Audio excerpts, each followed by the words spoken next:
In the 20 years of being in esports, I have never seen an event like this. This is huge, the first of its kind. The battle bus is ready. We're gonna have our first view into the ladies that are dropping in for the Milk Cup, brought to you by Gonna Need Milk. Assault Scare in trouble, and then Lola comes to challenge her, but Moxie hasn't taken just any damage at all. She has such good support of her team, and it just feels like Daya, Moxie, Regs, this is their lobby to win. Somerset also trying to hold her own, but Frantic, he's stopped by K from behind inside some of these pre-existing builds. Emperor now getting active, and Emperor, Nina, she's trying to cut her way through all these pre-existing builds. She's got an indicator where Regs might be at. Shots from behind. Regs, though, still looking to wiggle her way through some of these pre-existing builds. Underworld dash just to create that little bit of a gap. And Nina just can't keep up. Frantic still trying to hold it down. Window edit is good for a slight tag, but it's just one by one. These ladies are getting peeked off. Mystic, Delphi, Inspire. They've also got 9 eliminations currently, and they're still looking to hold strong.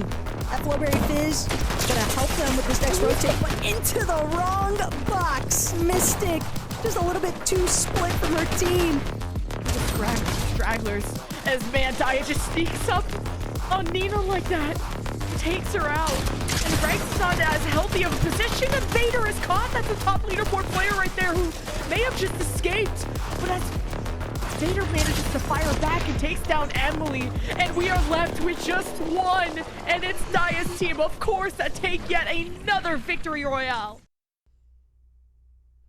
Hello and welcome all you beautiful people to the Milk Cup Qualifier 2 featuring Fortnite, presented by the amazing people from Gonna Need Milk. I am your host, Kelly Link, and we have an incredible day of the best female Fortnite players that we have ever seen, competing, of course, for that coveted spot in the LAN. Of course, it's not going to just be me here today bringing all of it to you guys. It's going to be bringing on 2 of my favorite commentators here. We got Dream Crazy and the best Taco. Taco, I feel like I see you every week. How's it going? Kelly, I mean, it's a little bit of deja vu if you ask me, but you already know I'm beyond excited. We've got Qualifier 2 lined up here today for the Milk Cup, and I can tell that these ladies are ready to get the ball rolling. Yeah, I am ready to get the ball rolling as well. And Dream, I've gotten to work with you in the past, and it's so exciting to be able to work with you again. How has it been? It's been fantastic. I mean, we went through the qualifier number 1, and obviously, it was insane. We got 11 teams waiting, and another group of teams going today. I'm excited to do the dance with you ladies today, and can't wait to get into it. I am incredibly excited as well, and of course I need to give a big thank you to the people from Gonna Need Milk for putting on this event. It is always such a privilege to be a part of these all-women's tournaments that gets to bring a new light onto the women that may not have been able to get an opportunity like this before. And what an incredible opportunity it is. $250,000 on the line, and of course that's not just the big land. We're also going to be giving away some money here today. In fact, it is the largest all-women's Fortnite tournament ever. It is absolutely incredible. I am so excited to be a part of this. And here we have the qualifier, so you guys know a little bit about the pathway to get here, Taco. Yeah, and it's awesome to just keep in mind that if you are not part of that top 11 finishing off this second qualifier lobby in today's Milk Cup, then don't be too pressed. 12th through 16th, friendly reminder, that next top 5 is essentially auto-qualified into that third qualifier. So obviously the goal is always going to be making it into that top 11, Kelly, but 12th through 16th, and knowing that you've got that final lifeline there for the third chance to essentially run it back, third time's the charm it. Yeah, and with that format too, of course, it's going to be trios. So you have that battle royale typical format that we do have in 6 maps. And again, as Taco mentioned, Kelly, 11 teams today will qualify to the LAN as they will be fighting it out. And this is the first ever in-person Fortnite LAN for women. So you know all of these teams right here want to make sure that they are making it into the top 11. And they're going to have to score some points to be able to do that. So let's quickly break down for you guys what we can expect for the scoring. Yeah, and keep in mind, Victory Royale is what everybody is after because that's going to net you the most amount of points, being 65, but focus in on making it into the top 25 in general because at 26 and down, you are just going to find yourself with no points unless you're able to net some eliminations because those are going to be worth 2 points apiece. Yeah, and positioning is going to be key. But I mean, again, as we had mentioned, today we will have a prize pool. So, I mean, hitting that first place spot is going to be $7,500. Quite a big chunk of cash for the qualifier today. So keep in mind, each qualifier does have $25,000 per qualifier, and that's not even including the LAN championship, which is $75,000. Kelly.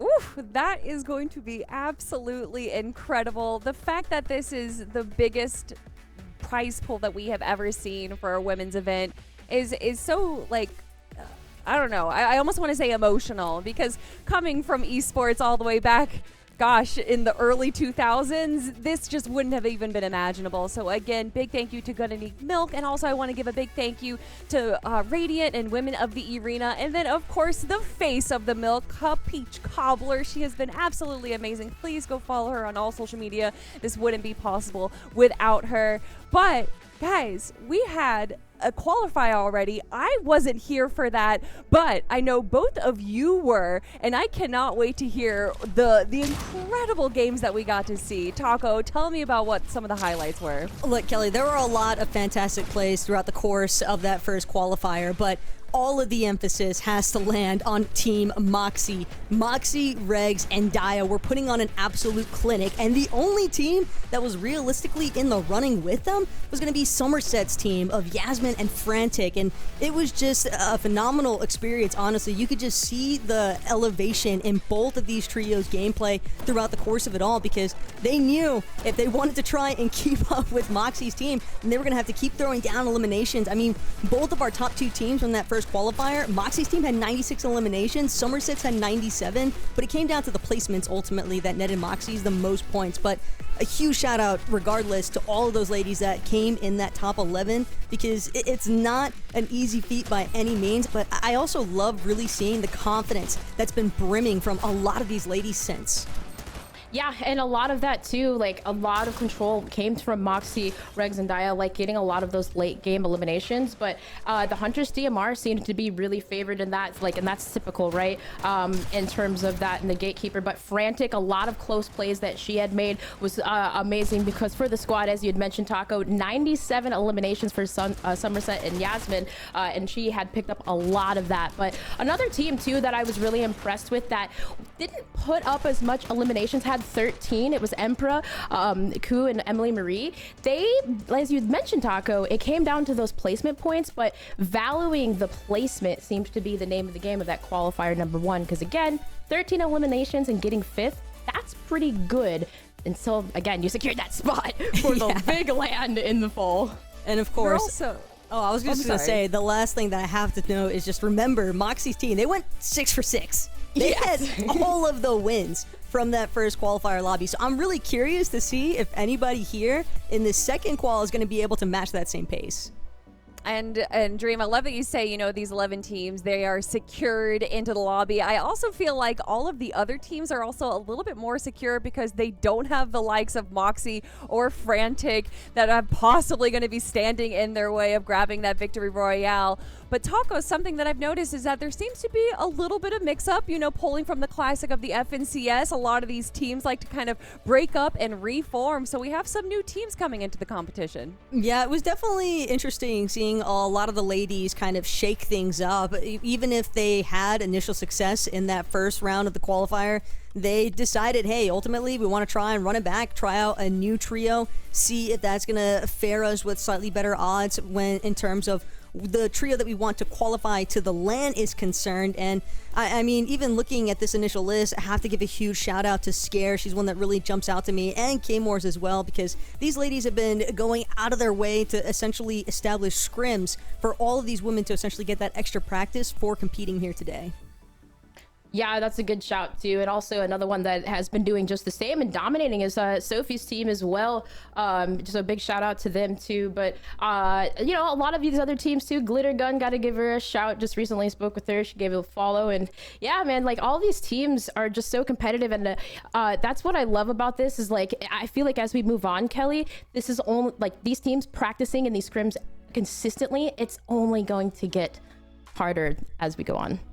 I cannot wait. And although there are so many incredible captains and competitors, we did have to make a list of who we think are going to be the top 5. Of course, there's always dark horses surprising us in these competitions. But Taco, just looking at some of the names right here, this is really the who's who of women in Fortnite. Yeah, I think for a lot of these ladies competing in this secondary lobby, most of them got a taste of what the competition would look like in that first qualifier. And so to have that experience already to kind of get a better gauge of exactly what they're going up against. And I think adjusting their scrim style as well, because you have to remember, we are entering an entirely different competitive format given the changes that have taken place on just the map itself and just the overall loadouts and possibilities. Yeah, I love that you say that too. And I mean, even taking a look at these teams too, I mean, if we're going to actually even specifically talk about them, a lot of team changes, right? Sophie's being one of them that had previously played with K-Moore's team, and K-Moore's did not qualify the last event. So just seeing them back here with different teams, gonna just love to see how that's going to match up and how differently, because I think even previously they had like 6 games, 14 eliminations per game, like 2 points per match. So if you guys think about that in comparison to like Moxie, Di, and Regs, who had like 97 points per game, oh man, these ladies got some more like work to do because they set the bar high. Oof, yes, and we've also set our bar high by picking out some wild cards, maybe a team that we didn't necessarily put in the top 5, but we think can surprise us.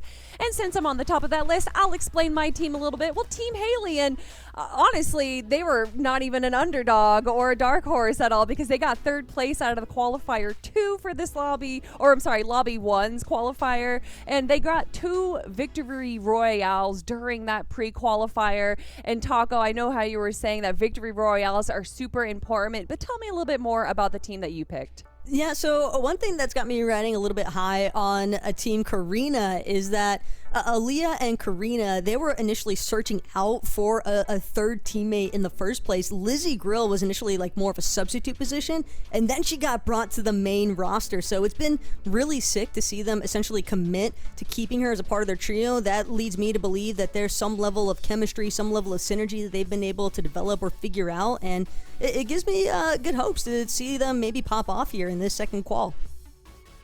Yeah, I love that you say that. And as I said, kind of like my wild card, same thing with Loser Beam and Itzmar and her squad. Like, they've been putting in the time, the practice, been tweeting out, we've been feeling confident. And something that Loser had said was that they had placed 6th in quals, 9th overall for both leaderboards combined. So that's an amazing feature, that the fact that, again, they just keep getting better and better, that just going into today, I can't wait to see what they could do. And you know what I can't wait to see is the drop map, because of course, what is a Fortnite tournament without the scary impending doom of the drop map? It always intimidates me, just seeing how many teams are going to be landing on, of course, the island of Fortnite, and just seeing some of the congested areas. If you guys haven't watched a little bit of Fortnite since the last qualifier, you might notice, hey, this map looks a little different. Well, that's because we're in a new season, everyone, and we have a new part of the map, Taco. Yeah, and for right now, I know that we're honing it a little bit more towards that northern side of the map with Lavish Lair and Classy Courts. Classy Courts specifically being a more contested area. I'm definitely excited to see maybe some early engagements there, especially since Scare, Kay, Chloe, they're kind of one of those teams that, we threw into the top 5. So now it's really about, okay, can you deliver on maybe some of the expectations that we all seem to be riding with? Yeah, and I love that too, that Grim Gate shout that you had mentioned. But over here on the southern side, though, by Brutal Beachhead, I'm looking at Sophie, Millie, and Yanni, right? Because I know in this area, right, a lot of people are going to be playing for the newly added Nitro. And I know this is like a heavily area in which you could loot, get that medallion, and slay your opponents, because movement, I feel like you guys, right, is going to be the name of the game.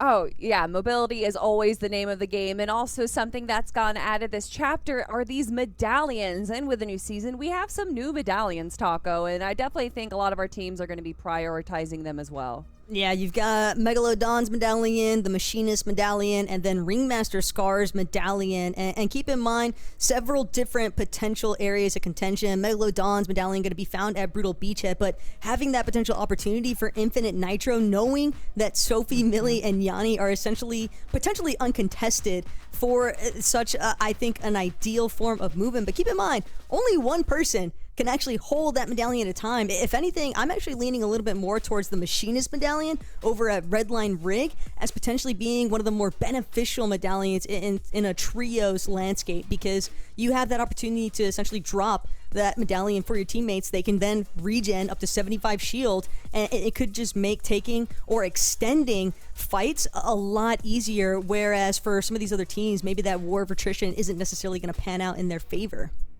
And for me, I just watched. Oh, I'm so sorry, Dream. My apologies. I just watching the last qualifier that you guys had, because I did get to watch a lot of games. What I noticed was the necessity of mobility because of how many in games were on peaks and mountains. And Dream, I'm just wondering, what do you think is going to be like kind of the best counters for these women when we do have these zones pulling over high peaks? Well, yeah, I was taking some notes because, yes, like even just watching certain things, the Nitro, right? I just feel like mobility is going to be important, especially for a lot of those close range engagements and like the slides, right? The Euro slide. I just think that's going to be really important close range, because we saw a lot of that in the qualifier one, where even late game, a lot of these teams were still alive, right? They're playing for the late game positioning and just even busting through structures, anything you can to get out of fight quick. I feel like that's just going to be key. Yeah, and Taco, something that also I think is really cool and exciting is that unlike the last qualifier, we actually have a tournament custom mode now, which is amazing. So these women are going to be competing at like the highest level. What are some of the differences that you think we're going to be seeing? Well, for starters, the Shield Breaker EMPs are not going to be available for any of these ladies to utilize. So that quick access to fishing and just having that general damage to shield right away, you can't really depend on that. But I think the fact that Nitro Splash are probably what's going to be running rampant. I mean, anything that provides utility that can also give you the feature of 300 structure damage instantaneously. If anything, I don't even think it's necessarily mobility that'll be the issue. It's more so about being able to establish an open layer. I think that it's just going to be so chaotic in a lot of these final zones. And so I think a lot of what the top 11 is going to consist of are ladies just being able to figure out where they need to be tarping and when, because timing is everything on these current rotations. If you are the first one to frontside, you are probably going to get decimated in the process.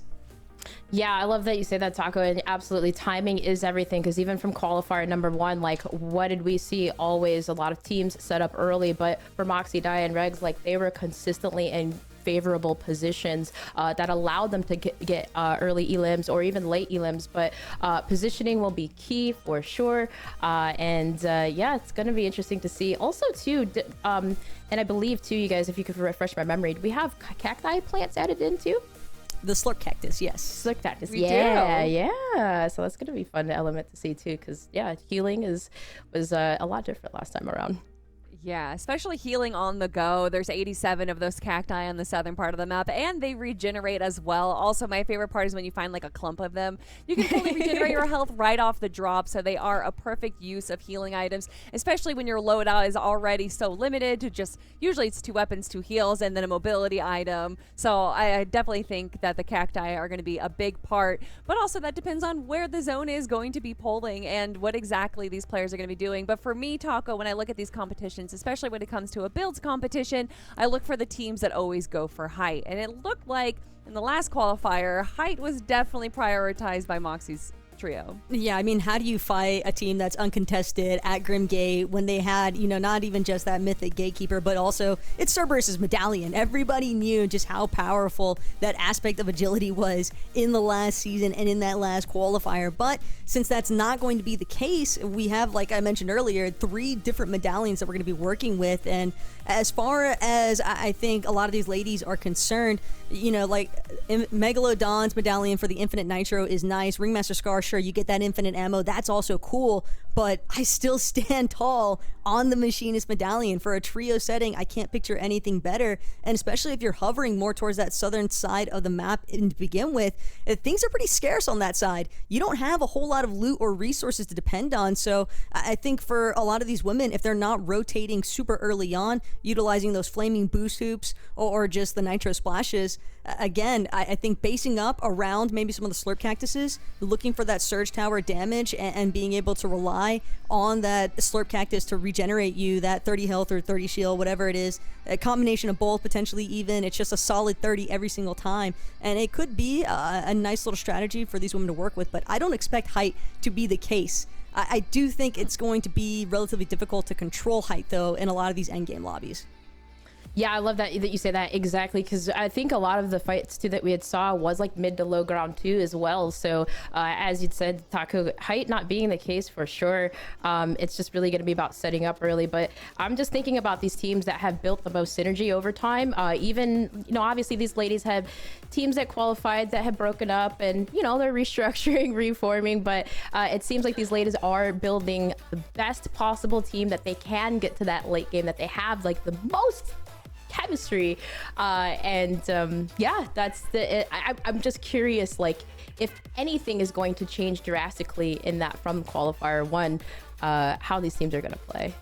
There's a word you said there, reforming, and I'm glad that you bring that up, because right now we're reforming the lobby. We appreciate your patience in the audience. Of course, we want to make sure that all of our players, all of our teams are in the lobby in the appropriate way, so we are doing just a quick reset. So once again, thank you all for your patience as we get game number 1 of Qualifier 2 ready to go for the Milk Cup. And if you guys are just joining us for the first time, if you didn't watch Qualifier 1, well, 1, go do that right now. It's available in the VODs. But 2, welcome. We appreciate you being here. This is brought on by the incredible people from Gonna Need Milk. Hopefully you guys have your milk. I have mine right here in my beautiful cow mug that I didn't just buy yesterday. Of course, I got the classic chocolate milk. Personally, that's my favorite. It's, oh, do we have the same I feel one? a little left out. All right. Okay. Almost. You have udders, but I have, well, he's covered now. One of these things but I is have not a cow like in the the middle. other. Oh, that's so cute. But Oh, hey, and we Taco can going see for the yours. classic? Yeah, exactly. We know that you have chocolate milk in there. Yeah, they also know I'm really low on my chocolate milk stock, so I'm I gonna wanted need to to get a save some a refill at little some bit. point. Well, the thing is it's just so tasty, man. I ran a couple of miles today. I'm not gonna lie. It just makes for a great little snack. You know what I mean? There you Yeah, go. and it's, oh, look at the cute Now little cow. You can see him now. You can see him there as we Oh, drink that a is little adorable. bit. So we're almost there. Almost there. And Taco, you bringing up that you went running and of course enjoying your chocolate milk. Well, that's because it is a great source of hydration, everyone. So make sure that you got some milk, because we're going to get some sweaty action going on in here. I personally love it when everyone's trying as hard as they possibly can. And just looking at some of the names and some of the teams that we were just talking about, I know that we're going to get some sweat in here. Taco, I mean, just right off the bat, do you think that we're going to be seeing some high action, high elimination games again, like what we saw from Qualifier 1?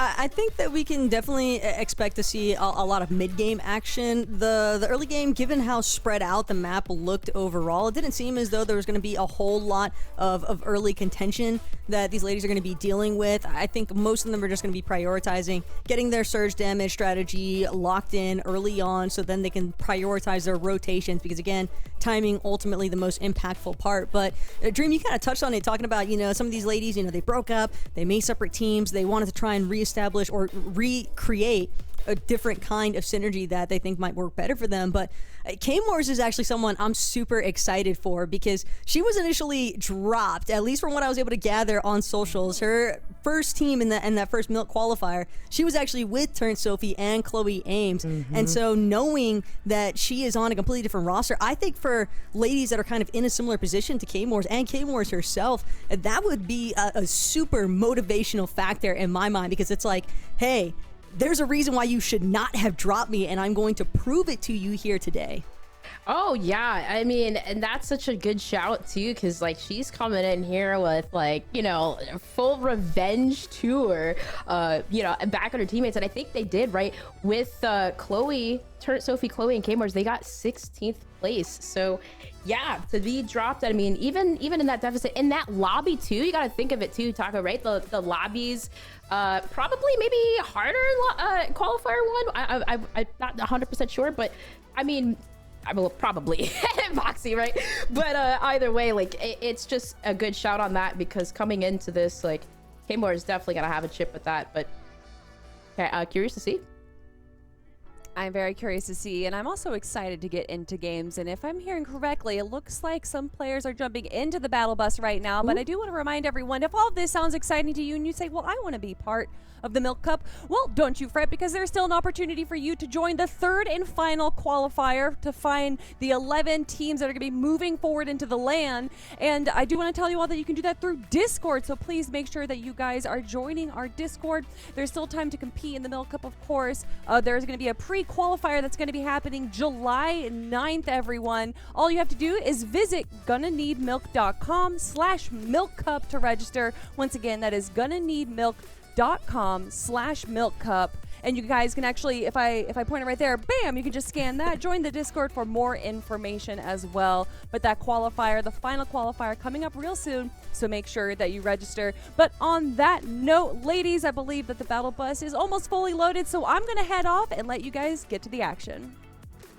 Appreciate you so much, Kelly. Always a pleasure, and we'll reunite in the very near future. But for right now, Dream, you heard it from Kelly. Lobby number 1 on the cusp of beginning. A lot of expectations being set so high, especially after that first Milk Cup qualifier. Can these women deliver and run it back? But even better still, that is the question that's sitting on all of our minds right now. Yeah, can they deliver? Because, I mean, when you think about the qualifiers, I mean, even going back to the pre-qualifier for the first one, like thinking of Vanessa's team, right? 644 in score, and underneath that, second place team was 301. So, I mean, yeah, lobbies were split. Some of these competitions, these ladies are getting the practice in, and scrims every single day, it seems, right? You love that. Gotta shout out the ladies, just everyone's overall helping each other get better, you know, and you love to see that an event like this just bringing the women together. Yeah, and of course, there's always the fun surprise factors, as I like to call it, because you never know. You see one team that marks themselves in X spot or XPOI for the drop map, and then all of a sudden we're halfway through the games and we've got ladies deciding, okay, this actually isn't working out for us. Let's try and adjust our strategy, see if maybe a different drop is going to fare a little bit better for us. And so I am also just really excited to see just what kind of flexibility we are dealing with here, because I do think that the level of competition, I'm not necessarily expecting any heavy blowouts as far as a leaderboard is concerned. I think that this might be a really tight-knit competition, and if that's the case, I mean, I love nail biters personally. Oh, I 100% agree. I mean, we cannot see a team win every single map. There's no way. I think we'll have different winners this time, Taco. But I love that you mentioned the looting and the adjustability, because honestly, I'm going to be real. I disliked at first. And keep in mind, I'm an old competitor, old competitor. I'm with Kelly, early 2000s, all right? I did not like the drop maps at first, because I'm like, man, it's giving away my strategy. But as I watched, you know, Fortnite and just seeing the drop map and the like pinging the locations, right? Like just knowing where you land. I love that, because it actually gives teams opportunities to get better at their looting, their loot paths, and be comfortable, right? You know, having that confidence in game and quickly getting your loot, quickly getting your resources, and getting set up, depending on where the zone goes, of course. But having that loot path and your strengths, right? Of course, but I thought it's beneficial. Yeah, I mean, drop maps have been a staple in Fortnite competitive play, and just Fortnite in general, as far as any tournament is concerned. But I think the other way that it's kind of cool to look at the drop map is that it's essentially a respect check, Because for some of these ladies, if they're landing on one of the more priority POIs and they're getting it uncontested, think a team like Sophie, Millie, and Yanni, for example, Brutal Beachhead, unconned, as far as the drop map is listing, that's a pretty big tap up, I think, from the rest of the ladies competing in the lobby, because typically you'd see players willing to risk it all if it means that they're going to get some good loot in the process. And I think playing for Megalodon's medallion, if he's there, keep in mind that the Machinist and Megalodon do have that possibility of being found in other locations. They could be wandering the map, but that's not going to be the case here today, because you can see the gear icon map on Redline Rigs. That means the Machinist is there. Same case scenario for Megalodon. When that skull icon is on Brutal Beachhead, it means that he is located at that POI specifically. Yeah, and yeah, absolutely. I love the shout, of course, and you're absolutely correct about the drop map. And it's like the versatility, right? Like having that adjustability to change POIs. Like we might see teams just to decide to contest Sophie and quickly take over. But as you see, I mean, teams here just settling in on the Nitrodrome. We're gonna hop on board here with Scare Bear and, well, looting up, getting some resources at Classy Courts. Seems like there's one team over to the west and another one over to the east, but seems like easy looting here for now. Yeah, Scare's trio is definitely a little bit surrounded here. It would appear as though Mia, Otis, and Bella actually thought better. They decided to try and go a little bit further west from where Scare's team is actually located, but that's just an ideal situation for Scare's trio, because again, now the priority is all on their loot path, and there's a surprising amount of metal that can be available towards this northern side of the map. So Classy Courts, I think, while it's not necessarily the best to split between 3 people, I think that these ladies can definitely make it work, because they can come out strong out of this uncon POI and just look for a better loot up scenario from just an early engagement. Yeah, that's key. Resources are definitely going to be key, so Chloe is just gonna loot up some resources, pick up some metal here, and yeah, easy looting it. Just kind of giving it some time. Unsure. They might get challenged pretty soon. East of them, in that split between Coastal Comms and the Slumber Yard, you've got Paul, Lily, and Rhea. And so that would probably be the team most likely to come into direct contention with Scare's trio. But this is lobby 1 of 6 stream. So even if this first match doesn't go the way that any of these teams or ladies might have intended it to, you just got to keep your head in the game and keep remembering that you still have 5 more lobbies to work with. And sometimes it's not necessarily about how you start off in a competition like this, but just making sure that you finish strong. Finish strong. Yep. Sometimes setting the pace can put some pressure on some teams, but I love that you say that's a good shout. Here, no pressure, just really about looting resources, getting set up, positioning, and hey, there's a nitro, one of those flaming rings. I love running in them. Get that extra boost there, but still, even on, I believe, who was that? Was it Haley, Ellis, and no, that was actually 2. Yeah, maybe located over by Reckless Railways, but hopping on board with Step over at the Red Line Ridge, and I believe we may have one other person over there. I'm not sure exactly. It looks like a solo? Someone that could just be scouting, if anything. You don't necessarily have to immediately pressure another team. Sometimes it can just be ideal to get eyes on, but regardless of the scenario here, Danzy just going to keep things pressing even a little bit further south. I believe there was a team that landed towards Megalo Depot, which is just west of where Redline Rig is located. So even at Little Dirty Dock, there's a chance for these ladies to essentially find some other contenders. And it is not uncommon to see early engagements on this desert side of the map, because again, this is where it's essentially a wasteland, right? There's not going to be that much material, that much items or weapons in general, so you're really banking it all on just having that strong initial loot path. Arduke, though, dropping the medallion here from Nitrodrome, so that tells me Ringmaster Scar has already been dealt with. Now it just comes down to who they want to carry that infinite ammo medallion. Yeah, and originally too, I believe it was Coco, Naya, and Hannah that had landed here. So, I mean, maybe that might be the team, as I do have a couple of eliminations on the board. Just picking up some resources, dupes, just continuing on, getting that medal. And as you had mentioned, having control, and man, it's really loud over here. I love it. It just gets you locked into the zone. Could definitely be a good amp up opportunity. You need to get some music pumping, I know. That is one way to certainly stimulate a bit of an adrenaline rush, but most of these ladies, some of them, a little bit more of an extended. They're playing the long con, essentially. Coming out of Sandy Steps, Team Mystic, they're a little bit more prioritized on just trying to make sure that they're not cut off, but it could be the forecast tower that's essentially in their sights. Forecast always going to be a very strong opportunity whenever you have knowledge of all future zones throughout the remainder of the lobby, but Forecast Tower is hardly ever going to be left uncontested. So if they get their chance to take over Mystic Inspired Delph, I wouldn't be surprised in the slightest to see them try and utilize that position to their advantage.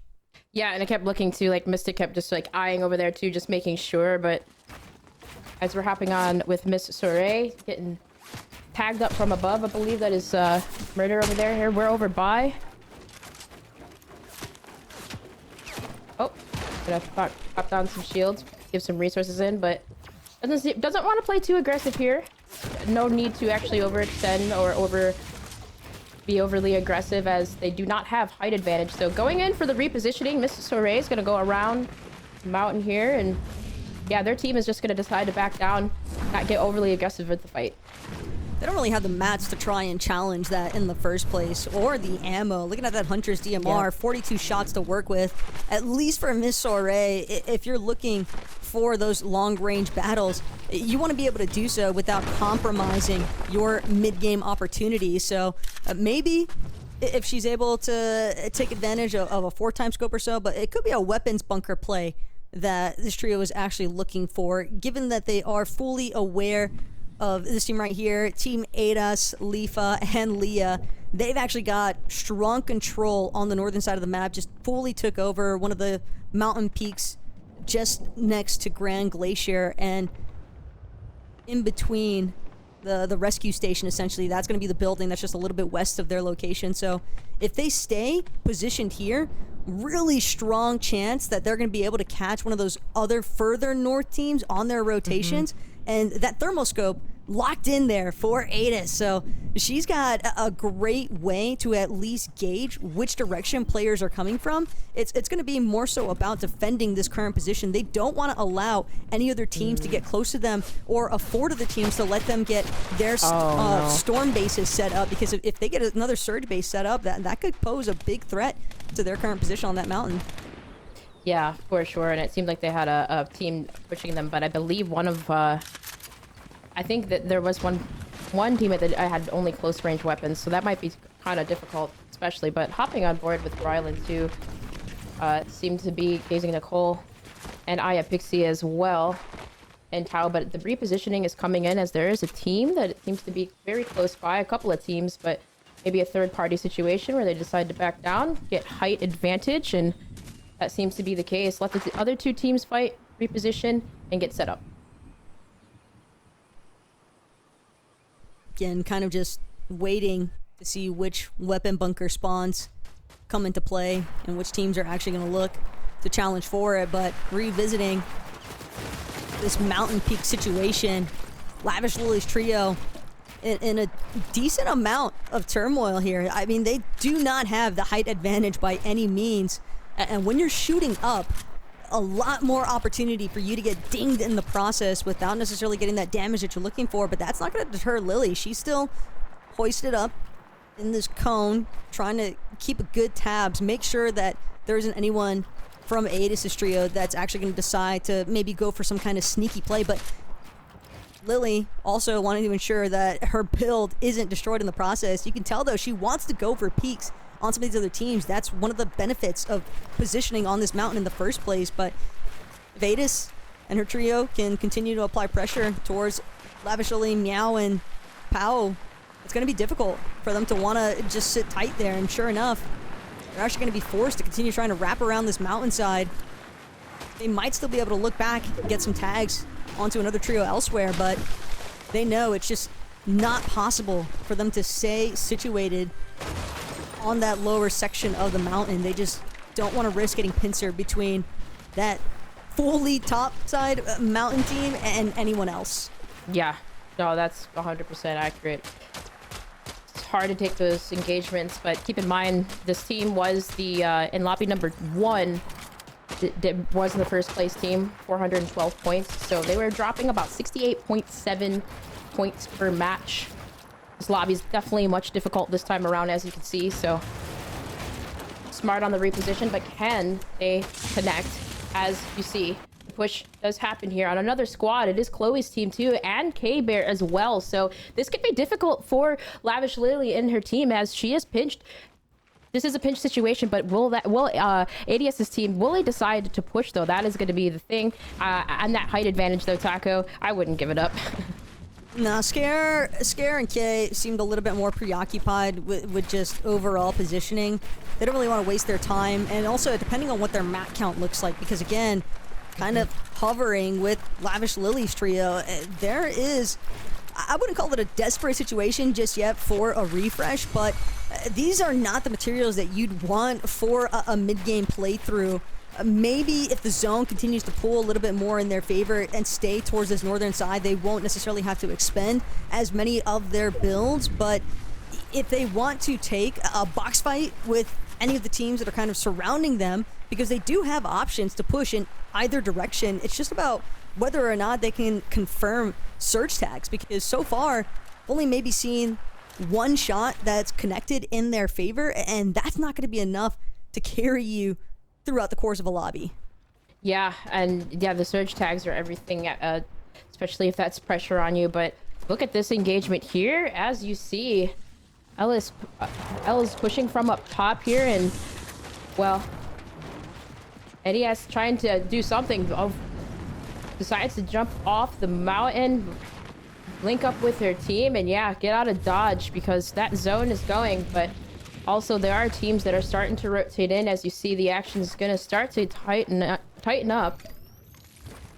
Two teams now on that mountainside holding in, but for Lifa and her squad, yeah, they're just going to get set up and just position, wait to play for another day.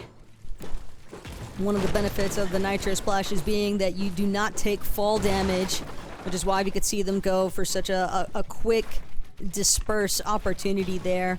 It seems as though they just took too many tags from the get-go.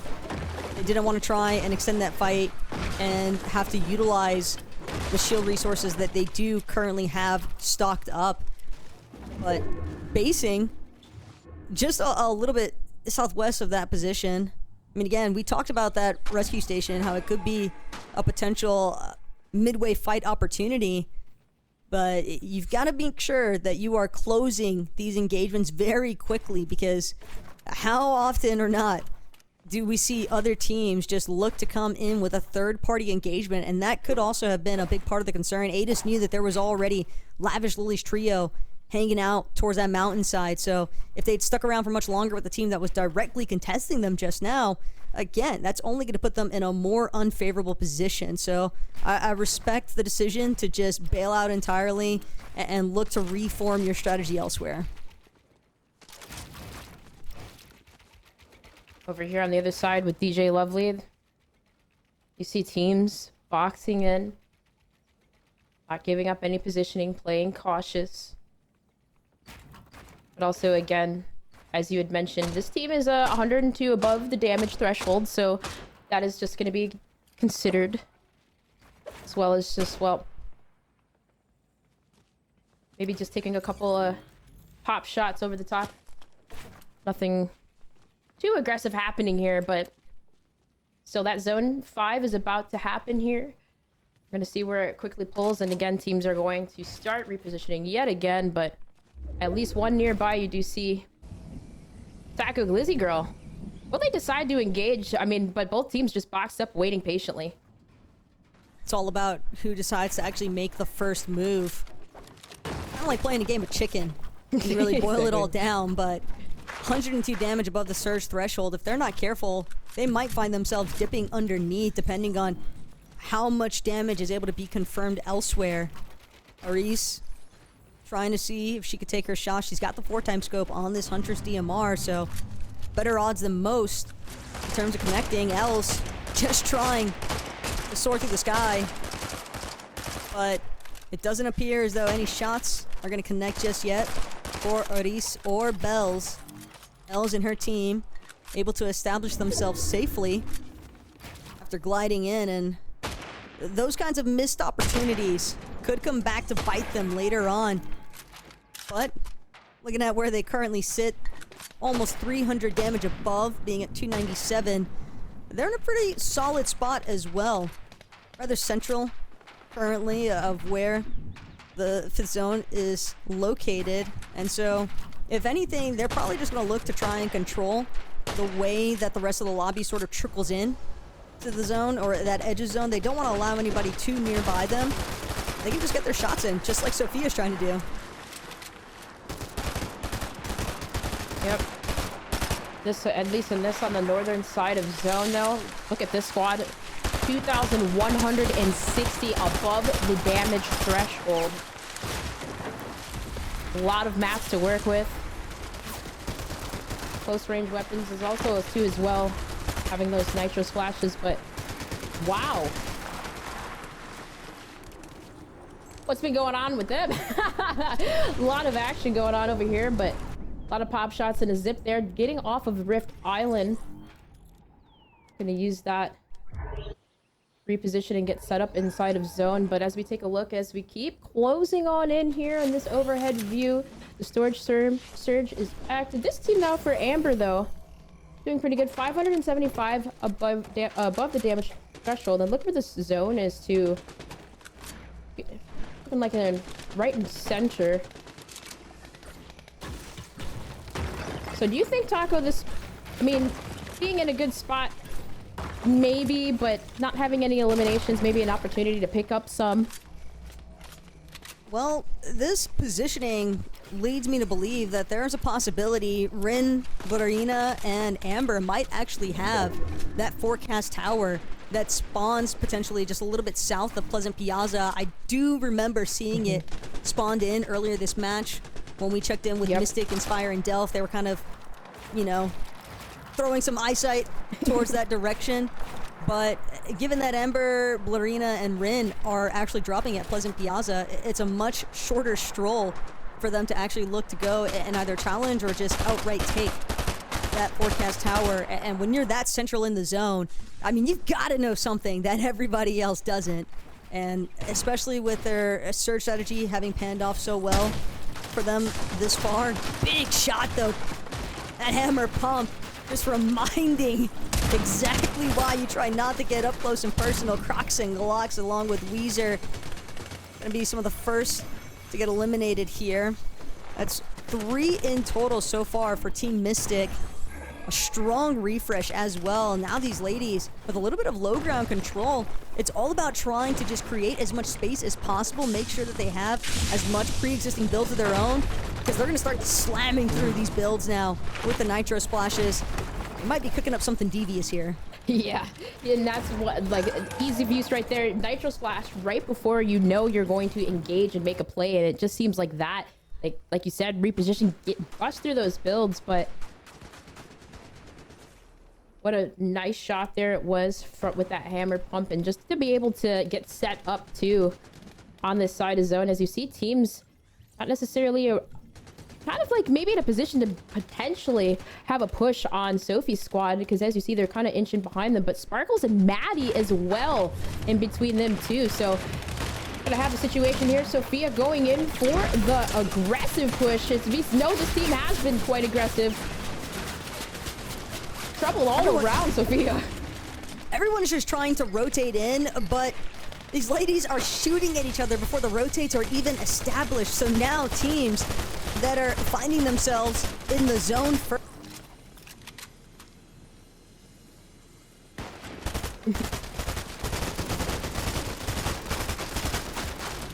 Everyone is being annoying at this point, but Sophia and her squad making shots into Soiree does manage to, I believe, take them down. Yes, it was. So everyone just completely going at it, as you see. Chloe, too, taking the high ground, and K-Bear going in for the push as well. So for Aya Pixie and her squad, you can see the action going on up top and down below, but these box fights are starting to get intense as we do close in on the zones. And I'm gonna talk your ear off here for a second, because Taco, I mean, the action was just getting so crazy. but she's back.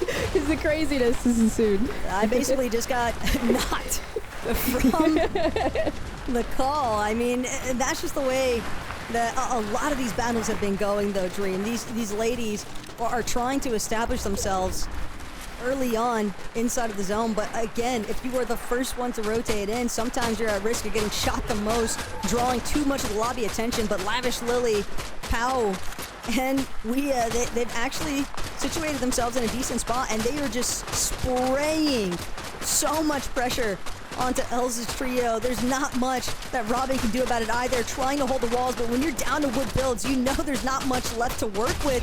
And this is just a firing ground, basically looking like a shooting range right now for Power and Lavish Lily. These DMR, or actually it's the Enforcer AR, just applying so much pressure. There's little left to recover for those ladies that are just too far towards the edge of zone.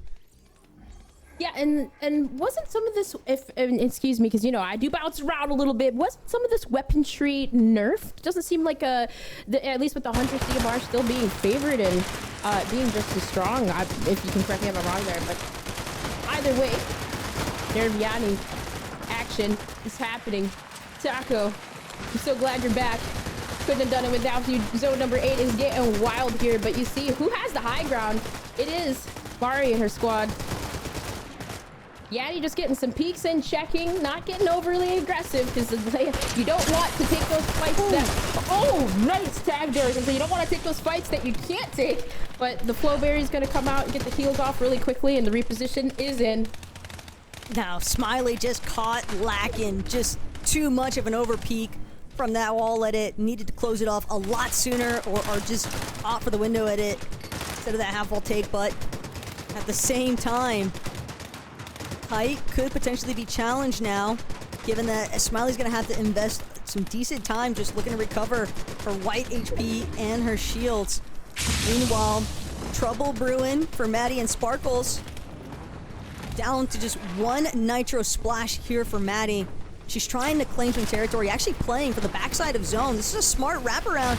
Now she's got an opportunity for a refresh if she can get into Ryland's box, but no, instead, gonna be forced to try and just sit tight for a moment longer. Didn't manage to actually break through with that initial dash, and that was her final Underworld dash as well. So now it's all down to only 10 Flowberry Fizz here for Sparkles. At least 2 more Nitro Splashes, though, for Sparkles to try and utilize. But Maddie, she's caught somebody in her grasp right behind. They don't seem to realize where these shots are coming from. Just so much chaos unfolding in the low ground. And Sparkles and Maddie, they seem to just be spearheading the competition from the backside of zone.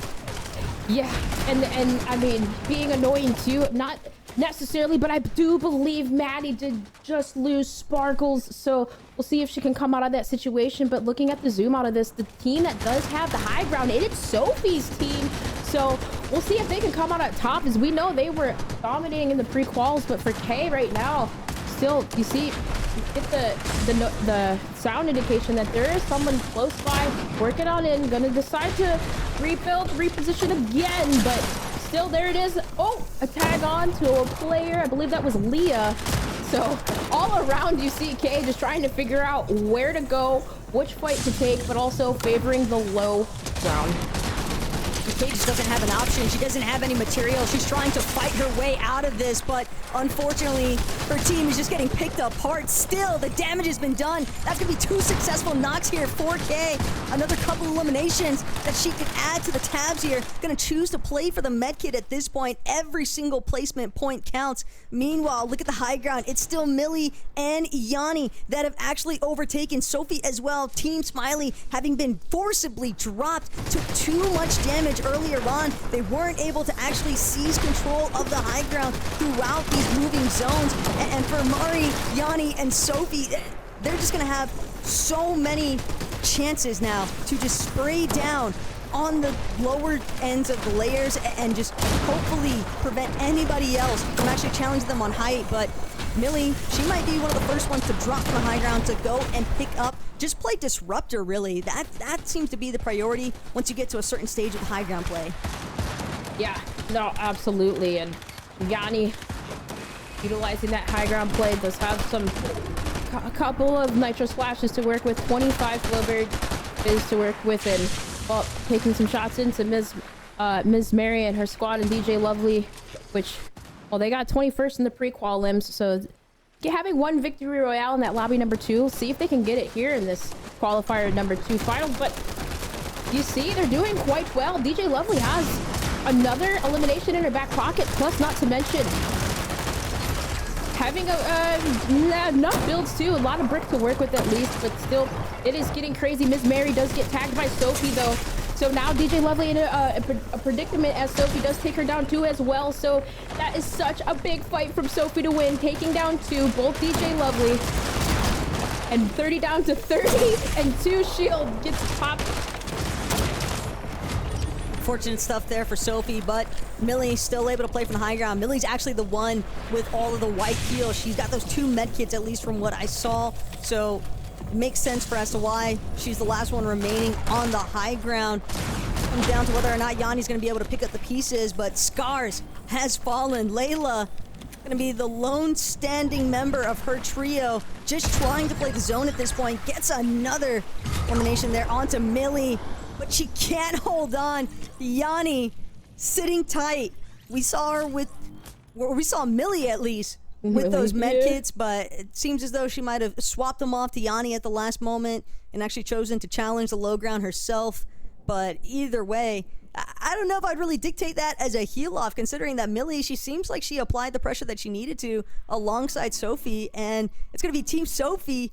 We saw just how strong they came in the pre-qualifier lobbies, and now finding the first victory royale in our 1 of 6 games today. That is a great accomplishment to start things off with.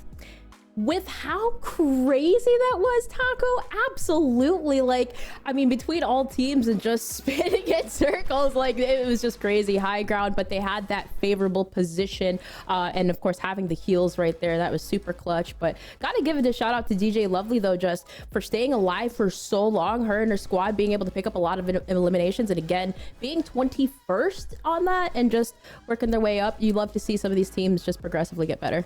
Yeah, really excited to see how everything breaks down as far as the leaderboard is concerned and whatnot. So give us a moment, go ahead, grab your snacks, get your chocolate milk, whatever you might need, because we'll be right back after this short break.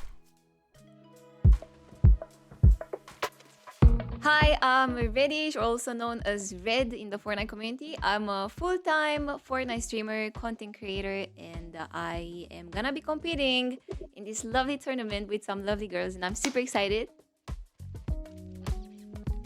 My teammates are Lola Blood and Noelik. Lola is my IGL, and then Noelik is, I would say, the fragger, and I've been support so far. I think pretty much all the girls in the Fortnite community know both of these lovely ladies. I've known Lola the longest. I feel like I've known her for 3 years. When I was talking to her about this tournament and to play together, she said, I have Noelik and we have such good chemistry and she's so nice. I feel like this is the trio. And it turned out that was the trio. I like to eat that day. I like to make sure I sleep well that day. And then when I get on Fortnite, I just like to play the game, like at least 2 hours before. I like to make sure that my aim is super warmed up, since Surge is gonna be so important and we're gonna need a lot of that. I'll make sure my aim is perfect. And then normally I just play a few games for the vibes, just to get in that Fortnite spirit. I basically wanted to be known in the community as Red. I wanted everyone to call me Red, but I couldn't have twitch.tv/Red. And I don't know, I was just thinking of words and I came up with Reddish. But Reddish with an I was taken, so I just put a Y and I liked the way it looked, and yeah, I never changed it since then. Ooh, that was a long time ago. I remember it was my dad who got me into gaming. Of course, before that, I was playing all of those cute mini games, Barbie games, Tarzan, Hercules, and all of that. But then my dad introduced me to Counter-Strike. So I started playing Counter-Strike when I was only 6 years old. And I played for like 10 years. So that was my main game for a long time. The first tourney that I can remember, I know it was not the first one, but it's the first one I remember. It was called World Cup Warm-Up. And I was playing it with one of my first viewers. Like, he found my stream when I was on 2 average viewers, I think. And we played together and we had a win. I had 5 elims, he had 2. And at the end, I have like little tears forming in my eyes. I was so happy when we got that win. It was a crazy feeling. And I was like, am I a pro now? Am I a pro now? I'm a pro! Guys, am I a pro or what? I was like back in World Cup days. It was so fun. It's pretty similar to a tournament day. It's just Fortnite. My whole life is Fortnite right now. So yeah, Fortnite, streaming, social media, that's my full-time thing. And I spend a lot of hours just doing what I love. I like playing Fortnite for fun as well, not just competing. I do a lot of fun stuff. But outside of Fortnite, I would say just spending time with my loved ones. Just quality time, yeah. I started playing in Chapter 1, Season 4, so pretty OG. And my favorite season is always the current season. I don't know if it's because I'm a streamer and creator, but for me, every new season that comes out is just better than the previous one somehow. I don't think I had one season I hated, and yeah, I feel like they're all getting better, so yeah. I main Pepperthorn. She is a part of my locker bundle, and she kind of looks like me, so that's why. My favorite weapon of all time is the exotic Maven shotgun. 100%. It was just the craziest weapon ever. It was fast, it did a lot of damage, it was just perfect for zero build and builds. Wow, I never thought about that before. Let's go with Merstache. Yeah, crazy fragger here. I feel like it's important to remember that it doesn't matter if you have a bad day, if you have a bad tournament, if you die of fall damage one game. Like, people don't care. People watch for you, and they just don't care if you don't play your best all the time. And I feel like that's very important. I think it's wonderful. I'm very, very grateful to them and to Peach as well for coming up with this lovely event, because it's the first of its kind. We never had a LAN event for the girls community, and I love LAN events. I went to quite a few. I went to the Dream Hacks. I went to the global event in Copenhagen. So I feel like having an event like that gathers all the most talented ladies in the community in one place will be amazing for us as an experience, but also for the viewers. I think it's gonna be a great event. I love milk. I'm not just saying it. I was literally talking about it the other day. I grew up eating milk with cereal for every single day of my life for the first, I think, 16 years of my life. Like, I can't remember having one breakfast that didn't include the milk and cereal. And it's I think it shaped me into the person I am today, and it got me very smart as well. So everyone should be drinking milk.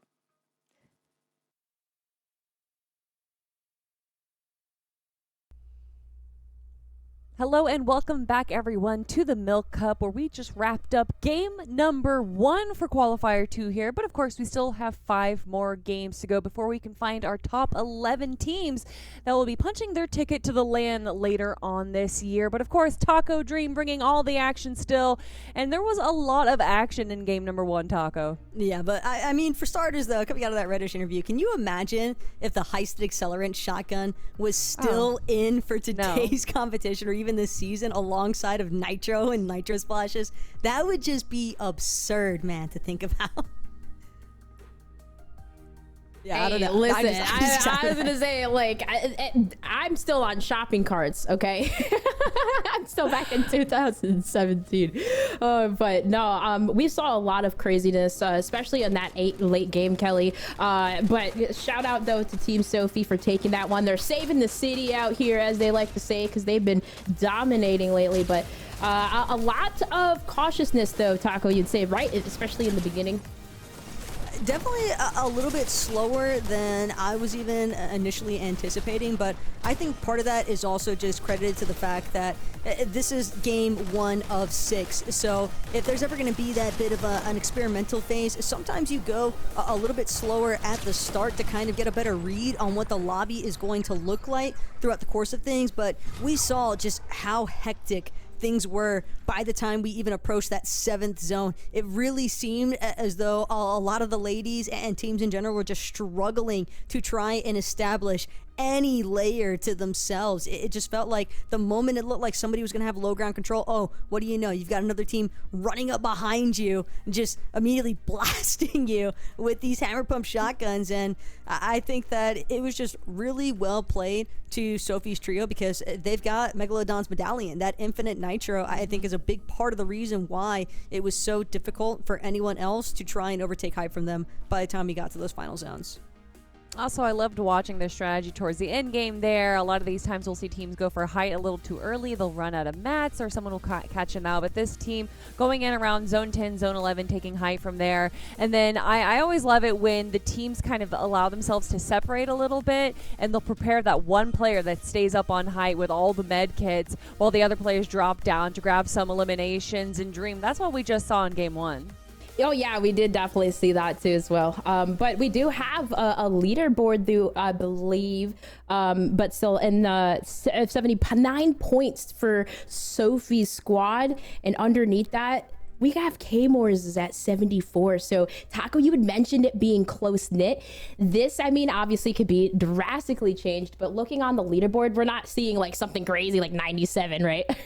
Yeah, no, at least not yet. You never know, because again, everybody's kind of like, they're dipping their toes in the water. They're kind of testing things out for starters. You don't want to be the team that goes super gung-ho at the beginning, and then you realize, oh man, we tried to expend every single one of what we thought were going to be our best strategies, and then realize it's back to the drawing board right away. But for Team Sophie, as long as they stay uncontested at Brutal Beachhead, I could definitely expect to see them picking up maybe 1, 2. I'm not gonna call it, the 6-peat just yet. I think that's a legendary feat that belongs to Moxie from that first qualifier. But considering that they did have 3 wins in the pre-quals for their lobby, I again can stand on the fact that I could definitely see them running it back for another Victory Royale. Yeah, definitely have to agree right there. And obviously we have K-Moores, Layla, and Skurs just right behind first place. So only a few points. Definitely still plenty of opportunity over the next 5 games for them to gather as many points as possible, because again, our top 11 teams are going to be moving straight to the LAN event later this year. And that is where the lion's share of the prize pool is for the Milk Cup here. But I want to talk about a trio, Smiley, Sophia, and Mari. Although they're only in 5th place right now, they are the only trio to get double-digit eliminations in game 1. How important are those eliminations, Taco? It definitely can build, especially over the course of 6 separate lobbies, Kelly. And I think, if anything, Smiley's intention certainly seems to be actually being one of the few teams that's going for high early. We saw them hanging around Rift Island. They were trying to take advantage of shooting players from the sky that were opting to take those early rifts for their rotations, and wouldn't be surprised to see that be a reoccurring strategy essentially for that trio. But it is something that will get the picture as far as lobby number 2 develops, because as you can tell, we've got this Southwest bus loadout, and as far as these ladies are concerned, everyone's hopping off. They've all thanked the battle bus driver. They're ready to get into lobby number 2 here, Dream. Yep, most definitely. Lobby number 2, here we go. Because as I mentioned, I mean, that map number 1 that Moxie, Taya, and Rex did, it was 97 points. We have 79 now. So again, we're thinking of like competition, right? I think it's definitely going to be closer this time around, but yes, the Megalodon's medallion was obviously key that last map, and the really like the extra mobility and movement in the boost that you get, but just to add that and you get it infinitely, oh gosh, like I just wonder, as you had mentioned, will teams decide to change up their POIs, decide to change up their drop spots, and you know, were they prepared for this? Because you know, as teams usually have their main loot path, their main strategy, the adaptability is very important, especially as we move further on along the tournament, because we have 11 teams already waiting in the land final, Taco, that it's not gonna get easier. And I keep saying it because these girls have been practicing out of their minds. Yeah, and also kind of expecting that practice to continue over the course of the next couple of months. I mean, even if you find yourself as one of the top 11 teams, that doesn't mean that you take your foot off the gas pedal by any means. So many of the ladies that we saw even from the first Milk Cup qual that were in that top 11, we see them regularly trying to compete in other third-party events, as well as the fact, you know, some of them, Moxie obviously a great example. She tries to run it down in the FNCS qualifier rounds, right? So everyone certainly only looking to continue trying to elevate themselves. And that's the kind of thing that I love about competitions like this Milk Cup provided by Gonna Need Milk, because it just gives women a very inclusive space to build that drive for competitive play. Yeah, and oh my gosh, you say that, just building the drive. I'm telling you, I'm too old to compete, but these ladies got me got me feeling the drive again, just to go crazy. But motivation, right? Like just events like this, and got a shout out too to Gonna Need Milk and Peach Cobbler, of course, just for even putting this together. But it's just amazing just to see an event like this happen, because as Kelly said, like it is emotional, even for someone like me who's been around for 20 years, never seen anything like this. For sure. Right now, though, trouble brewing at Brawler's Battleground, seemingly holding true to its namesake here. But the issues could be posed more so for Dolo's trio. Savvy, she's got a nice angle off this ramp that she's established on a building top here at Brawler's Battleground. Granted, the only thing that Savvy needs to be careful of is going for an over peak. Sometimes that aggression can work against you, and given that she doesn't exactly have the greatest resources as far as only having one shield potion, unless somebody else on her team, maybe Loser Beam, is carrying a little bit more resources, but given that none of these ladies have fully topped off the shield, I would have to expect that they might be running a little bit thin on their resources. Nitro Splash even. Savvy recognized the fact she's getting pushed too aggressively, 1 versus 3. We all know that's never the ideal situation to find yourself in. So the immediate retreat, now she's got to just hope that Loser Beam's going to be able to provide that coverage fire she needs. 2 people pressuring her box. The wall immediately doused. Savvy first to fall in this engagement. Loser Beam trying to pick up pieces, see if she can maybe recover this situation.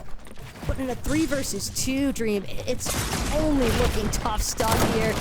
Mar gonna be the next one to fall, and these walls just don't stand a chance. The Nitro Splash is breaking through. Loser Beam down to her final bits of white HP. She's scattering, she's zigging, and she's zagging, but for how much longer can she realistically keep things going? When you are this far south of the map, you have to expect that you're gonna get chased down, and sure enough, 2 ladies just looking to hold Loser Beam at bay. They could even sit on these respawn cards if they don't take her out of the seas as is. Man down to 4 health in a Dream, and that's such an unfortunate situation for my wild card team that had an average placement of 5th. Okay, keep in mind, like, their points per match about 48.5, but listen, in that situation, Savvy T seemed like kind of like in a situation where she was just looting maybe too far, maybe that anchor player, maybe they were trying to just get set up for a play, but Loser Beam and Mar being too far away, overtaken and both taken out, and Loser Beam with 4 health. 4 health. She does have some heals to work with, but does manage to get away on this south side. This south side of the battleground, but yeah, what? I'm sorry. Go ahead. Oh, I mean, if she keeps swimming from this position, though, high odds that a trio a little bit more towards the Summit Temple, Summit Base Camp, thinking Kay, Kiana, Jade, they might be able to spot out Loser Beam because they're going to be in a slightly elevated position. Not only that, but Loser Beam, the odds of her being able to wrap back around, get those reboot cards, and look for a reboot van opportunity, that is without a doubt going to be the most difficult aspect for her to deal with in this secondary match. Sometimes you just got to cut your losses short. She might be better off just trying to hide as a solo, but then if you're playing as a solo in a lobby of trios, how do you establish your surge strategy? So it's just back against the wall situation, all things considered there for Loser Beam. Hey, you know what? But that was a great escape. Great escape. Maybe live to fight another day, but definitely has her work cut out for her. But as we're switching on over here to Meow, Lillian Pao. Oh, what was her name again? Meow. Meow for Rhea. Yeah. Meow. I felt like you had some emphasis in that first one, you know? Yeah, I might be getting a little too excited here.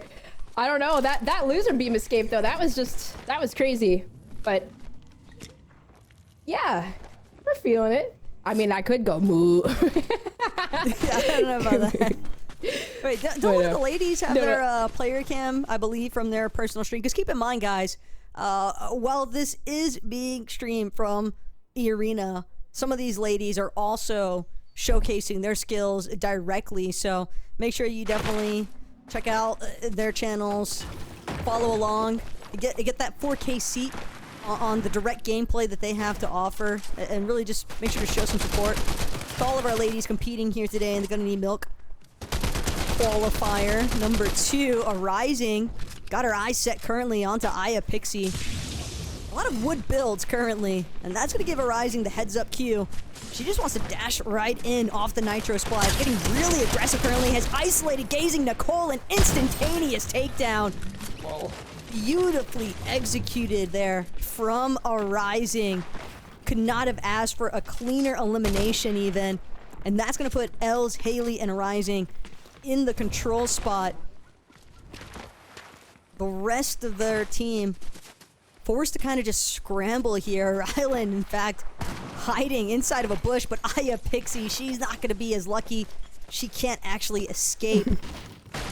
One by one, they are getting picked off here. And again, you have to respect the hustle there from Arising. She saw her opportunity and seized it. Yeah, a confidence play from Arising and up close and personal with that hammer shotgun. And, you know, that's the type of gameplay that we need in a lobby like this from a player like her. Like, yeah, I mean, you just need to be confident with every engagement that you take. Cannot falter. But maybe spotting a team here up on the mountain, just going to decide to play it safe, kind of inch your way on through. Popping on the bush and getting ready to pop that Nitro Splash. Here we go. Pushing up top, but you see the team actually is running away. Maybe not deciding to deal with the Rising's aggressive play, but Glitter Gun gets stacked up. No, now down to White Shield's gonna have to build and get away. Those walls took years to come out, Glitter, but she's just so focused on trying to escape. Maybe she just doesn't have that much material, but gotta throw up at least a wall or two from behind you. Sure enough, Glitter Gun, she's going to be knocked as free as can be. Arising, not going to waste any time closing the distance there either. If you're not throwing up those walls behind you on the escape path, there's really not much left to be done here. Oh, man. And yeah, no, look at that. 500 on the resources, fully maxed out for Arising too as well. So it seems to have something. But as you said, just not sure exactly what happened, but with Sophie here rotating in now up from the west side of Reckless. And this is kind of where we saw it end the last time around, I believe, right? Kind of like you're above right in the water, so sometimes it could be crazy working around water zones, I feel like, but rotating on in, you know, Sophie's just gonna decide to pop that Nitro barrel and rotate on in through, catch up with their squad. But you know, looking at the kind of like the utility and what they have here, maybe not a lot of ammo to work with, but does have heals, and it's gonna continue on to just get some ammo, get some resources. 2 eliminations Millie does in fact have too, so for this squad, nothing too crazy yet here, Taco. But having access to a weapons bunker could take them to that next level that we saw. They're looking to replicate that Victory Royale from match 1, and now that they're able to fully soup out all of their weapons with the attachments that they prefer, the weapons mod bench, the primary reason why we saw them kind of take that little bit of a detour towards the weapons bunker. If it's going to be there, you might as well make use of it. Rin, on the other hand, a little bit further east over here at the Nitrodrome, and they're trying to keep in mind they are definitely surrounded. Ringmaster Scar's medallion still up for grabs. That could be part of the reason why Rin, Lorena, and Amber kind of just halted for a moment here. They want to see exactly how many teams are actually looking to kind of impose upon this POI. But that infinite ammo is just so tempting. If anything, you don't even necessarily have to go for the medallion directly. This could just be an excellent opportunity to get some surge going if you weren't able to establish any early on.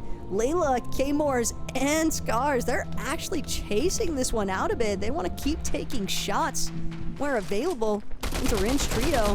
They were definitely relatively successful with that as well. We saw a couple attacks hitting those shields. So K-Mors certainly trying to be more than just that second place on the leaderboard. Yeah, for certain. And it looked like too, I'm not sure if that was Rift Island just about to spawn up too as well. So maybe there might be some type of play there. But for Scary though, on the chase and bringing a player down, I believe that was Ren. But boxed up and playing aggressive, using that nitro splash, pushing on through the barricade, does take down Nestle.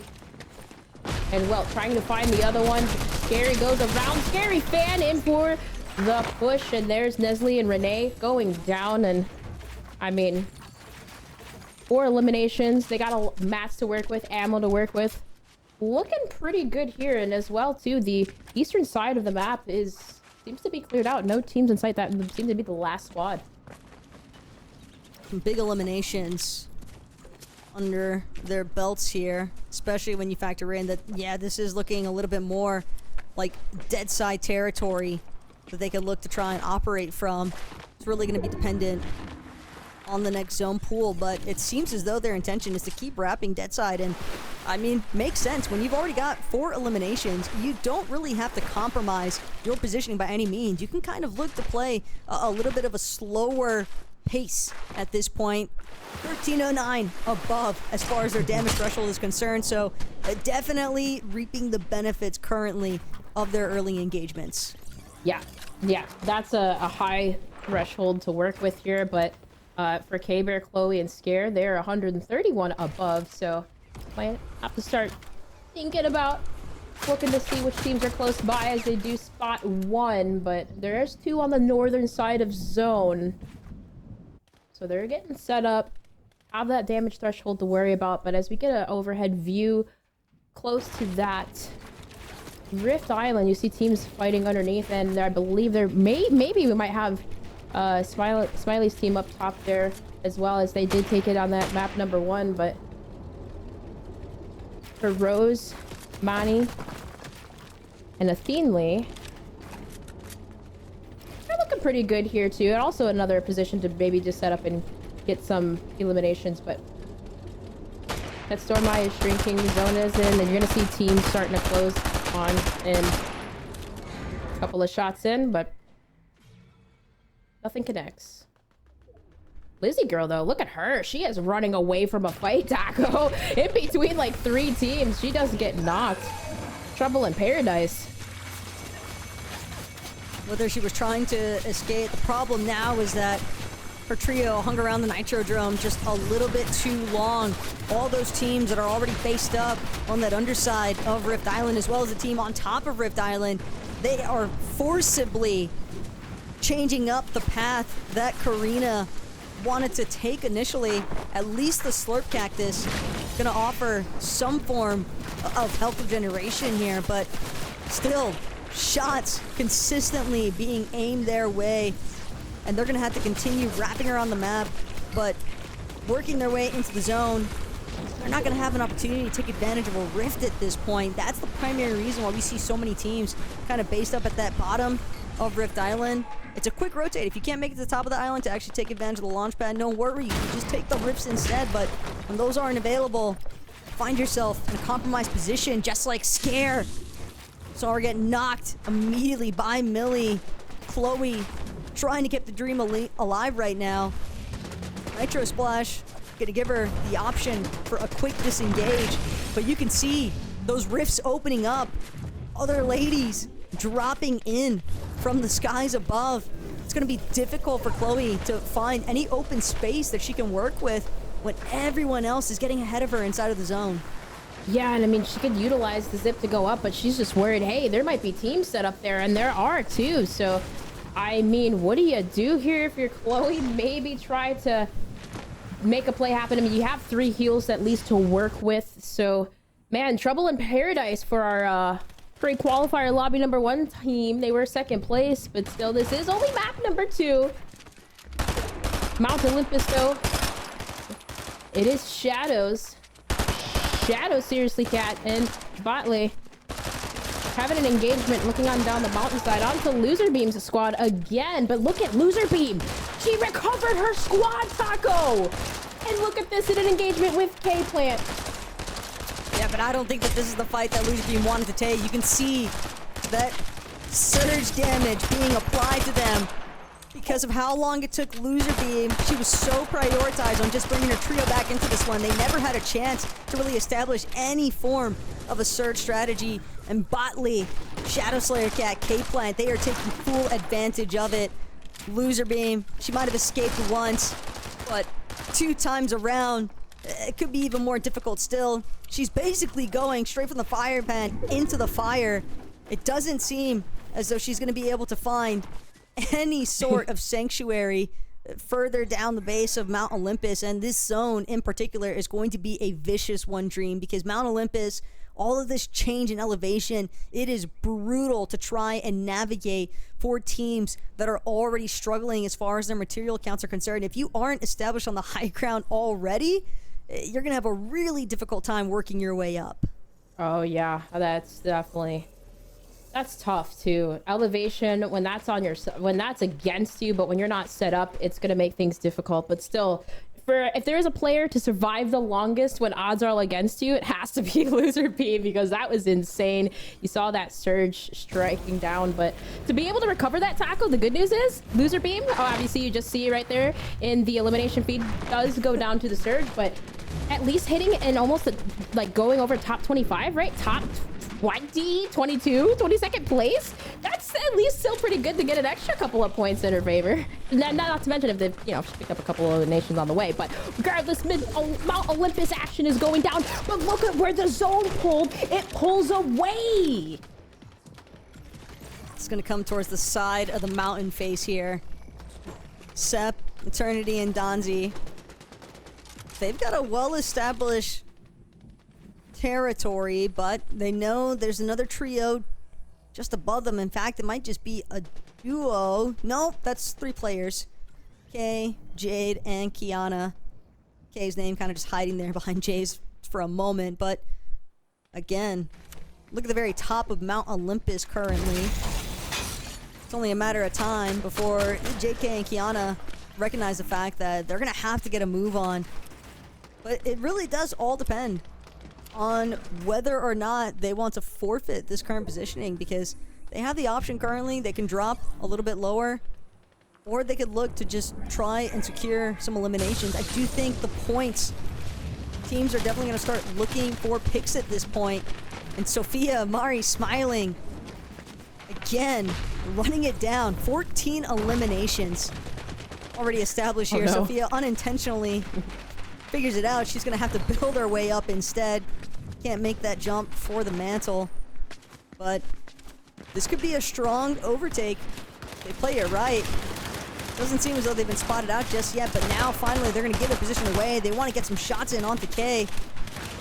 Let them know that at least as far as statue is concerned, this is going to be their grounds for the taking.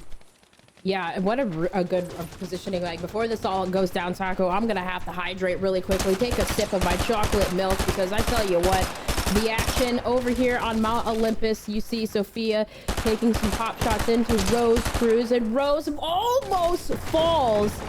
But still, for Sophia, not going to decide to overly engage, group up with her squad, and still there is the knock on to Rose as well. Does connect. So you see kind of just getting information too, where all the squads are, which engagements do we take, but they don't have to worry about the surge as they are way above the damage threshold. And well, Sophia, Mari, and Smiley, I think this is a pretty good position for them to be in. As you see, they do have the highest ground, but there's another team getting struck down. I believe that's Rose's squad from the surge. And while K-Plant seems to be in trouble too as well, as she is boxing her way out. So really strong height position. A lot of builds as well for Sophia, at least. Curious how much material Mari and Smiley have to offer. They don't even have to worry about getting chopped. In fact, they're just going to take the Nitro Splash. They're still making sure to secure that ultimate high ground compared to the rest of the lobby, but the main team to keep an eye out for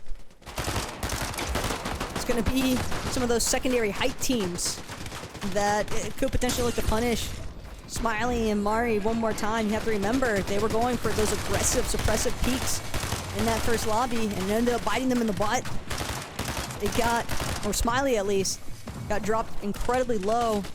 That kind of forced them to have to give up a little bit of that height advantage. So, Food Babe, Miss Mari, DJ Lovely, good shots to the window peak.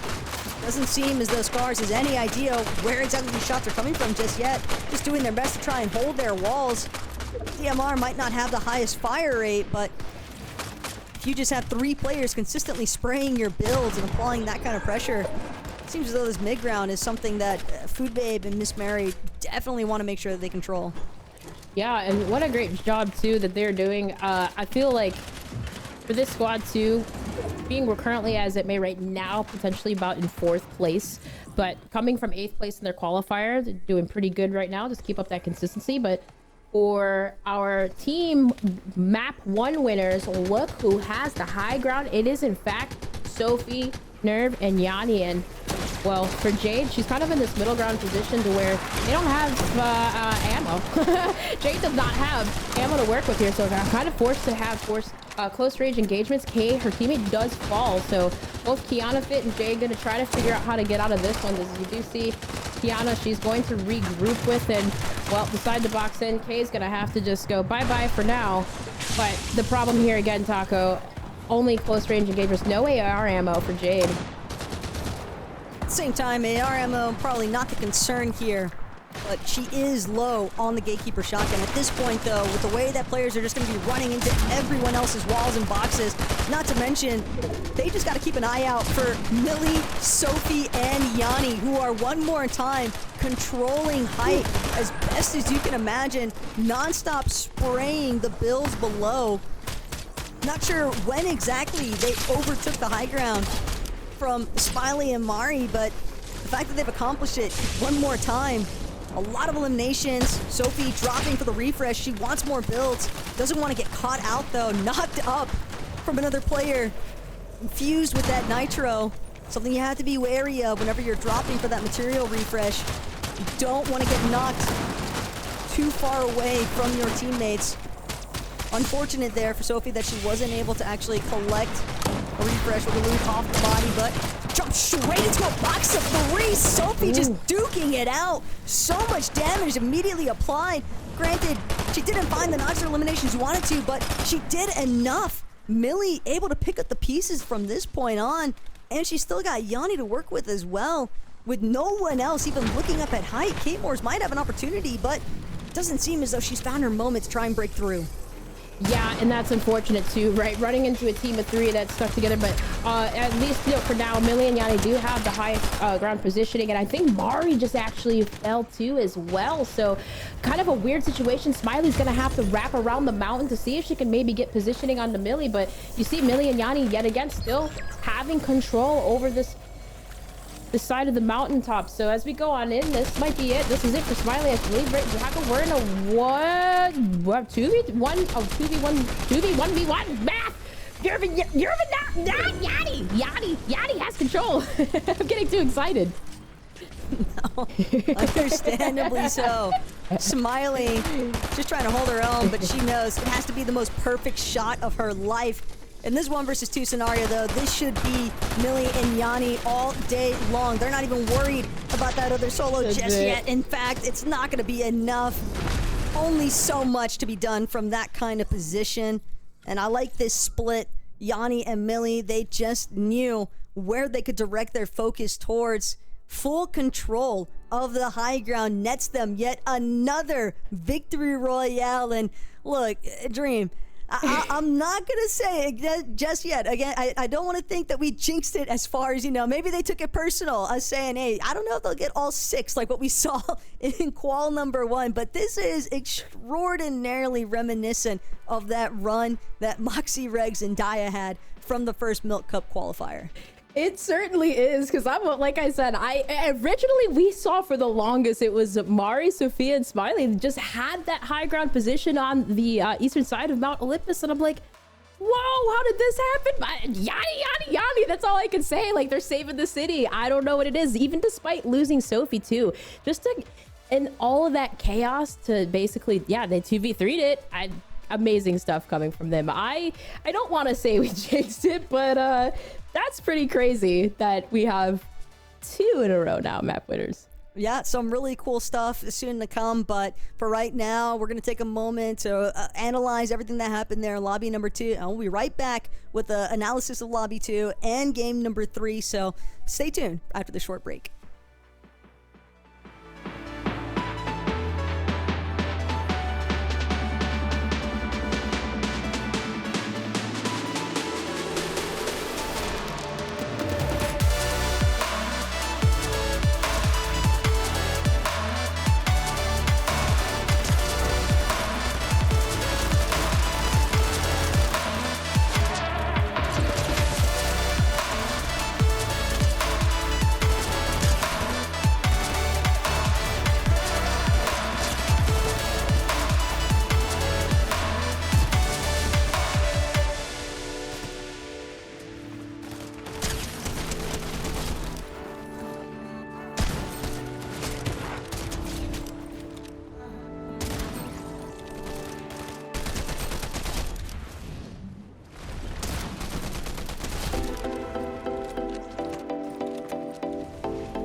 welcome back everyone once again to the Milk Cup featuring Fortnite, presented by Gonna Need Milk. The incredible people bringing all of this together, and my goodness, 2 games down. You know, Taco, in esports, everyone likes to talk about the caster curse, but rarely do they talk about the caster blessing, and I think you two may have bestowed that on our #1 team right now.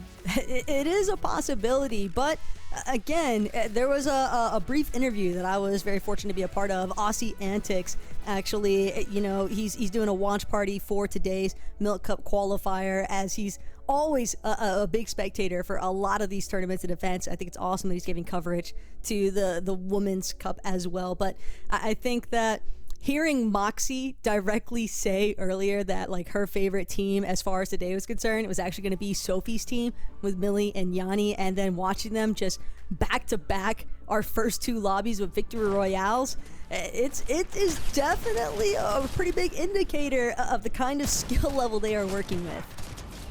Yeah, that's such a good shout too. I mean, like they have to be proud for setting that bar high. But hey, I gotta give a shout out though to Rising and her squad, but at least Rising playing super confident, as we see on this map number 2. A lot of those teams playing, I feel like a little more aggressive this time around. Kelly, did you notice some differences, key differences between map number 1 and map number 2? I mean, what I noticed primarily was how many eliminations Sophie, Millie, and Yanni had. If I'm not mistaken, they ended the game off with 15 eliminations. Oh, I think it might even be more now, and who's good at math, right? But that is what I want to see, Taco. I want to see the aggression. I want to see these teams that know that they have the game, and so they just go for it. However, there was a moment there when Sophie dropped down and ended up, you know, in a box of 3 other players, and she did get eliminated. At what point is too much aggression bad? I mean, at the same time, though, I don't really fault Sophie Ann for going for such a, what looked to be an over-aggressive play. I think was extremely intentional. I don't think that she was just, you know, chancing happening to run into a box of 3. I think that her only focus at that point, she was just trying to do as much damage as possible. And she really caused a big disruption in that trio because they just had absolutely no idea. They never guessed that they were going to deal with a solo just bashing through their wall with the nitro infusion. And Sophie Ann, she just played that with so much confidence, and I definitely can respect a player that's kind of just trusting in her own mechanical fragging skill, that she can look to take that challenge. And granted, she didn't get an immediate knock or elimination onto any of those ladies inside of that box sheet challenge, but again, when you break shields on 2 separate players, you leave that team kind of in shambles, because it was at a point where the zone is moving, it's pulling away from you, and they didn't have an opportunity to heal, so they ended up dropping shortly after anyway. Yeah, and that's crazy too, because originally, and you had called it, Taco, it looked like the zone was going to end like in Mount Olympus, right? Then the zone pulls to the east, which causes teams like Chaos, they have to re-scramble in position. And for the longest, it looked like Smiley, Sophia, and Mari had that position. But as you said, Sophie, that disruptive play caused chaos for them. And yeah, I mean, that was a beautiful play, just having like an entry player, maybe 2 anchor players sit back, but ultimately having that high ground, Yanni, Millie able to clean it up, and it was beautiful plays for that squad. Well, we are getting ready for game number 3. Can anyone take down the Tyrannical Trio, or are they going to take their 3rd victory royale in a row? Well, we'll find out right now as we hop onto the battle bus. Thanks so much, Kelly. This opening shot of the Nitrodrome. Keep in mind, Sophie Ann, Millie, Yanni, they're going to be a team that likes to drop just a little bit south of where the Nitrodrome is actually located. I'd say even a little bit more southwest. Brutal Beachhead has just been working out so consistently for Sophie Ann, Millie, and Yanni. And I think, if anything, they've got to be elated at the fact that they've already managed to secure 2 victory royales, regardless of how the rest of these lobbies shape up. Dream, I do think that they are in a very safe position to be considered one of our guaranteed top 11 teams. Oh yeah, for sure. I mean, unless, which I highly doubt, unless they completely tank the rest, because I mean, underneath that, it is in second place Smiley, Sophia, and Mari at 145, and in third, K-Moore's and her squad at 128. So, I mean, I just have to shout out to you real quick, because that loading into the map, even shout out to the production crew, Radiant, just for doing such an amazing job here today. But man, setting the bar high, Taco, absolutely. 178 points is insane, but I think the competition still is going to heat up as we do enter this map number 3, but it's almost a halfway point. We're moving on through, Taco. Yeah, I do think we have some pretty clear favorites as of right now, though. Aside from the immediate given of Team Sophia, Millie, and Yanni, you've also got Team Sophia, Smiley, and Mari. They're actually opting to drop much further north of Brutal Reachhead over at the Underworld. And then finally, K-Moore's team. Her squad has actually still been putting up numbers and holding down that third place position. They were initially second after that first lobby. They did get dropped one spot lower in the leaderboard, but if I know anything about K-Moore's Layla and Scars, it's that they're probably going to look to come back with a little bit of a vengeance here in this halfway point. And this could also really be a big momentum swing for some of these other ladies that could be just outside of that top 11, because remember, 12th through 16th, you are still auto-qualified for the Milk Cup Qualifier 3 that's going to take place a little bit later on. And it's definitely a strong position to try and hold if you can't actually work your way into that top 11. Yeah, and I mean, even just looking at the positions too, like even talking about K-Bear, Chloe team, Chloe's team, and Kay, like they were sitting, I believe that was what, 10th or 9th, and then Alarming Amber too in that 11th spot. So this, the cutoff for this is still quite close, I feel like, for those bubble teams. But for K-Moore's though, I mean, yeah, as you said, like she could definitely do it. Even around the Grim Gate area, no, we know that Moxie, Regs, and Daya, they were consistently winning over here. But yeah, we were on a different patch. There's different instances, but still, if anyone can do it, K-Moore's can. But over in Trouble in Paradise, over here at the Rebels Roost, seems like Blazy's resting her teammate. But what seemed to happen? Maybe Rose Cruz and Monty having a little bit of engagement here, but able to get away. Nothing to work with in terms of heals here, unless, well, can only imagine, I guess, Nerface is going to use what's left on herself. But Trouble in Paradise, only 12 on the ammo on the SMG here to work with, and no builds. Yeah, Harbinger SMG, not exactly, especially a great one at that, not your optimal engagement position by any means. And even with the successful revive right now, the intent should surely be a lot more catered towards just escaping this current position. Rose and Mani still currently trying to see if they can find an opportunity here to strike, but no. Instead, they're just gonna keep trying to loot out mansion here at Rebels Roost. Surprised, maybe, at the fact that the disengage was maybe not as immediate as they would have initially expected, but even despite only being a duo, they just had the initial jump onto Monty Rose and, Blase and Nerface. And yeah, I think that maybe we see Blase, Nerface, and Nudie maybe try to work their way back in, but as of right now, a bit more of a slow play engagement, if anything.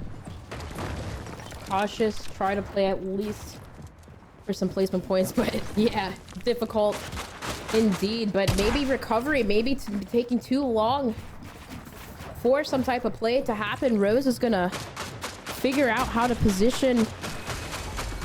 Nani using some Flowberry Fizz to recover a little bit, but still can't take too long as Rose is up top and Mani's going to still continue on not to engage. But for Nerface, and maybe the recovery is in, but maybe not. Rose Cruz knocks Blazy and now might have the advantage here. Oh no, Nerface is gonna try to reposition, but Rose tried to come out on top of the 1v2, gets knocked, but Fermani is able to get clean clean up eliminations here, and Rose does get rezzed on in. So for that engagement, Taco seems to be one, but for Nerface, I mean, you almost imagine they could have had that, especially being in a numbers position, like where they were in a 2v3. Not with the way everyone was focused in the same direction. It's like no one was ever even imagining in their wildest dreams that there could be a flank opportunity there. So excellently played by Monty and Rose, despite not having the third piece of their trio, Athen, in the match with them. It didn't matter because they still closed out that circumstance despite all odds being against them. I initially thought that their starting point of hesitation and not pushing Blase when she was going for that first revive onto duty was going to work against them, but it seems as though they knew better than me just how to actually tackle that engagement, because the fact that they still managed to outwit and outplay at the end of it all, yeah, that's a tough loss for Blase, Nerface, and Nudie to take, and they're just going to have to opt for lobby number 4 to see if they can get that immediate head-to-head to go more in their favor next time. Unfortunate situation and maybe too much hesitation, but for Maddie, there's no hesitation over here as you see it. Who is that pushing? It is, in fact, I believe Smiley Mari and AFK, and you see right now Maddie might have the position, but Sparkles does fall. Tries to get away, and for AFK, she does fall too as well. So those nitro splashes coming in hand, and maybe the underworld dash Maddie's gonna have to utilize to get away. But just a similar situation, Taco, here that we had with loser beam map number 2. You might be able to recover, but can you go back and get those reboot cards? As well, Smiley's team has complete control over where her teammates were.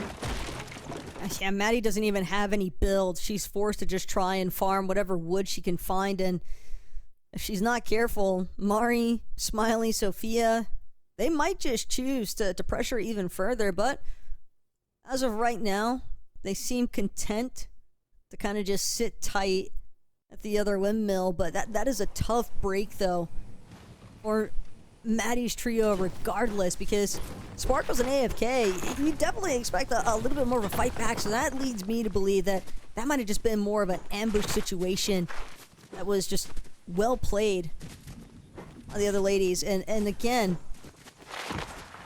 never know where the action might take place this early on. Keep in mind, Forecast Towers, I think probably one of the more popular areas of contention for whichever ones spawned in this match. Coming out of restored reels, seems as though things are relatively quiet for right now. But again, things could be heating up here in the desert area one more time. Checking in at Brutal Beachhead, but it's not with who you'd expect it to be. Sophia and Millie Yanni, they've already moved off from this POI starting point. It's going to be Amber, Blorina, and Rin looking to just scavenge whatever's been left over here. Nuka-Cola is a nice find, though. That's going to get Amber back to being full 200 as far as her HP is concerned. But she's kind of just taking her time, sort of scouting more towards that Sandy Steps area. Could even opt to use this Flaming Boost Hoop if she wants to get that stimmy of Nitro going. Just a quick and easy rotate. Yeah, and then she wouldn't have to use that splash, of course. But for Amber and her squad too as well, I believe, yeah, they were sitting at 11th, so getting about an average placement out of 8th. They definitely need to do better here on this map. But for Yanni, for our double map winners here, going for the third, looking pretty good here as they have 5 eliminations. You do have plenty of resources, a mythic weapon there. You got the mythic shot, the pump. That's a pump shotgun, and well, it's gonna be I don't know if we jinxed it or not, mythic but combat. Mythic combat. There you go. All the different ones. The gatekeeper, mythic pump. All we know is that they're loaded, Taco, and we may have cursed it, because getting set up and maybe potentially having a map number 3 would be huge for them, but huge for Donzi right now is having the position over here and does take down L's. Yeah, but Donzi, she's got that machinist medallion in her loadout currently. That's why you saw the shield ticking back up to 75. Probably going to end up exchanging it over to Sep, who's going to opt for a small shield potion. But again, the Machinist Mythic Combat Assault Rifle, it can apply so much pressure, and the accuracy as well that Sep is putting it to its full utility at this point. Els, Arising, and Haley, we saw them kind of leading the charge in the last lobby, taking more of an aggressive stance, going for those quick eliminations, but now they are forced into a full retreat here. Sep not trying to let them get away for free, though. Some nice tags going to connect. Could even opt to chase this one down with the launch pad, but instead, they might even look to take it slow, have to remember what's above. That launch pad had been blocked off earlier on, but they're just happy with the surge strategy damage that they were able to get online, so they're going to prioritize just keeping their rotation as smooth as possible. Yeah, and most definitely. And I mean, having the mythic weapons too is just such a great advantage. I mean, just the damage that you can put into structures and obviously to players, but that reload time, I feel like, I mean, if you have that obviously paired up, 2.6 on that is just so quick, and for those late game scenarios, super advantageous. But can you take down Team Sophie? Because at this point, I mean, do you think teams might start to switch up strategies, maybe to target top teams? Like, is that a common thing that you see, would you say, quite often? Is like, hey, we know this team's at the top, and maybe we decide to push them and contest them, but do you think that might be the case here, Taco? That would lean a little bit more towards like a grief strategy, if anything, but at the same time, I think a trio like Sophie M, Millie, and Yanni, they would be more than welcoming to that sort of exchange from any of these other teams in the lobby, because with the way that they're fighting, honestly, Dream, they are just looking like strong fraggers in their own rights. And if anybody wants to try and challenge what's looking to be the best team competing in this second qualifier, I think that they are more than welcoming to it, because it could potentially just net them more eliminations. Yeah, and that's like kind of for sure, the name of the game. I mean, we were kind of talking about that. Will eliminations matter more? Will placements matter more? And for some of these squads, we do notice, at least compared to the qualifier number one, placements were important, as some teams even got the 4th, 5th place spot with 14 eliminations. But just placing high consistently is what we're going to be looking for some of these squads. Is, I mean, even for, like, you look at Ms. Mary and her squad, DJ Lovely, I think they got like what, in the qualifier they didn't place as high. I think it was like what, 8th or something like that, but right now sitting in 4th, looking pretty good. So as long as they keep that up, even with 11 eliminations, right? Lavishly, your squad too, 10 eliminations but sitting in 5th. I mean, that's still really good. Just pace yourself throughout the tournament, and it's kind of what we need to see here too as well from Chloe Ames, is being one of those teams too that was shockingly closer on the lower half of the leaderboard, as well. Maybe predicted to be a little bit higher in the standings, but this is map 3 only. We still have quite a little bit of ways to go in the standings to shake up, but we'll see. We're going to see the squad rotate over into Mount Olympus, and we do know that there are, looks to see 2 teams here, maybe a solo as well as a trio, or maybe a duo, but for K-Bear and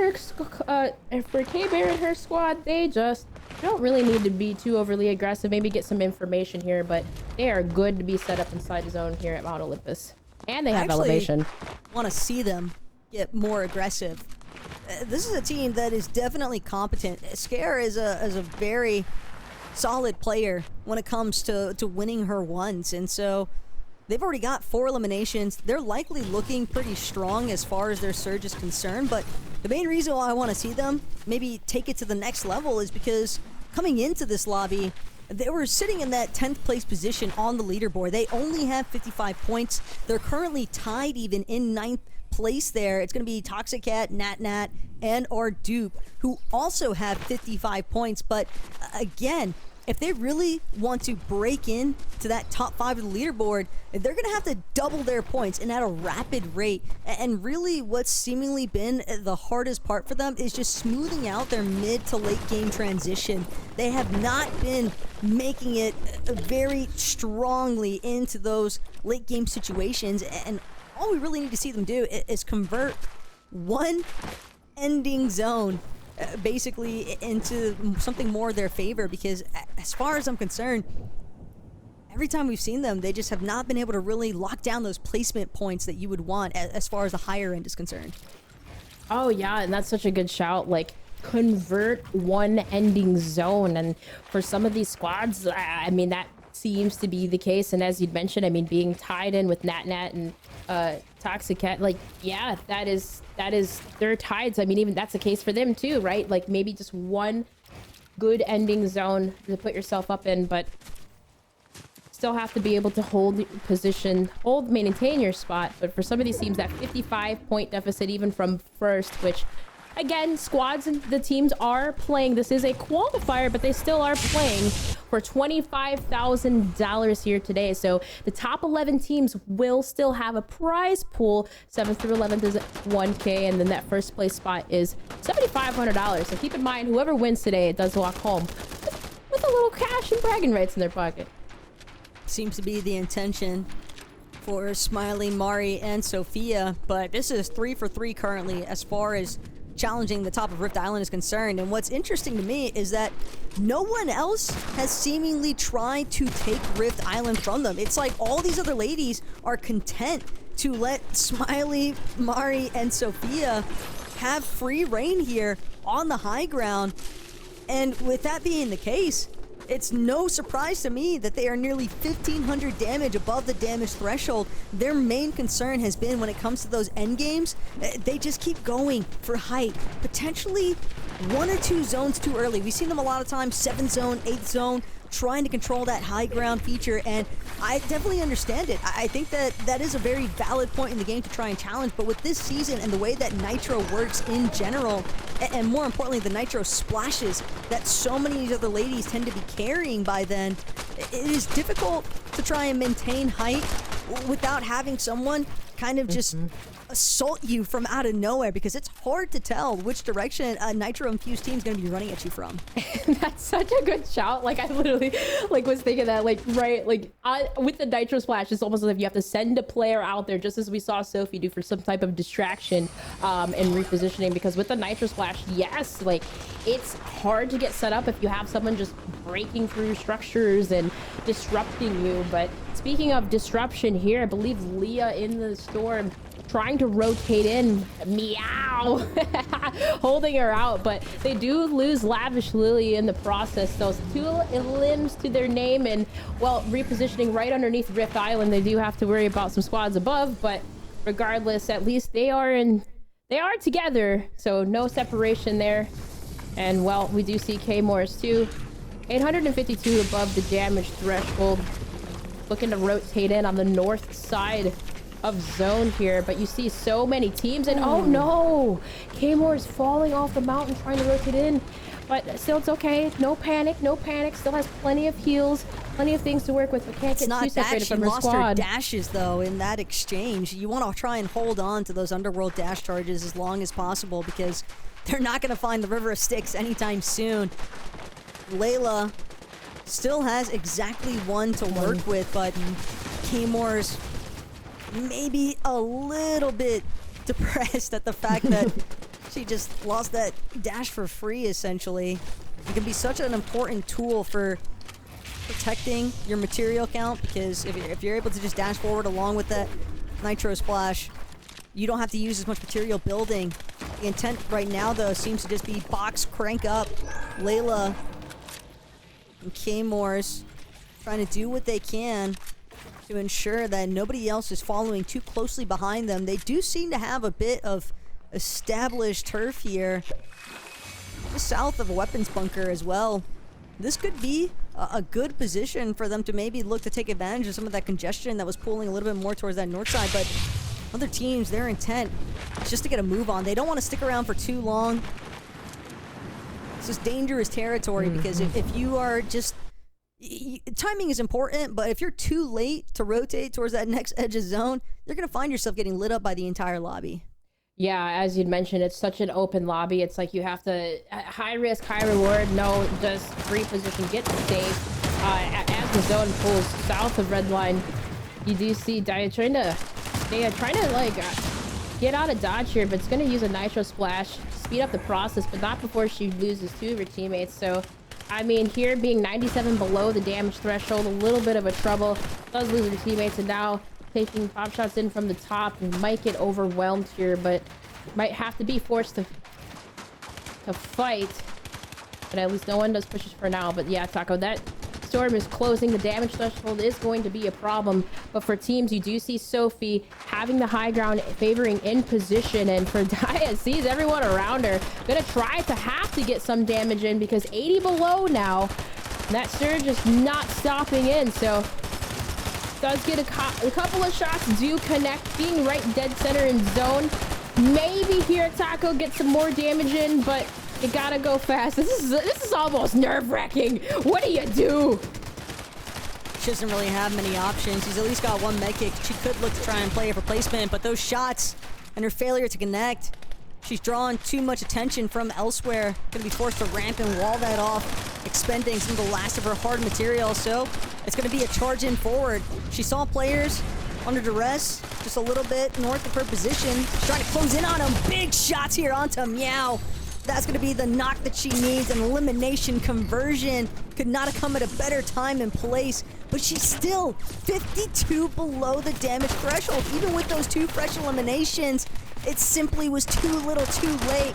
And now she's just a victim of the rest of the lobby if she gets gobbled up by Blurina and co. Amber, Rin, probably happy about that fresh refresh just delivered right to their doorstep. They're making sure to move in sync with each other, trying to stay ahead of the rest of the pack. Don't want to get too caught out in that backside of the zone. You can see some of the stragglers from behind. Hannah, as a solo, you're kind of forced to operate from that further backside of the zone. Just hope that nobody else notices you. 285 above, though, for Blurina, and just navigating her way through what seems to be the closest to secondary hype for the time being.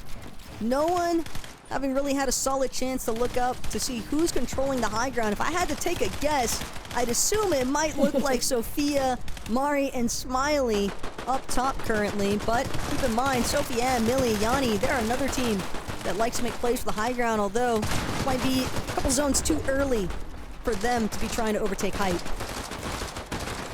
Yeah, most definitely those nitro flashes and anyone busting through those structures. But for Darina, that was a very important elimination as they were close to being underneath that threshold, but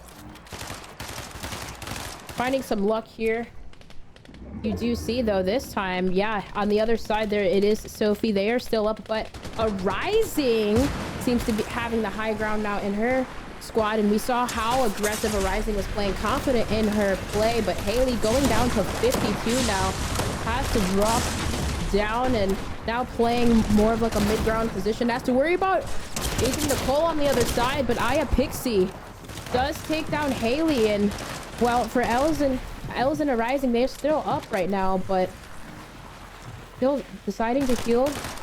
Got a couple of shields to work with. It's going to take you down to 1 shield potion, and yeah, this is going to be tough.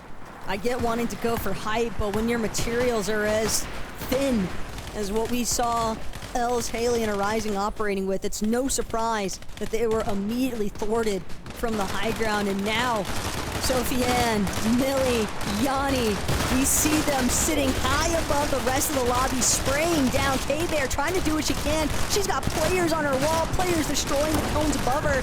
All of her hard mats practically down to her last couple of builds, essentially. And once the wood starts getting busted out, that's when you know that a player is really in dire straits. But again, she's trying to do what she can. She's playing the medkit for placements at this point. Chloe can take that nitro splash, the nitro infusion, tries to charge towards the low ground front side of zone, but so much pressure just funneling in from behind her. She's just scattered in every which way. Doesn't exactly know which direction she should even be checking for currently, because she's having to operate as a solo, just hoping she can clutch 1 or 2 more placements Every little bit counts at this point. Meanwhile, Mari and Smiley, they've actually managed to work their way up to the high ground. It's a shock to see Yanni, Millie, and Sofiane actually forfeit it, but they're still willing to take their bet. They still think that they can make this work from the ultimate low ground. Gazy Nicole gonna survive for the moment because Yanni having to go for the reload, but she knows there's a player still behind her. It's looking like a solo. Could be a prime opportunity for her to completely take advantage of. Yeah, and I mean, they must know something that we don't because, look, they are ready for this win, maybe potentially going for a third win. Takes down another one, and look at, you see the repositioning, trying to get around up top, or at least in the middle ground here, but Yanni still getting separated a little bit from her teammates, is gonna build a little bit away wood, but you see the zone pulling away.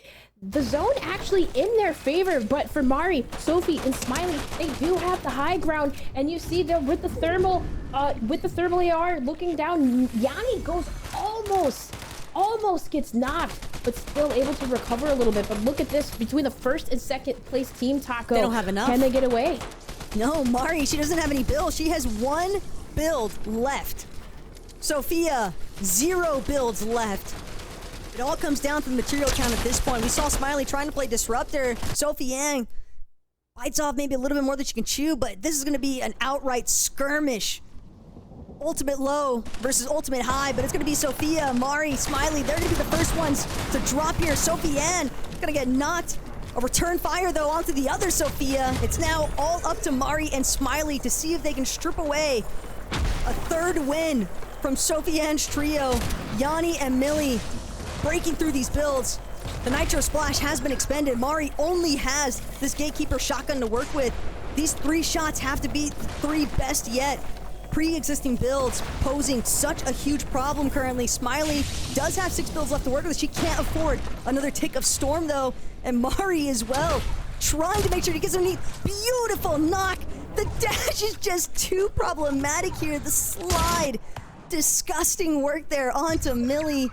And Mari and Smiley, they have done it. Millie was the last standing member of Sofiane's trio, and the Nitro Splash was just too problematic. But no, it's Yanni hiding out in the storm with the medkit. I thought for sure that it was going to be Sophia's team that came out on top. I should have known that Yanni was just hiding off in the distance there with those white heels. A complete bamboozle, and man, Millie did everything that she needed to. She was just playing that detour back there. She was just trying to play a decoy the whole time. That was absolutely insane, and you're right, like, for a second too, because for the longest Smiley and them had the high ground, and we were like, okay, they gotta know something because they're favoring the low position. But for Yanni to go off, split off, and just to create that diversion, it's almost what happened similar to the map number 2, but that was Sophie that fell, right, busting through structures. So my god, these late game 2v1s or excuse me 2v3s where they're just splitting off and just making these big brain plays, Taco, absolutely insane. Like, I definitely got bamboozled. I'm sure you all did. Yeah, I know Team Sophiane's got to be feeling really good about that one, though. I mean, they're 3 for 3 currently, Dreeb. This could potentially be our trio that tries to make another challenge for that perfect run in this Gonna Need Milk Cup qualifier number 2. But more on that a little bit later on. For right now, we're going to have to cut to a short break.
Welcome back, everyone, to the Milk Cup Qualifier 2, or maybe we should call it the Sophie-Ann, Yanni, and Millie Cup, because my goodness, three-peat once again. They grabbed the victory royale, and that is 3 for 3 right now, Taco. Can they be stopped? At this point, I'm starting to think no, Kelly, because the best shot that we've seen at a team shutting them down so far was Smiley, Mari, and Sophia at the end there. But again, I might need to get my boomer vision checked out here, Kelly, because Yanni just so stealthy, so slick with it. Nobody knew where she was at with that med kit, myself included. Yeah, and you know, it's crazy because the energy that Yanni had coming into this, like, kept saying we're confident, we're saving the city. Like, they keep saying we're saving the city, and I mean, she's saving the plays, because that was insane. Completely bamboozled us all. But yeah, first place, second place team going in, that was absolutely crazy. And you just love to see it too, because this was one of the teams coming into this that had made a change up, right? Sophie played with K-Moore's and Chloe's previously, and then makes this roster change, and now they are like Moxie and Regs and Dia. Like, they're amazing stuff. I'm just jaw dropped. We're seeing this yet again.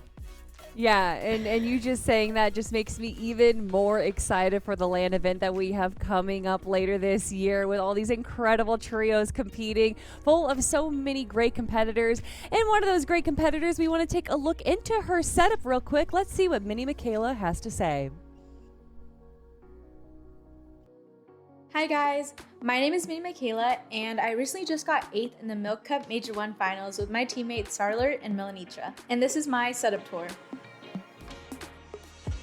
So you think I'm going to go into detail about my PC specs, my monitors, all that good stuff, but what makes my setup is definitely the shades of pink in my room and all the cute little girly stuff. So for the shades of pink, we have the pink mouse pad from Mousepad Company, my pink Logitech mouse, pink HyperX Quadcast, pink lighting, pink and-a-seat chair, and my pink paintings. Although the pink in my room is iconic, I think what really staples this as Mini Michaela's room would definitely be the squishmallows everywhere. Before I moved here to Dallas, I used to live in California, and my old room back at home used to have so many squishmallows. I'm talking the bed, the shelves, the floor, the desk, literally everywhere. So the input I use is a controller, and I use an Xbox Fusion Pro controller with paddles.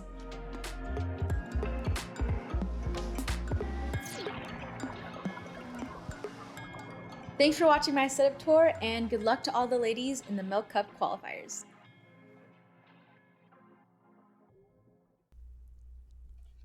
A big thank you to Mini Michaela showing off her setup there. So much pink. I was actually looking around my room to see if I could find anything pink to show off, and it's all just black. That's the entire room is what I have there. That would be my design choice. But of course, hiring from our players is one of our best things, and we're going to be hearing from the Peach Cobbler. Thank you so much for joining us here on the Milk Cup, Peach. And I mean, my first question to you is what is it like being a face for such an incredible event like the Milk Cup? Oh my gosh, I don't think words can describe it. I feel very humbled and just like an honor to be a part of this, because I too am a player and just like a small pawn in this massive game and this, you know, industry, and to be selected to be a voice for all of the women out there is just, it's huge. A big honor. Yeah, you're definitely a legend within your own right, that's for sure, Peach. Everybody knows the kind of impact that you've had, not just for a lot of the ladies throughout the Fortnite scene, but I mean, you're always trying to get everyone involved, right? Throwing a lot of third-party competitions yourself, so that's really cool to see. But as far as my question is concerned to you, is this current qualifier going the way that you would have anticipated it? Like, was Sophie-Ann also like your leading team? Honestly, it's kind of been like up in the air. I love Sophie. I've played with her before in the past too. She's an incredible player. She has great mechanics. So I definitely saw her being in the top teams that were qualifying. But I definitely thought I would see our dupe at least in the top 3. Her team is incredible, and I've watched them do so many scrims, as well as Maddie and F. Like, I'm surprised that they're not up there, and it's just been so rough for some of them, just off spawn and trying to get away and then going back and rebooting their cards or collecting. It's been crazy, and I think those nitro splashes have kind of just turned everyone into aggressive players, Whereas like it's harder to get ahead of the game, like, you know, zone and positioning, because you're just either being like shot at or barreled into your box, or your rotation is kind of, you know, it's so different when you have someone charging at you with nitro splashes. So I honestly think it just keeps getting switched up, and I know that Sophie and them have a massive lead, but I do think that the way that this new meta is, like, we could potentially see some uproar. I don't know if they're going to be completely uproared, but who knows? There's some great teams in here. I love that. Like, it really is. And I mean, Peach, I mean, kind of like leading into what Taco said, just with this overall, and like the fact that, you know, when I first met you, you were just starting to host tournaments. Like, did you think it would even turn into this? No, and I love that you're saying that, because I saw, you know, Gonna Need Milk doing incredible things, and I brought an idea to them, and they took it and went above and beyond. Like, Irina has given us an incredible opportunity with the EFUs in all those tournaments, and this is kind of a replication of that, but something completely different in its own, in terms of like the different qualifiers allowing for so many women to get in, girls that don't have a following, girls that are just starting out, or girls that have been grinding for such a long time. Like, to watch this unfold the way that it has just continuously built my hype for the women in gaming in general. It's just awesome. Just to add to that, I mean, I was just, sorry, Kelly. I was gonna say, like, as you said, a long time, I've been a part of the esports for a long time. Just thank you so much for doing this, because this is the first time, again, as I said, this is the first time I've ever seen a women's LAN this big. Oh my gosh. Thank you, Gonna Need Milk, for listening. Like, Yes. they really made this come to life, and I'm incredible. Like, even you ladies, having you guys all together, like, this is such a power trio as it is, and just to watch them continuously come out with incredible plays like this, it's awesome. Nah, this is for gassing you up, Peach. Don't Yeah. worry about us, but thank you for real. That means a lot.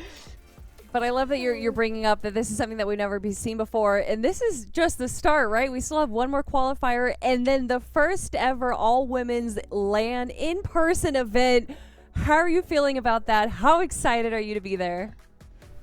I'm actually so nervous. Even though I'm not competing, I'm just so hyped for these women, because, like, I know how it feels to be playing in a tournament with this prize pool, but to be on stage is a completely different feeling. Like, to have that opportunity is just, it's a once in a lifetime thing. And I'm really excited to meet these women and hug them and cheer them on, probably cry for them too, because again, this is just such a monumental opportunity. Thank you so much for joining us here, Peach Cobbler, and for being a part of this, for reaching out to Gonna Need Milk and having the Milk Cup come to fruition, because this wouldn't be possible without you. So before we send you off, where can people find you online, real quick? Ooh, let's see. You can find me pretty much any social is the Peach Cobbler, except for Twitter is thy Peach Cobbler, because somebody has that, but you know, any of those will do. Thank you so much, Peach, and I'm sure we'll see you for the next qualifier. But for right now, we're going to be heading back to the three of us, because if I'm not mistaken, we actually have another game to go. So, Dream, Best Taco, I'll let you guys take it away. Appreciate it, Kelly. Yeah, I mean, this has just been an awesome experience so far, Dream. I'm honestly always thrilled to get to hear from Peach Cobbler herself. And in all honesty, it's just how humble she really is at the end of the day, because she really has done so much for the ladies in the Fortnite space, especially with combining Irina EFUs all alongside of Gonna Need Milk, and just making sure that this kind of opportunity can be presented to everybody. Oh, I had to start hydrating, and so yes, you're right. Like, I almost started tearing up, because when Peach started talking about women being on that stage and what it means to them, for some that have been playing for a long time that didn't have these opportunities, let's say even 10 years ago, 8 years ago, you know, I literally started tearing up, because that is the case. This means so much to them, but being in a LAN setting is, you know, it can be a little nerve-wracking, but also being on that stage, all of that hit the feels, because that has been a dream for some of these women, literally. So just shout out again to Gonna Need Milk, to Radiant, to Irina, to Peach, just for throwing this event together. As well, we, again, potentially might see all 6 map winner. I don't know, but this is only qualifier 2, Taco. We still got one more to go and a big land to come, but 11 teams today will secure their spot into that land final where there's 11 teams waiting. But Mount Olympus looks very pretty. Maybe we'll go for a swim, but imagine all of that being chocolate milk. Oof, I need to hydrate. Yeah, that's for sure. But I think honing in, we've put a lot of emphasis onto Sophie and Millie and Yanni, and for good reason, right? Especially with such a dominating performance to start things off in the first half, those first 3 matches being all theirs for victory royales. They lead the way pretty heavily in the leaderboard currently as well. 279 points. Second place going to be Team Smiley, Sophia, and Mari, and they have 217 points. So a 62-point disparity between our first and second place team. And with the way, though, that we saw Mari, Smiley, Sophia kind of closing in on a potential victory royale in that third lobby, I wouldn't be too shocked to see them maybe be able to finally convert an endgame into a victory royale of their own. But until then, some of these ladies that are more right on the fringe of that top 11, the cutoff point currently being Team Rylan, Gazy Nicole, and Aya Pixie. They are currently just 4 points ahead of 12th place heading into this fourth lobby. And this is where I'd really expect everybody to kind of hit that lock-in moment. You can't let any of the mental fatigue break you down at this point. You've got to ensure that you are closing out these final lobbies in the best way possible to maintain that top 11 position. That's such a good shout too, because keep in mind 12th through 16th they do get an opportunity to play in the qualifier number 3, but another squad that I'm looking at that I'm kind of surprised with right now, it's Maddie, AFK, and Sparkles, right, sitting in that 21st spot. So kind of getting that average placement of 21, only 1 elimination per match. I mean, yeah, unfortunate situations, but for a squad that I personally have seen dominate in like previous WOT events, this is a little bit shocking for me. So maybe just to get they got to get something on the board, have one really good map. That's what you said, right? Some of these teams need to convert at least one good map to make a difference in the standings, or at least secure top 11 or get close to it. But from at least Maddie, AFK, and Sparkle's position, 22 points. They gotta get at least to 90, so much needed win here for them. I think Peach said it best during her interview, where Nitro just adds such a I don't want to call it unstable necessarily, but it definitely adds a lot of uncertainty in terms of just how feasible your rotations are going to be, how well those engagements with your initial box fights are actually going to go, whether or not they even go in your favor to begin with.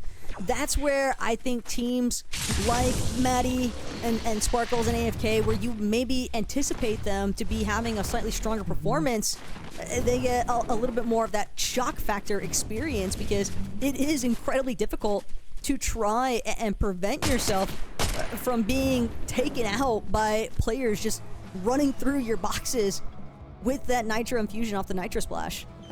Yeah, and again, if you pair that up too with the medallion, like just having that infinitely is just insane. But a lot of those positions being, you could, like you said, use to rotate quickly. Having the mobility is very, very key. But strategies in these end games, I would like to see these teams maybe play like, not play like Sophie and her squad. That's going to be very hard. But in terms of the synergy that they have, right? Like sending players out, maybe having a dedicated IGL to direct a little bit better. But their strategies just seem so perfect and pristine in those late game scenarios that just really would like to see these teams play a little bit more confident, as, like that Rose situation where we saw maybe playing a little bit too passive. But as we're entering this map number 4, definitely got to play confident. And, well, from above, you see Hannah and her squad down low. Not in a favorable position, but at least for Iris, Mia, and her squad. Cash, Bells, Eris. They do have the high ground over here at Nitrodome, but there's another team, too, on that western side that seems to be pulling away. Both teams not really being too aggressive here. Can't really afford to be that aggressive when there's, what, 4, 5 separate teams local to this position here at the Nitrodrome. Kind of want to try and take it slow. Aris, Bells, Mia, they've got the right intent. Trying to leverage using these metal roofs, that natural terrain to their advantage, but at the same time, you hang out too long, too exposed. That's why we see them opting to expend some of these shield bubbles. They want to make sure that they're protected while trying to spray down onto Hannah's trio, because if they go for these over peaks without that protection of the shield bubble, they can't really keep standing on top of the rooftops without eating some return fire. That seems to be the main thing they're kind of staying wary of. Audio cues can be really difficult to pick up here, though. Like, sure, you might get the visual cue if you have that setting turned on, which I'm sure all of these ladies are utilizing, but at the same time, it is just so loud here in the Nitrodrome. So many little distractions that could come into effect here. Oh, that's so funny that you say that, because I literally was playing the other day with my friend and we're like, hey, I can't hear you. You want to rotate out? I'm like, yeah, sounds good. Let's go. Like, it is absolutely loud at the Nitrodome, but high risk, high reward. It's at least fun. You at least get some type of fun over here. Depends on your definition of fun, because constantly being harassed by more than one team when you're just trying to hold the position, I don't think that that's my ideal scenario for fun personally, but it's a circumstance that Hannah is surely trying to navigate her team away from. Finally, they're going to break free from being directly underneath where Mia, Aris, and Bells were positioned, but these ladies, they're not willing to give this up. They want this fight. They need this surge. They're trying to get their surge strategy mapped out early on. If they're not careful, though, they might just run directly into Maddie, Sparkles, and AFK, and that could put everything to a halt. But again, Mia gets a good opening shot with that combat shotgun, trying to close the gap. Overhead, just misses. Only needs one more to connect. Big body tag so far. Ivy gonna be the first one to get knocked in this circumstance. And that's gonna put Bells one more time in the driver's seat. Aris, though, so much pressure coming from that third party. Maddie, Sparkles, AFK. They caught wind of what was going down just north of the Nitrodrome.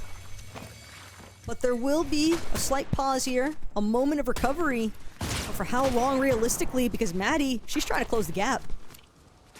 Yeah, and I believe that was Amber and her squad close by too as well. And if I'm not mistaken, repositioning for Maddie too, as well as the team that's rotating into Nitrodome. Deciding to back down, though. You do see Maddie has one underworld dash to deal with here too, but maybe not decide to be too overly aggressive. No need. Did pick up a couple eliminations, so for AFK she does have 2. And again, for this squad sitting in 21st, surprising. It does come as a surprise, but one good map. This map number 4. If anyone can do it, we know Maddie has the experience. And well, for another team, it does seem, I believe that is Aya Pixie. And there's Nicole too.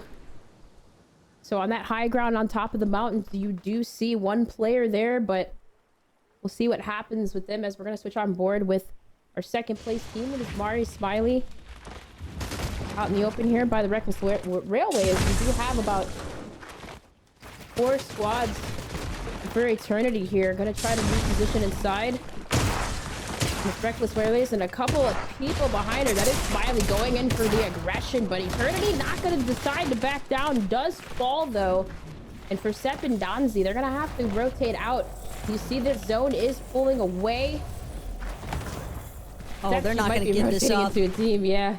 They know exactly.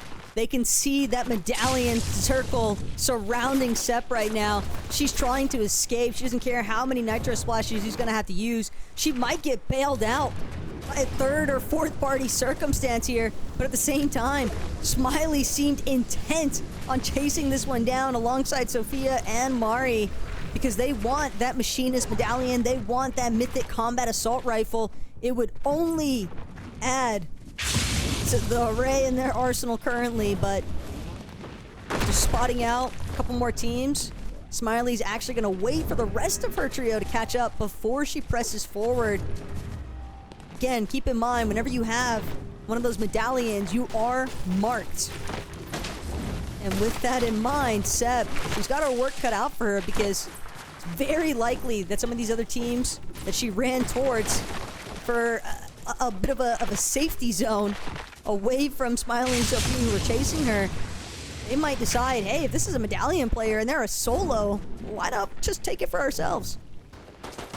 Yeah, absolutely. And whoa, we have about 5 teams over here on the eastern side, northeastern side of Reckless Railways. And I mean, we got a couple of teams too in the south with Amari pushing in aggressive on a Rising here. Rising does fall, but this is good for them as they're going to retake this position. Hopefully, Els is going to be forced to push away. And oh, Mari getting tagged up for the other squad on the other side. I believe that was Dea. So another squad set up. Mari's going to heal up with the Flowberry, but not to worry. He's picking up a couple of eliminations there, 4 to their name. And they have, they took over the positioning essentially, so. Yeah, that's such a big blow as well to Haley and Arising. Els definitely being their primary fragger of that trio. So the fact that she has been eliminated kind of leaves them in a very precarious position. They know that trying to challenge that 2 versus 3 circumstance is not going to be an easy feat by any means. Which is why we see them kind of sitting tight for the time being. Mari, Smiley, and Sophia, though, they are on the move. They are not hesitating even a little bit. Just immediately breaking through an old, tiny surge base that had been established. They're really just waiting for Rift Island to come into effect. Yeah, taking over control of that. And I mean, we've seen them almost there every single map. They were there. They had control map number 1, too, as well. So it doesn't surprise if they do, but hopping on board with Miss Ray here on the northeastern side of Grimgate. There's a couple of teams north too also rotating in, but deciding to pick up some underworld dashes maybe. You see CVS down there too. Can't get too separated, but yeah, this is kind of an open area. Builds need to go out here as maybe you're gonna decide to hop into the flaming hoop as you get some nitro boost, but where to go? What to do? Rotate will be the name of the game here, but hopping on board with K-Wars. Again, one of those squads that 3rd place right now, 182 points, sitting pretty good to qualify in that top 11 spot, so keep coasting. Not too bad here, no eliminations, but problem is here, Taco, maybe not a lot of ammo. Maybe at some point gonna have to give up this position, but still some builds to work with. At Grimgate, though, might not be that difficult for Kay Morris to actually refarm the ammunition she needs to have a little bit more of an effective mid to late game. But again, this is one of our teams that has consistently made it into the end game, so realistically speaking, they definitely got a strategy that has been working out for them. And that's really what it's all about, is being able to replicate your methods of success. Saw that elimination feed lighting up earlier, though, with Mari and Smiley leading the charge. They found Lisby Tweakin's trio. Saw at least 2 members knocked from that trio and eliminated. So whether the final player left standing is going to be able to opt for a reboot or a dual reboot card opportunity, that's just not the easiest circumstance, because again, you are suffering if you're having to play for reboot at this point in the game. Sure, you might successfully get it off, but at the same time, you are compromising so much time in terms of what you could be farming if you were just a full trio as far as resources, materials are concerned, and also just trying to secure that surge, because we have seen a handful of teams really struggling They're getting their surge strategies online. Mari, maybe a little taste of her own medicine, but it's not going to deter her in the slightest. She's still going to go for that charge. John knocked practically instantaneously, but Mari can't go for the body just yet.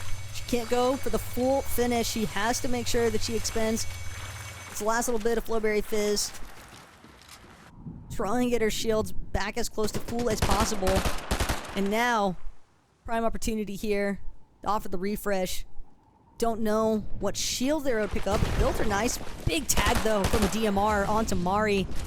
62 hit. Gonna make sure to punish her for going for the loot off of John. But again, Smiley, more Flowberry Fizz in tow.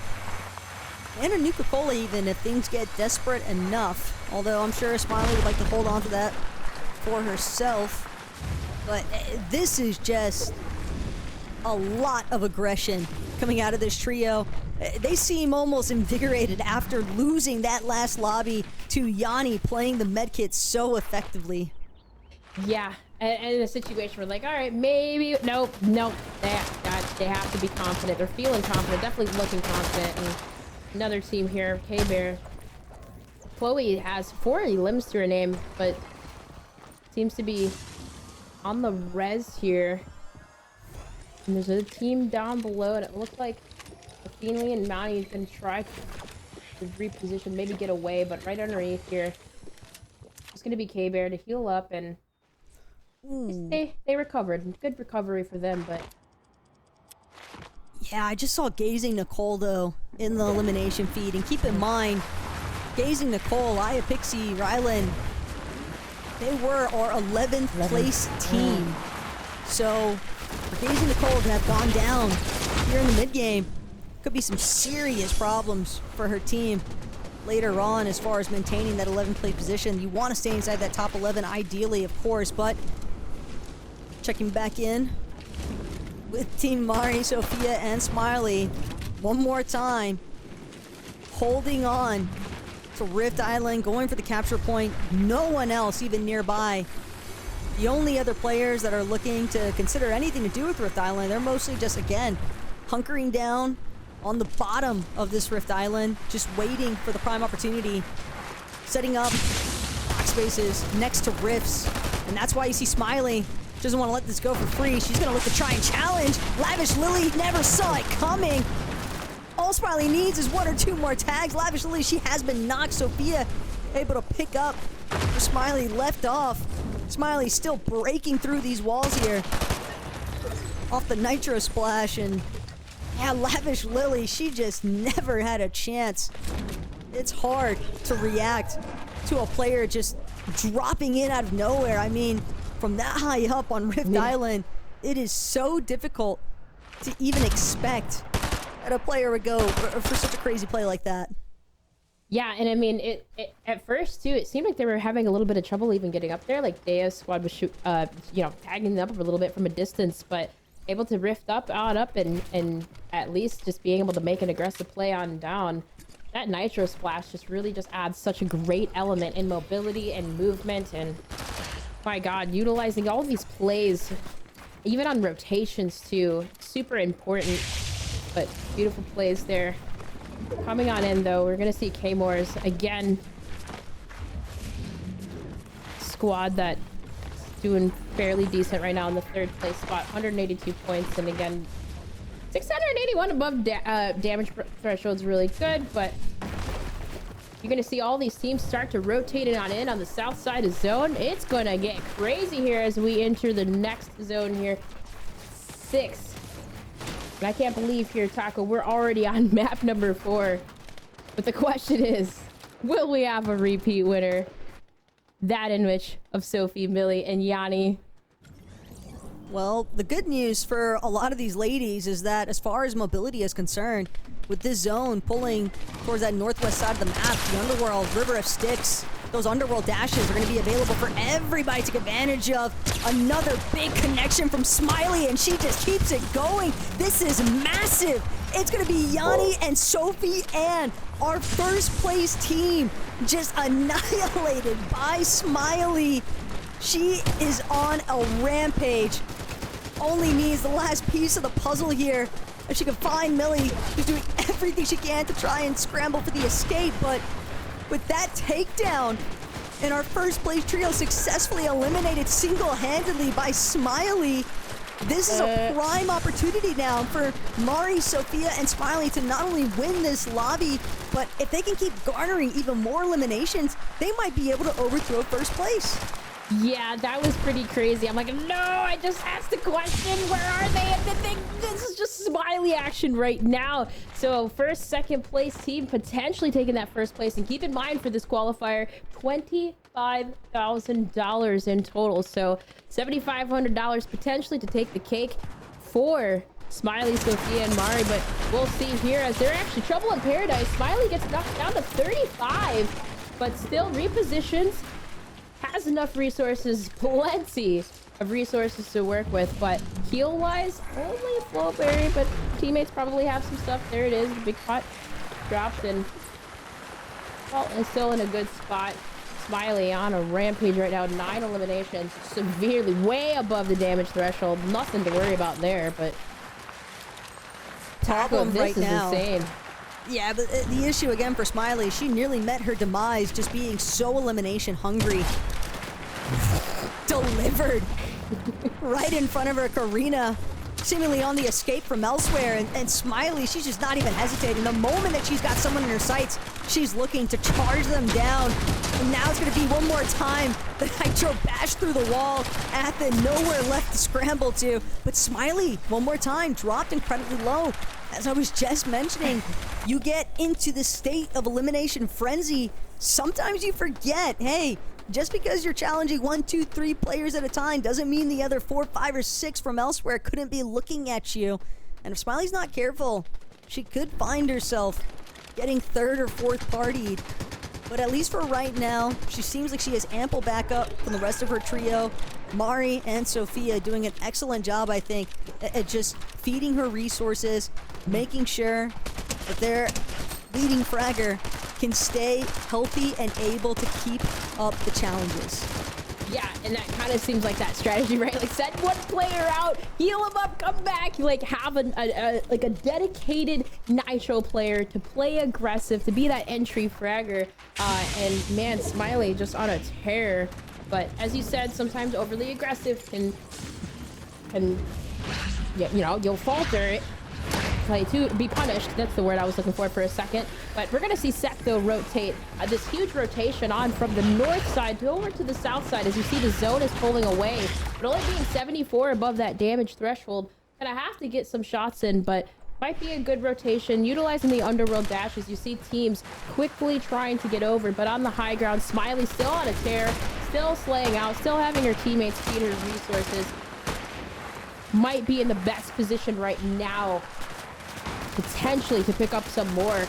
I mean, could we maybe see a 20 elim game from Smiley? I believe that would probably set us at maybe one of the highest, right? Well, the fact that she already has 11 eliminations, she is currently our individual elimination leader for today. A pretty impressive accomplishment, especially when you factor in just how strong some of our ladies have also been in terms of their fragging capabilities. But Smiley, she's looking to definitely set a record all her own. Only needs one more elimination to give her team a total of 20, and that would be 40 points built up just off of eliminations alone. That would be an highest at all, right? Like both 1 and 2, I feel like, right? Like the highest of all time. At least as far as today's lobbies are concerned, 20 eliminations or higher would definitely be the leading amount in a single lobby that's taken place here today. And Sophia, she's done it. Smiley gonna confirm the knock that Sophia had initially gotten. Maddie, Sparkles AFK. This is one of the best end games that we've seen them make it to yet. They're trying to control that secondary height. Sparkles managed to pick up an elimination onto Crocs and blocks, but she's got to be wary.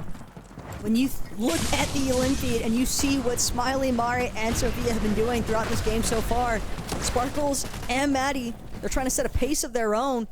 They're trying to get an unestablished layer to themselves. But again, Smiley, Mari, and Sophia, they're just playing the high ground so effectively. collectively, and they don't have to worry about Sophie Ann's trio looking to take it from them. Smiley, in fact, continuing to drop. She gets her knock onto Weezer Wonka, and she's ready to just immediately pounce onto the bodies, get the loot that she needs, those refreshes that keep her going strong. Chop potentially coming out now from Chloe and Scare. They've got to be wary. They're watching their backside. They're trying to keep tabs on everything surrounding them. They're on that secondary height currently, but they're going to opt to just stay towards front side of zone from secondary height instead. Yeah, and I believe Smiley had 2 more eliminations there. Sophia as well picked up 1. So fighting from the high ground, it is Sophia, it is Mari. Smiley from down below. So in this split situation where, all right, we are being aggressive, we are getting everything we can, but picking up heals is going to be the name of the game. As you see the zone closing on in, she might pick up a couple, but we might have another situation here, Taco, where maybe Sophia, Mari play the top side, maybe someone stay alive with those heals. But look at all of these eliminations they have for the picking. Mari takes down another one. 22, excuse me, I can't count. 25 eliminations from this trio collectively. This is an absolute clinic. Smiley is just sending players flying. She doesn't even care where she runs through. She's expecting to see players on the other side of these walls. She's hoping to find someone every time she charges through with these nitro bashes off the nitro splash. Finally gonna find herself under the 50 threshold on her shield. She's only got 10 shield to work with, but I don't even think she cares, not even remotely. She's still keeping the aggression going strong, trying to connect with this mythic combat shotgun. Hasn't been able to find her 14th one yet, and finally, her reign of terror comes to an end. It's all down to Sophia and Mari from the high ground to close this one out and find their first victory royale of the day here in Lobby 4. Yeah, and there has to be some great communication coming in there, because obviously with Smiley was that aggressive. There's some calls, there's some plays that, okay, maybe my teammates, she trusts them to clutch it up here. Was able to do it last time, see if they can do it again. Well, at least Sophie and them were able to, but the clutch situations at least last time when Smiley made that play. But you see the aggressive plays coming in from Sophia. That nitro splash has been popped. Structures are being destroyed. Still holding the high ground though too. You do see Mari, and well, from down below, Trouble in Paradise, Thea does get Storm Surge, and well, this is looking like a win for them, Taco. But Sophia goes down. I don't know how confirmed this win is actually going to be. It could come down to the wire here. Mari did manage to find a little bit of a refresh, but sure enough, the high ground wins it out. The celebratory dance after the fact, a well-earned emote status as well.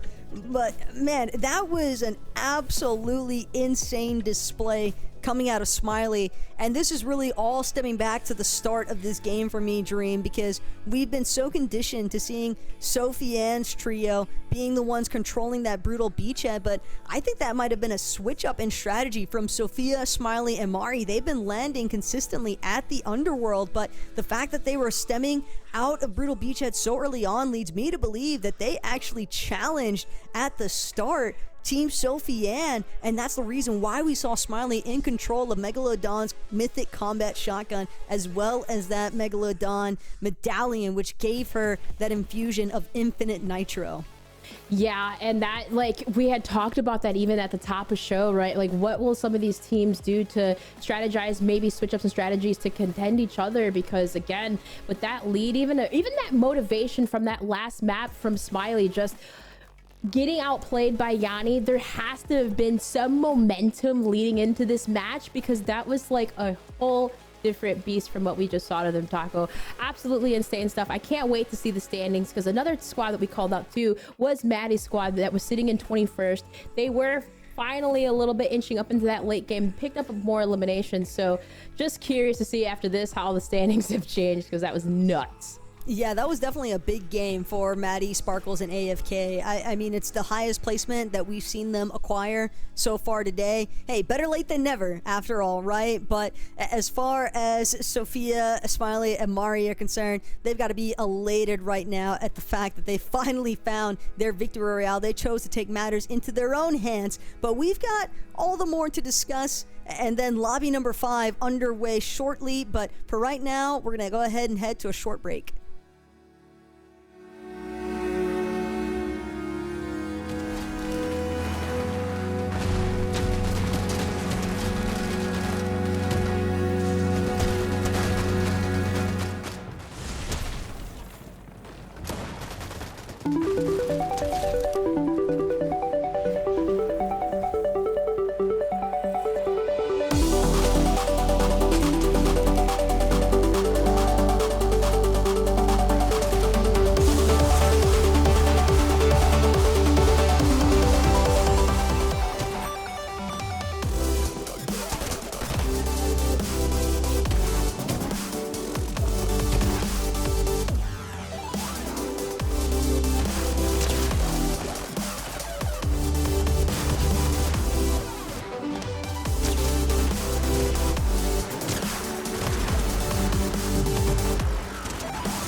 Hello and welcome back everyone to the Milk Cup featuring Fortnite, presented by the amazing people from Gonna Need Milk. I am Kelly Link, joined by the best Taco and Dream Crazy, and we are now 2/3 of the way done with our second qualifier, where at the very end we will be crowning 11 teams that will be moving straight to the LAN later on this year. But we have to talk about game number 4 because, listen, in Fortnite, typically when you have a drop spot, you rarely ever move to it. And rarely do you ever change your drop spot to the team that is decimating everyone and won the first 3 victory royales. But Taco, that was not the case for Smiley, Mari, and Sophie. No, they really wanted to control their own destiny here in this 4th lobby. That 3rd game, if anything, it kind of just locked in the sentiment that if they wanted to secure a victory royale, it was going to start with taking over things happening at Brutal Beachhead. Because, again, maybe I could be wrong in this circumstance, but given how early on we saw Smiley in control of the Mythic Combat Shotgun and that Megalodon Medallion, you just have to assume that they either immediately pushed as soon as they touched foot onto their initial dropping point at POI of the Underworld and then challenged Sophia, Millie, and Yanni at Brutal Beachhead, or they just dropped there outright. And I'm leaning a lot more towards the latter. Yeah, and I think at one point, because you remember that like kerfuffle that we saw, I believe it was like a little bit south of Grimgate. I just wonder if like Team Sophie, like they got a little bit aggressive, if they changed something. It was just strange because we did see, there was just like a lot of action going on. And I believe it was Smiley that had taken down, what was it, Amber? I think it was Alarming Amber squad too, right? They were engaging, backing up. So a lot of these teams switching up strategies, but Smiley utilizing the Nitro and having this like position to where she can go out and then have her teammates heal her. That just synergy, that type of synergy between that squad was just amazing to see. And I mean, we talked about that, you guys, like what type of strategies would they change up? And that was just amazing. Yeah, I mean, we've seen it just a few before, obviously, the Invitational being the big event that comes to mind when people are willing to drop on first place, because I understand changing POIs, but if you want to go for first, not necessarily do you want to do better, but if you want to take away first place, well, then you need to gun for first place, especially when it was someone like Mari's team, or sorry, Sophie Ann's team, who had 3 back-to-back victory royales. So I really just have to give a bunch of kudos to Smiley, Mari, and Sophie for making that. But my goodness, from 7th zone, they had 15 eliminations. Taco, where did we end off on eliminations for that game for that trio? Last I checked in, they had just touched down onto 25 eliminations collectively. The fact that Smiley held 13 of those as an individual, easily setting the individual eliminations record here today. And whether or not she's going to be able to break that into the next one is going to be, I think, the next goal that she essentially challenged herself with. Because one thing about Smiley, she loves trying to overcome those kinds of records that she manages to set in these sorts of circumstances. So I'm definitely expecting her to try and play things just as aggressively. But at the same time, if they did get the jump initially onto Sophia, Millie, and Yanni at Brutal Beachhead, well, now it's all red alert. You can't really anticipate that Sophia, Millie, and Yanni are going to be all that easy to essentially get that shock factor in from an early contention.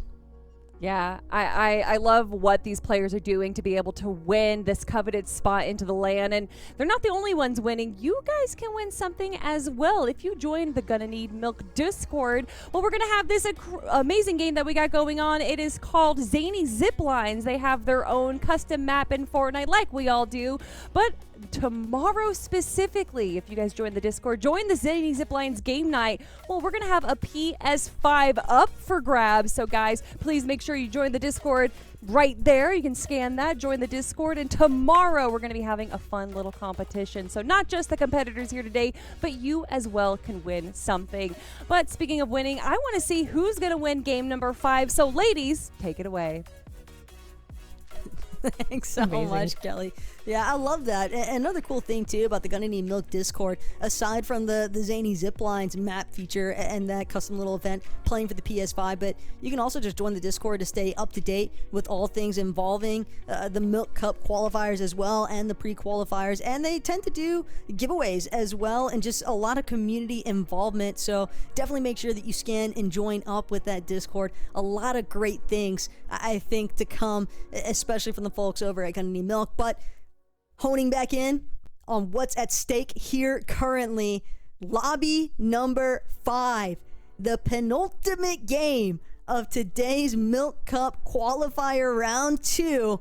And this is where I think the gloves are coming off between Team Sofiane and Team Mari, Dream, because these ladies have been going back and forth as far as the leaderboard is concerned. And it's insane to think that because of all the eliminations that Sophia, Smiley, and Mari accrued over the course of these 4 lobbies so far, even with them having only just found their first victory royale, they still have a very convincing lead currently in that first place position with 338 points in comparison to Sofiane's team with only 294. So definitely a lot of ground to make up here if you're Team Sofiane.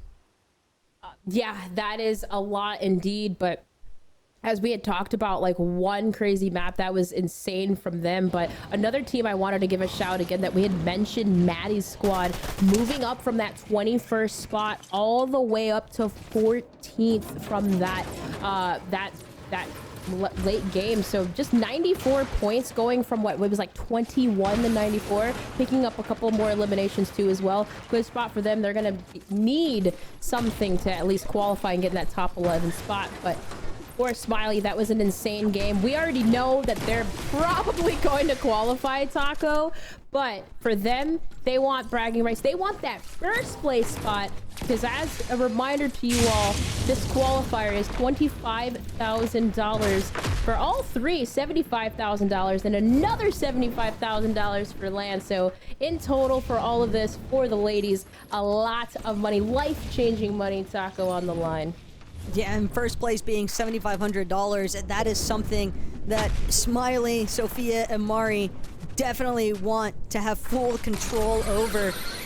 But it's just as I initially had the hunch for, Dream. Smiley, Sophia, and Mari have switched up their drop spot to immediately contest Team Sofiane here at Brutal Beachhead. And I don't think that this is a fight that Sophia, Millie, and Yanni can afford to back down from, because if they want to control Megalodon's medallion, get that infinite nitro back in their grasp, well, they're gonna have to deal with the likes of Smiley and Sophia, as well as Mari, who are just doing a rather effective job. They're gonna be the first ones to break through, though. Seems like they found Megalodon first. This could be a really tough position now for Sophia, Millie, and Yanni to work their way out of. But again, that is the nature of battle, and I think that all's fair inside of these kinds of competition. Yeah, that is really big brain, but that just shows the level of confidence that they have too, and it might even maybe put some type of like mental game onto Team Sophie, right? Like, oh my gosh, we're getting challenged. Like, I don't know. Sometimes that's like a true ultimate test on what you can do against some of these top teams, because man, aggressive plays from Smiley, got to be able to take him down. But still, as we're hopping on over here with Nutty and Nur and Blazy, well, we saw them last time around kind of north by Rebel's Roost in quite of a predicament, but here by Reckless Railways, it seems like they're going to be in a confuffle, try to figure out how to get positioned. Whoa, maybe not turn your back, but kind of confused a little bit on the passive play here, as kind of got a lot of resources to work with, but playing aggressive, you kind of have to do that, as Els overpowering her opponents and wiping out the squad, so taking it over. That was an interesting play there, Taco. I'm not sure where maybe the passive play is, maybe like type of a repositioning, but I felt like they had a good position at least to play a little bit more aggressive. I don't know. Nah, there's never really much hope, I think, in that circumstance for Blazy, Nerface, and Nudie. Unfortunately for them, they're repositioning their initial drop. We saw them at Rebel's Roost. They got toasted in a 2 versus 3 up against the likes of Monty and Rose. That obviously convinced them, hey, we need to hedge our bets elsewhere. So we see them now shifting their POI drop over to Reckless Railways. But again, when you're forfeiting the drop spot that you have practiced, that you actually know thoroughly, and then looking to contest a different team, especially one like Haley, Els, and Arising. Els is definitely a very respectable fragger in her own right. And when you challenge a drop you're not as familiar with, hard to turn that in your favor. Rylan, though, she's got to confirm One knock successfully onto Lisby Tweakin, but job's not finished. She's got to take down Dojo as well. Trying to be wary, but doesn't want to give her opponent too much time to try and regenerate shields. One connection from the combat shotgun, still not as much damage as she would have liked. Only 21 so far. Tried to go for the small shield potion. It's gonna cost her steeply. Scrambling through her box, but Rylan, she just can't close it out. Dolo with a convincing victory in that final 1 versus 1. And the worst part of it all, at least for Aya Pixie's team, is that they didn't get to confirm those elimination points either before they went down. Just 2 knocks that Dolo's going to be able to revive her teammates for. A massive clutch, though. That's got to be a big momentum and confidence swing. And speaking of momentum, I just saw off screen that I think Sophia just knocked 2. Both Sophie and Millie, I believe, maybe traded. So kind of interesting to see if they were just taken down again by Brutal Beachhead. But oh man, that engagement there, that was intense. But confidence, if you're gonna switch your spots, you gotta be confident in your play. But over here, as we hop on board with my wild card team, Savvy T, see how they're doing here, is finally, well, able to take down Dodo. Oh, wow. And that was an elimination that we needed, but that is a tough break for Dolo. The third party, just, even though she got the revives, they didn't actually get a real opportunity to replenish their health and shields. So, a good cleanup crew coming out of Team Loser Beam. See whether or not that's gonna fare more in their favor later on. Yanni, Millie, they can't stand up against Smiley. It's all down to Yanni now to try and convert this into another win, but Smiley is just running her down. Whether she has that Nitro infusion currently is left to be determined, but the focus right now for Yanni is just trying to escape. No builds left though, and that's going to be an easy wipe there again for Smiley. They only lost Sophia in the process, and they'll definitely be looking for a reboot ban opportunity. But things are definitely starting to look a little bit more problematic here. Sophia, Millie, and Yanni getting eliminated this early on. They're just not going to be getting the points that they need if they want to try and continue contesting for that first place position. Keep in mind, they were knocked to second by Team Sophia after that last lobby. And with their #1 competitors out of the lobby yet again, Dream, almost wonder if Smiley, Mari, and Sophia are going to be looking for a back-to-back victory royale here. yeah, I mean, it's plausible, but also too, I'm thinking like with them being knocked out so early, that could even leave an opportunity for K-Moors if she, you know, her and her squad are up for Skurs and Lexa, like they're at 198. So it's like, whoa, disruption severely from Smiley, Mari, and Sophia just to change their location, going from Grim Great, going from Brutal Beachhead, but that medallion, the Nitro Infinite, just being able, like as you saw Smiley controlling the map, the last map, #4. This, as Peach said, like literally is the name of the game right now. Nitro and the mobility and just being able to do so much on the map and just being able to recover so quickly too. It's just such a key factor in these lobbies.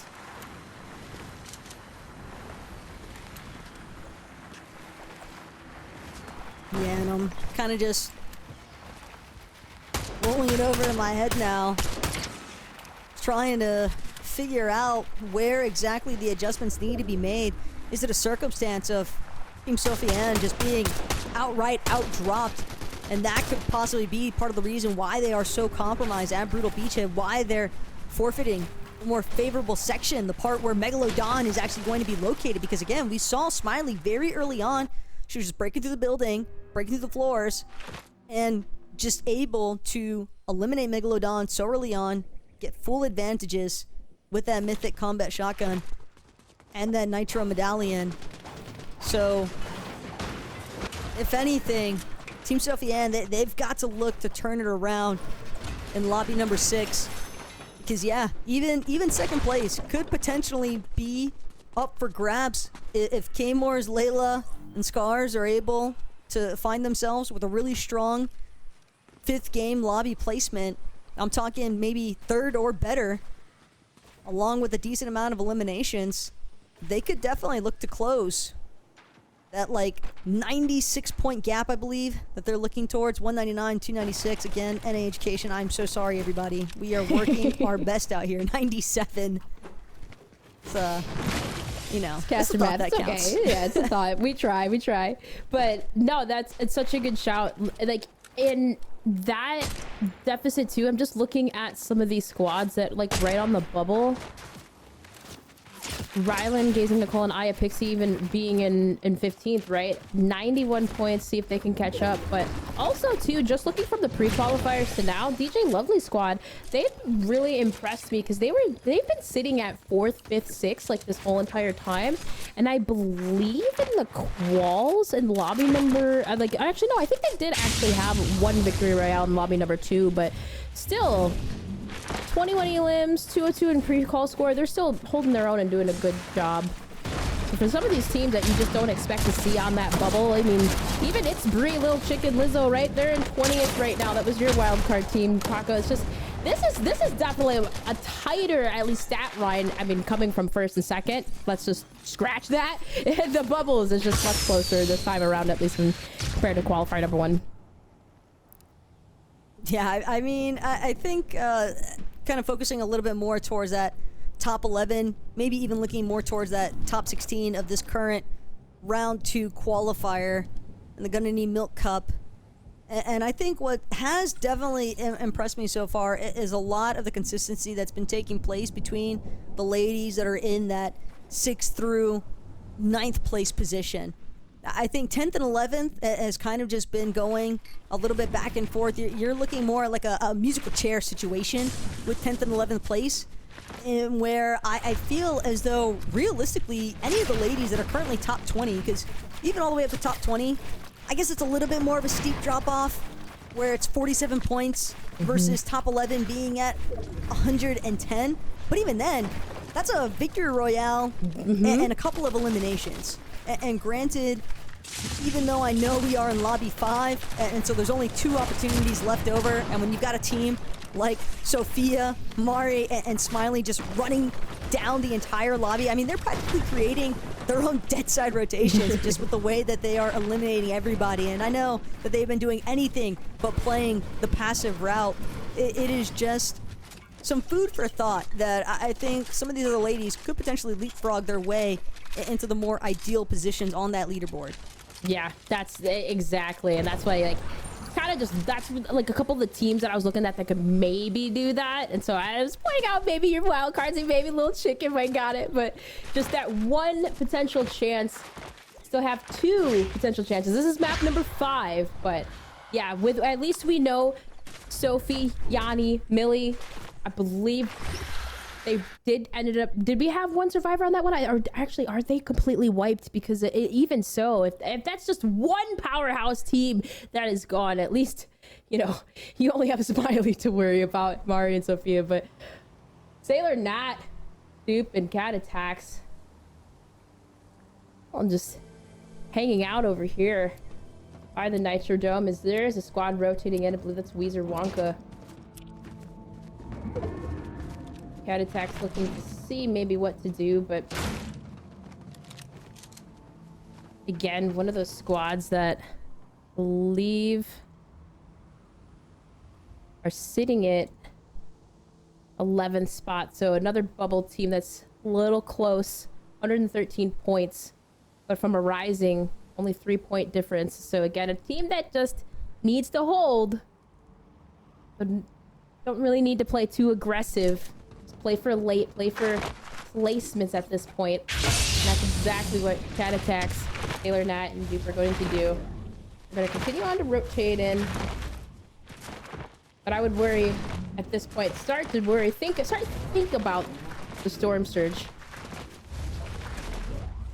Yeah, potentially, but they might have an opportunity if they still feel like they need some surge damage. There is another team just slightly further south from where they're rotating. Check back in with them momentarily. Keep in mind, they were Peach's pick as a team she expected to be doing well. K-Bear, though, making sure that Food Babe is in the dirt. First knock to go the way of Chloe, Scare, and Kay. They're trying to still confirm 2 more eliminations if they can.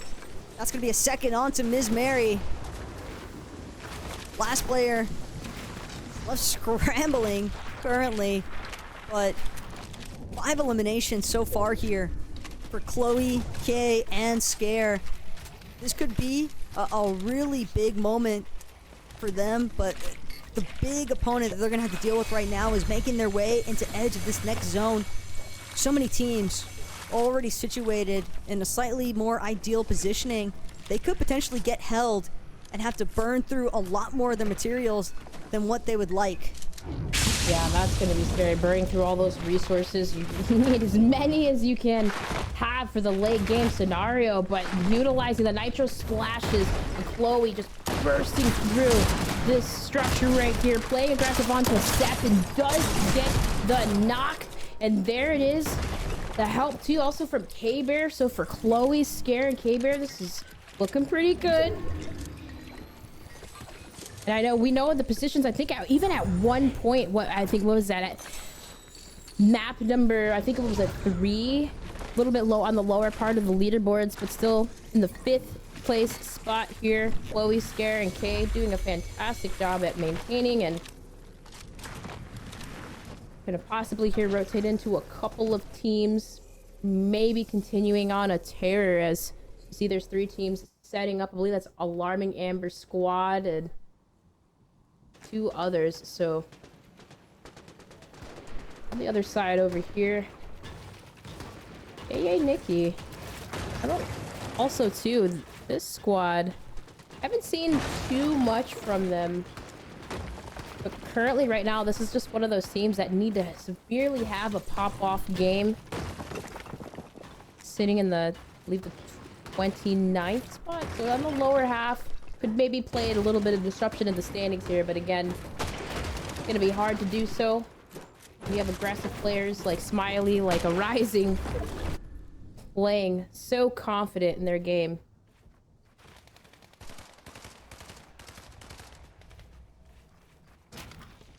Some big battles definitely brewing on the horizon, though.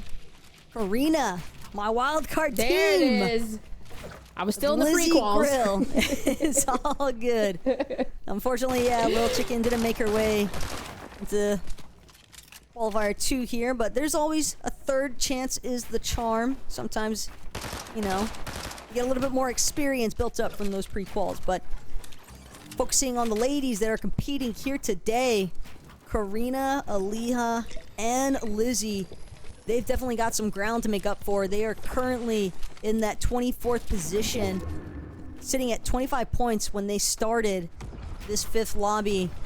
A lot of ground to make up for if they want to work their way into that top 16 at minimum. Because keep in mind, even if you are not in that top 11, you are still with the potential to qualify automatically into that 3rd Milk Cup qualifier, as long as you are in that next 5 selection of the 12th through 16th place. So that could be the optimal positioning that a lot of these ladies are searching for if they haven't been able to find the success that they were after with that initial top 11. But for teams that are just outside the cusp here, you know, we talked about Karina, but hovered for a moment there over Blurina, Alarming Amber, and Rin. And keep in mind, they were also in that 17th position with 80 points. So they have even a realistic opportunity to try and crack their way into that top 11, even if these ladies aren't able to find that consistency in these late game placements. Yeah, that's a good shout. Maddie Sparkles and AFK too as well. Even their qualifier number 1 placed 13th. So like as you'd mentioned, teams do auto qualify placing 12th to 16th, but to qualify for at least for Maddie Sparkles and AFK to place 13th and potentially place 14th here, we know how much this means to them to qualify, as they have been trying. And you know, for some of these squads, you can see they've made changes. They look so much better, but for some, still got to figure out what we need to do to get more of an edge. But still, the come up from Maddie Sparkles and AFK, the last map, played much better, jumping up from 21st to 14th. So But here I would say like Taco, yeah, they could just wait it out, maybe just play for the late game, pick up those eliminations. But you do see that's one team you do not want to challenge. That's Mari, that's Sophia, that's Smiley. I would not challenge them right now, as we know that map number 4, crazy 62-point win is nuts. Yeah, but it's really not about whether or not you want to challenge Sophia, Mari, and Smiley. It's more so about whether or not they figure out your location, because the moment that they figure out that there is a team, a duo, or even a solo located anywhere, they just try to collapse. And they are extremely successful as far as keeping their time to elimination very short. It's been a big part of the reason why it's been so difficult for some of these other teams to try and punish them on their aggressive behavior, because you're just eliminated before you even have a chance to react. Smiley has just been single-handedly dropping players left, right, and center. Maddie trying to see if she can get a piece out of our dupe. She'll crack successfully, brought down to just under that half HP of her whites, but it's not going to be enough just yet. She's going to have to close off that window edit also, as Sparkles continues to try and hold the ramp position here. But expending metal this early on, that's a tough break. Mari, Sophia, and Smiley, they're just waiting for a prime opportunity. I'm expecting them to go on the hunt one more time as soon as Sophia's got her shield back to full. Mystic all the while applying a good amount of pressure. She gets a successful knock even, but I don't think she'll have an opportunity to actually go for the body loop. So that's a bit of a tough break. Still got her eyes set on this team, just towards the edge of zone. She doesn't want to allow them any opportunities to try and encroach upon her current position with Inspire and Delphi. Again, you've got to get a move on. You don't want to find yourself getting strongholded and forced to get stuck inside of the congestion. It's incredible. They've managed to run right through the center of zone without getting spotted out. And the fact that they weren't tagged up the whole way through, that's going to be a nice saving grace as far as their resources are concerned. Absolutely insane. And off screen too, as we were watching that Maddie and Arduke fight, that was the 12th and the 13th place team, by the way. And I believe Arduke, Nat, and Toxicat, they did take out Maddie, Sparkles, and AFK. So that is, it's devastating for them, if you will. But you can see how tight knit it is, how close it is. But to have that perfect rotation from Mystic, very important. As you're gonna see though, the zone is going to pull south, so these teams are gonna have to figure out how to rotate. For Mari though, you do see from above still getting in pop shots, and I believe they did pick up a couple eliminations, so just trying to figure out where to go. Heals being utilized from Lily. Meow as well, just trying to, at this point, it's like, it's almost as if, hey, we just gotta wait it out. The damage threshold you gotta be thinking about too, as well as backing Amber. They are 231 below right now. Desperate times call for desperate measures. Spotted out a player for a moment there. Looked as though Amber was gonna go for the fight, but thinks better of it. Instead, Ops is just trying to build her way up to that secondary height, trying to get onto a layer all her own. But when you're 256 below, she's only got 6 small shield potions to utilize, unless Rin is carrying a little bit more shield resources. Either way, it's only a matter of time before they're gonna have to try and make a little bit of a desperate play here. That damage threshold just growing even further out of their grasp. At this point, they're essentially gonna need at least an elimination and a knock. They want to be able to prevent themselves from getting dropped by that Surge in general. But the Storm Surge, relentless as ever, adapting Amber. She's not even gonna get a chance. Gets taken out, can't actually navigate her way through all these pre-existing builds. Even with that Nitro Splash effect, gets caught inside of the zone. And that Storm just doing too much tick damage at this stage. Smiley now up above the rest, sitting tall with her team. No surprise to see the eliminations racking up. Smiley even dropping to the low ground, just trying to cause as much chaos as possible. One knock. That's going to be another conversion, yet another elimination stacked up. Mari, again, providing so much coverage fire as well. Smiley ran down, grabbed some white heals, is going to drop them off to her teammate, so that if this does come to a heal-off circumstance, she knows Mari, Sophia, they're going to have the upper hand. Yeah, and it's just like 1 knock, 2 knock, 3 knock, 4. Mari has been up there for such a long time, just picking up eliminations, and that was a nice turn and burn there from Layla. Being able to take down 2, but her teammates are falling, so she's gonna have to get out of the storm. Just closing on in, so losing 2 in the process, almost losing yourself. You still again see her running into Lavish Lily and Smiley from above. 14 health and no heals. Does have 6 nitro splashes to work with, but still. Maybe it might be a scenario has to regroup, reposition, get back to her teammates to get some heals, but Smiley's still dancing around with 14 health. I don't know how she's still alive. Sophia up top though, able to provide some cover, and Smiley does fall. She does have 8 eliminations. Kiana Fit on the other side in the zone, just healing up, but this is her last med kit here, Taco.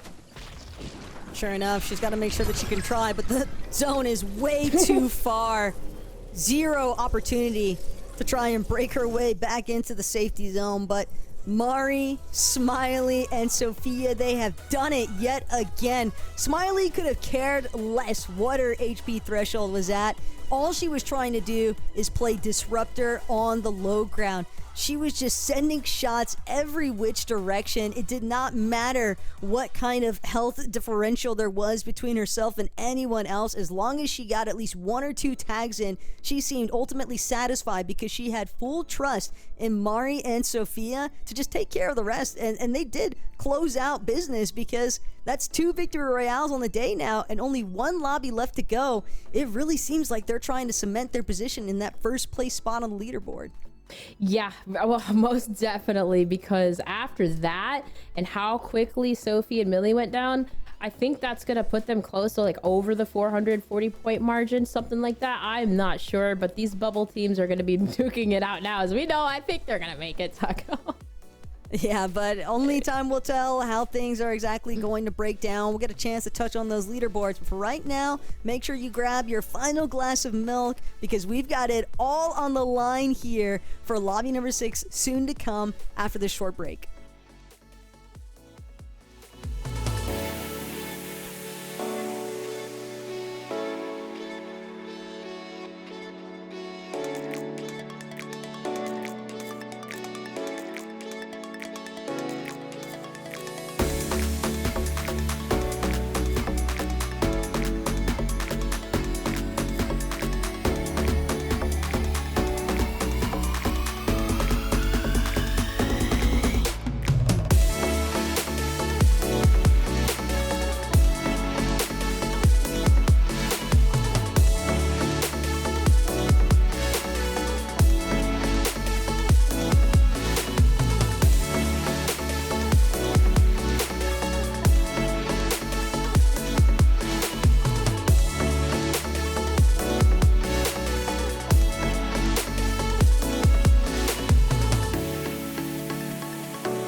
Hello and welcome back everyone to the Milk Cup. It is the second qualifier and we are about to hop into the final game before we crown 11 more winners that will move on to the land. But of course, we're not just looking at the 11 winners, we're looking at number 1 right now. And Taco, at the start of the day, I thought it was over already. I thought it was going to be Sophie, Millie, and Yanni taking that first place after grabbing 3 victory royales in a row. But the story, the tides, it all seems to be shifting. Yeah, I mean, don't get me wrong. We've definitely seen some highlight moments out of a lot of the ladies competing here today. But the real point of contention seems to be circulating around Brutal Beachhead currently and the mix-up that has taken place, because ever since the conclusion of our third lobby, Team Smiley, Sophia, and Mari have just been going toe-to-toe at Brutal Beachhead with Sophie Ann, Millie, and Yanni, and they have been winning it every single time. 2 lobbies successfully taken over by this trio. And as far as our leaderboard is concerned, I mean, the proof is in the pudding, because they have just been dominating at this point. Wow. Like, if you look at that in the standings, like, just even from the first 3 maps, y'all, I would not have think that this would have happened, but switching up the strategies and switching up POIs for Team Smiley has worked out for them. Not to mention picking up 38 extra eliminations from Smiley having that map 4 pop-off game. 62 points at the top. Oh my gosh. That's crazy. But, I mean, one of the teams, though, again, that I wanted to give a shout that had moved up in this standings was Team Scare, because the first couple of maps too as well, sitting in that like 20th spot, looking pretty good in 5th. Yeah, being able to adjust, being able to look at what is necessarily going on in the tournament, and being able to kind of evolve your playstyle on that is so important. And that's definitely what we got to see from Scare there. And I'm sure we're going to be seeing a few more adjustments into this final game, because there's just one more game left. They want to make sure that they're in the top 11 there. And 11th place right now is at 146 points. There's not too many other teams that are that far off. So definitely still a lot of players, a lot of potential to break into that top 11. But of course, we still have Qualifier 3 coming up in just a few weeks. But more importantly, coming up, it is Game 6, the final game of Qualifier 2 for the Milk Cup, everyone. So let's head on to the final game. Take it away, ladies. Appreciate you, Kelly. We'll get a chance to pick your brain by the end of it. I know that you get the full-on viewing experience of all the action that's been taking place here today in the second qualifier of the Gonna Need Milk Cup, and this has just been a phenomenal time so far, Dream, and I absolutely love the fact that we have just had this complete 180 in terms of what we were initially anticipating. I mean, Kelly hit the nail right on the head. We thought it was surely going to be Sophie Ann, Millie, Yanni, potentially having that legendary Moxie Regs and Dire run from the first Milk Cup qualifier where we saw them go 6 for 6. But right now, depending on how this last game plays out, Smiley, Sophia, Mari, they could look to potentially even tie things up. If they get this third victory royale, it'll be a clean split between 2 teams. And of course, they are our first and second place team on the leaderboard, but it's all going to scale down to what happens at Brutal Beachhead for lobby number 6. Because also, if Sophia, Millie, and Yanni find themselves early eliminated yet again by Smiley, Sophia, and Mari, that could be the prime opportunity for Team K-Moors to actually come up massive. They've been creeping up on the leaderboard as far as point gaps are concerned. 254 versus 296 points being in second place. All they need is a strong finish, and they could actually win this out for second. Yeah, and that's such a good shout as you kind of talk about those top teams. I wanted to just point out too, like the bubble teams on 10th, 11th, 12th, like Haley, Team Haley, Arising, and Els, as well as Delaney Sweet and Weezer Wonka, they're sitting tied at 146. So between those 2 teams, also Toxic Cat, Natnet, and Ardup, they sitting in that 8th place spot. We did see them have an engagement with Maddie and her squad too. So just to be able to win that engagement, and even just to further propel, because I mean, even the qualifiers, those were our 2 teams that qualified 12th and 13th and qualifier number 1. So the competition is fierce, at least when you take away first and second place. But for these bubble teams, I mean, this final last map is going to mean everything for the top 11 spots. Just keep in mind, top 11 do go to land, but do get as well a chunk of that $25,000 prize pool.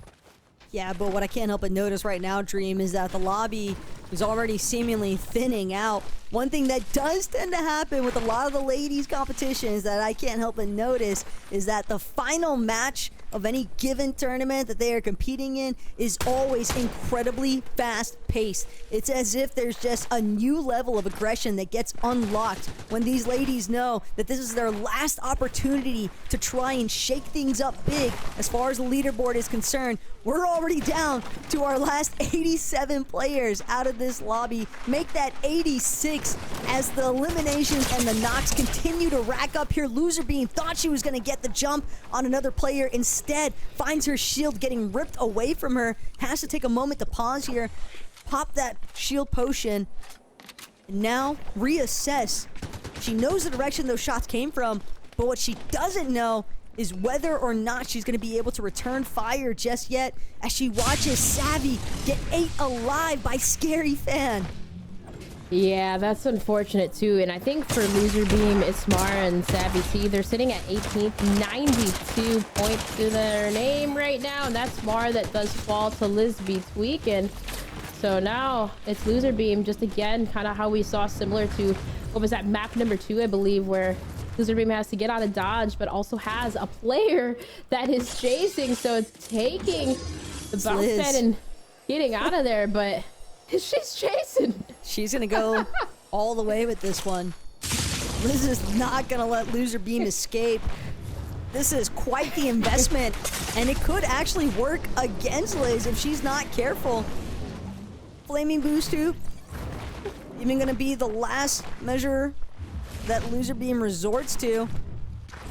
Thought she was gonna take the Ascender for a moment, but no, she's just trying to run through the Slurp Cactuses. But again, look at that trio that Loser Beam ran directly towards. That is finally gonna put a halt to Liz's pursuit. Fortunately for Loser Beam, but maybe not so luckily enough, the fact that she has now drawn the attention of, instead of one player, several, two of them seemingly willing to commit to the chase for this 2-point elimination. But again, it just seems like everywhere Loser Beam runs, there's another problem she has to deal with, because there's still another team sitting here at Mount Olympus that has moved into this POI since we saw Loser Beam initially running away from Brawler's Battleground. Yeah, I think she ran into Riley, Gazing Nicole, and I Pixie. Like, now another team at Mount Olympus. And at this point, I mean, down to 12 health in a Dream. No heals really to work with other than those 2 Nitro Splashes. But for Loser Beam, that's unfortunate. Reboot cards probably out of the picture, too, as well. Oh, man. That is unfortunate. And I think for her squad, too, Crackle, they needed 54 points even to catch up. But, oh, my goodness. Trippy Mo, Renee, Nestle getting some action over here. Maybe not able to qualify here today, but can definitely play disruption to some of these other squads. Never want to count anybody out. We like to entertain. I'll play a little bit of the devil's advocate side of things, but me, much less so currently, is Nestle throwing up whatever build she has left. But she's down to her final strands of HP. It's only a matter of time before she finds herself getting knocked, and sure enough, this ball is exclusively in Trippy Mo's court. She tries to Nitro Bash her way through, but won't be able to make it to the Flaming Boost Hoop in time. Neither will Renee. A successful trio elimination now for Team K-Mors, and that's 6 points that they just managed to rack up. And keep in mind, they started off at 254 versus Team Sophie-Ants 296 in second place. So every little bit counts, and Team K-Mors knows it. Yeah, and I mean, even just that jump, that's an extra, I mean, for their squad, if we're counting here, right? Because it's obviously these ladies are motivated by something, right? That's an extra $1,500 just moving from third to second place for just this qualifier. So good stuff for them, at least just continuing on the momentum. And speaking of momentum, it is Mari, Sophia, and Smiley completely changed the momentum of this lobby in that map number 4, but securing the dub here would be devastating if they went down early, but I don't even know if it would matter to the scoreline, but you never know. Smiley continuing to do what Smiley does, dancing around, splashing, and using the nitro splashes, but Sophia goes down to 36. Not worried though. But Scare, Kay, and Chloe, they're in quite the pickle currently. They were trying to hold strong as far as the top 5 in leaderboard is concerned, but this looks like yet again another surprise contest. Smiley, Mari, and Sophia maybe feeling confident in having secured their place as first in the leaderboards after those last 2 game performances. And Smiley, big side jump tag with another to finish. Kay and Chloe just going down, one right after the other. Smiley has definitely established herself as a top contender for a women's fragger in today's competition. Absolutely, and when you have momentum like that, it's tough to take down. But speaking of the team that had won 3 maps in a row, recovery here. Sophie able to get the res on to Yanni, but for Millie, just providing some cover fire onto Amber and her squad, I believe that is. Yes. Pleasant Piazza on the south side here got some action, but Millie popping a nitro boost, gonna decide to play aggressive onto Rin, Amber, Marina squad. So taking and favoring the high ground positioning. Does get tagged a little bit, but still, for our second place team, these are eliminations that they definitely want to pick up, because maybe still first place on the back of their mind, but knowing devastating.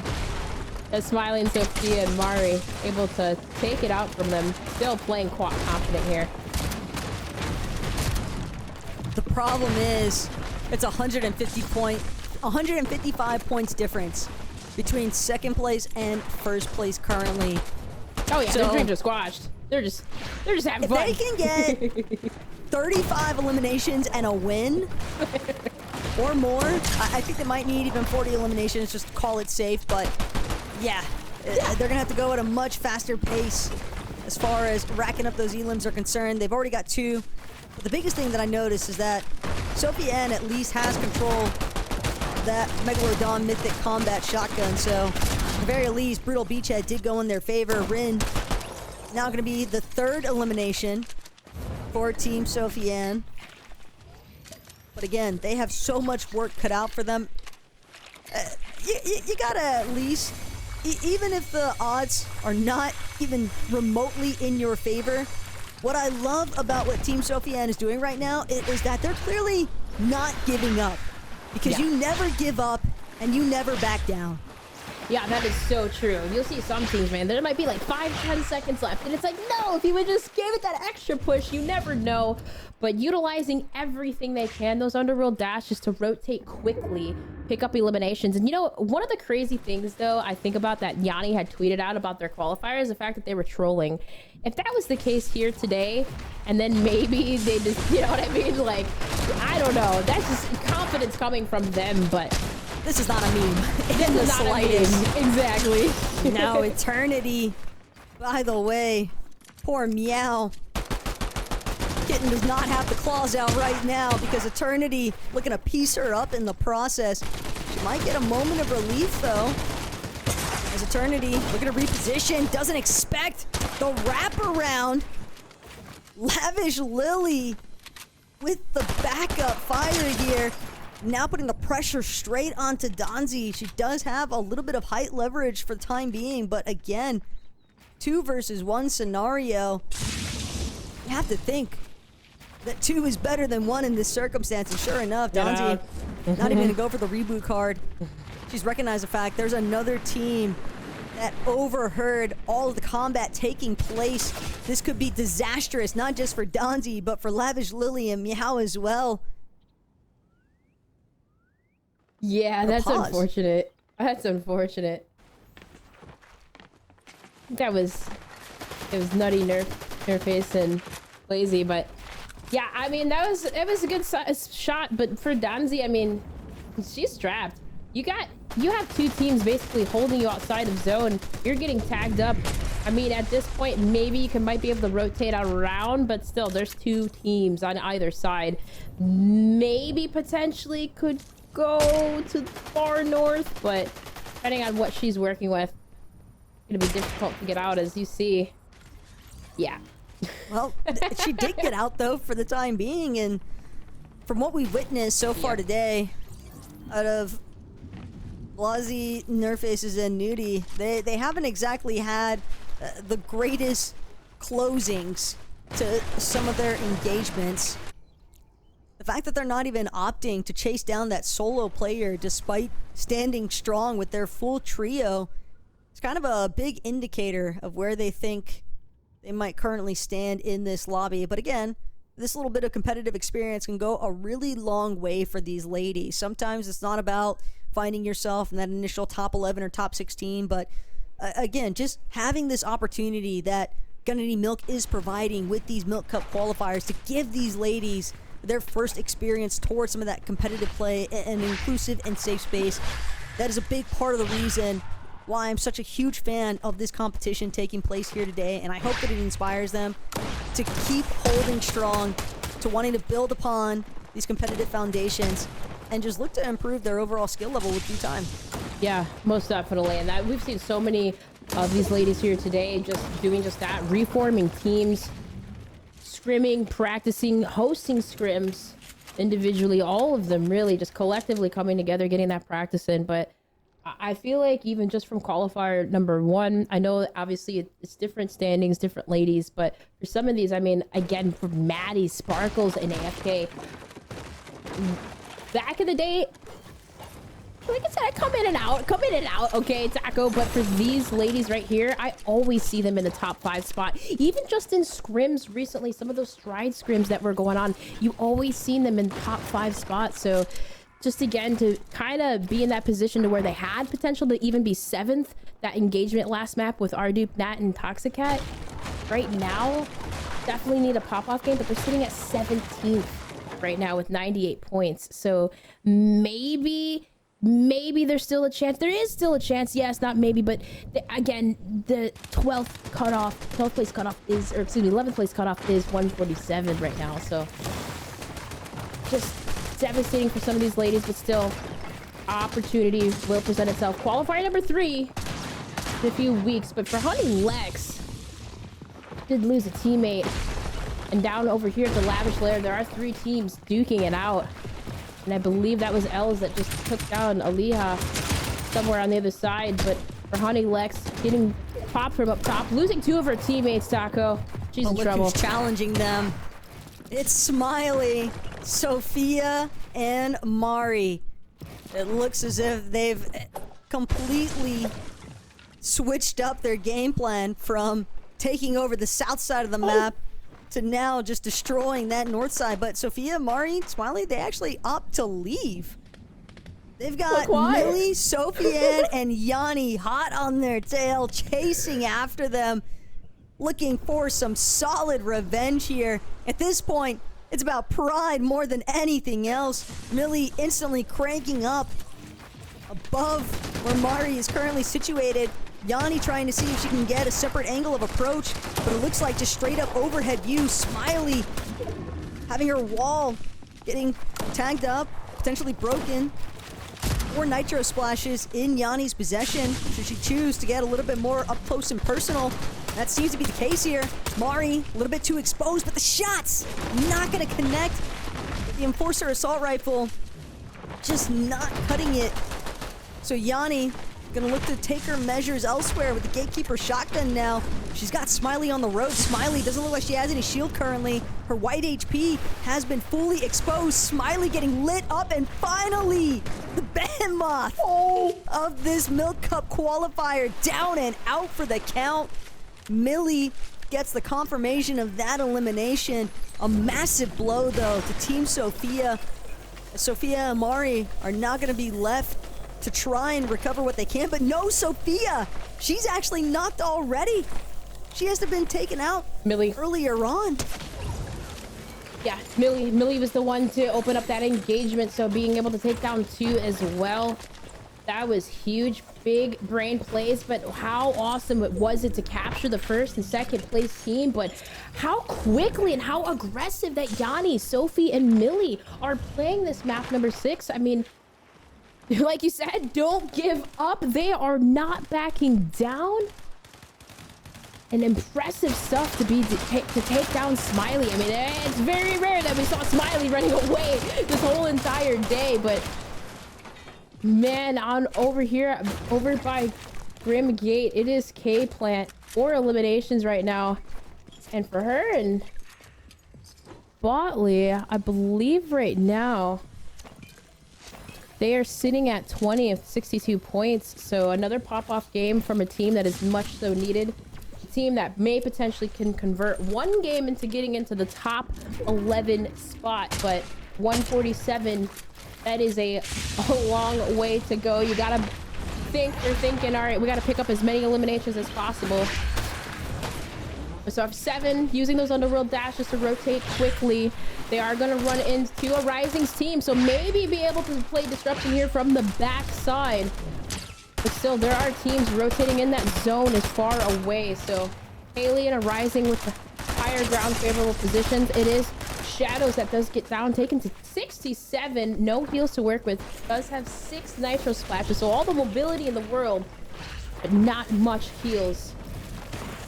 It's just an odd time to try and pick your battle. I mean, both of these teams need to get into the edge of zone, and they're essentially compromising, more so Shadow Slayer, Kay, and Botley compromising themselves and the trio that they were aggressing, because when you expend time halting, slowing down another team on their rotation, it's going to slow down yours as well. So now they crack their way into the edge of zone. They've got to hope that some of these pre-established teams don't take note of their current positioning and just how shambles they really are.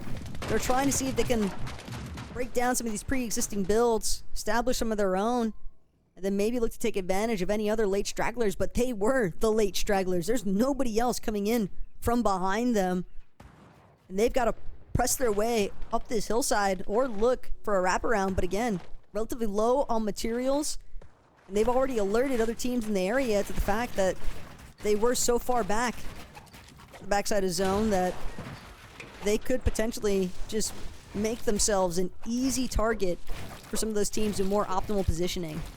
Yeah, that's such, oh my gosh. And those awkward rotations, especially when you're on the low side of a mountain, and it just definitely makes these teams, some of these squads, uncomfortable as you're getting set up. But have to play it safe here. For Weezer Wonka, again, you'd mentioned being in that 11th place spot, 147 points on the north side of zone here. There's so many teams, as you see, too. Another team behind them rotating in on down. But looking forward and only being 82 above the damage threshold, has to worry about getting some shots in.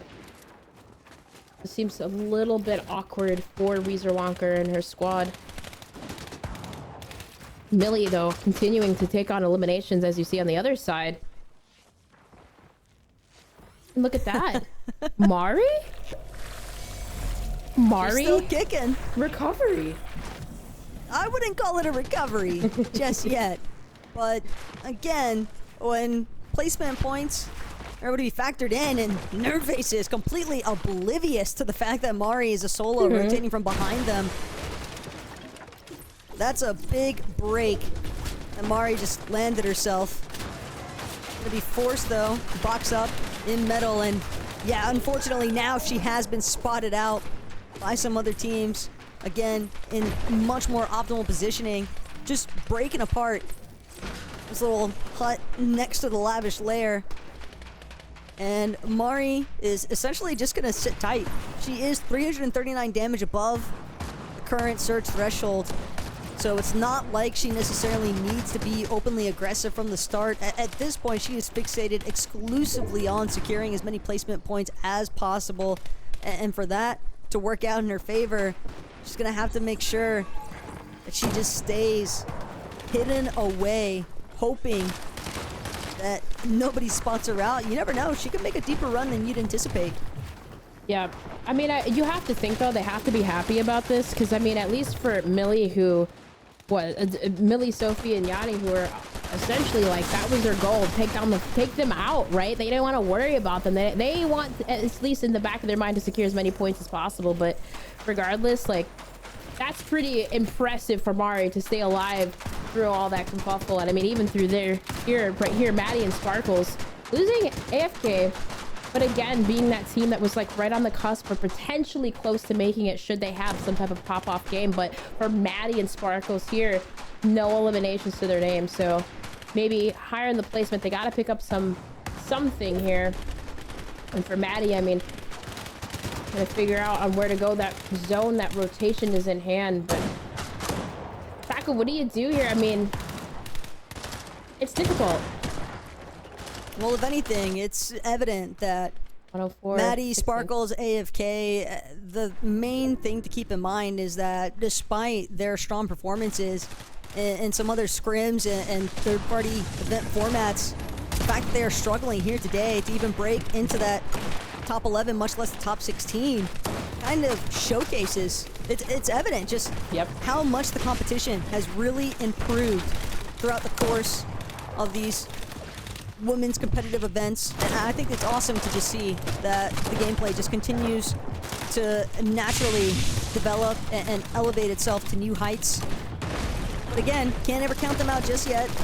Maddie, she's got one elimination consistently onto Lisby tweaking, but all eyes on Kiana right now, just wriggling away. 4 HP and a dream, but she still has her other two teammates, Kay and Jade, holding strong, much more healthy than where Kay was initially at, but Kiana done a decent job to at least recover her white HP from shield potions to be spread across.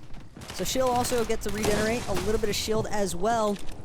But right now, everybody's so fixated on trying not to get caught inside that low ground congestive layers.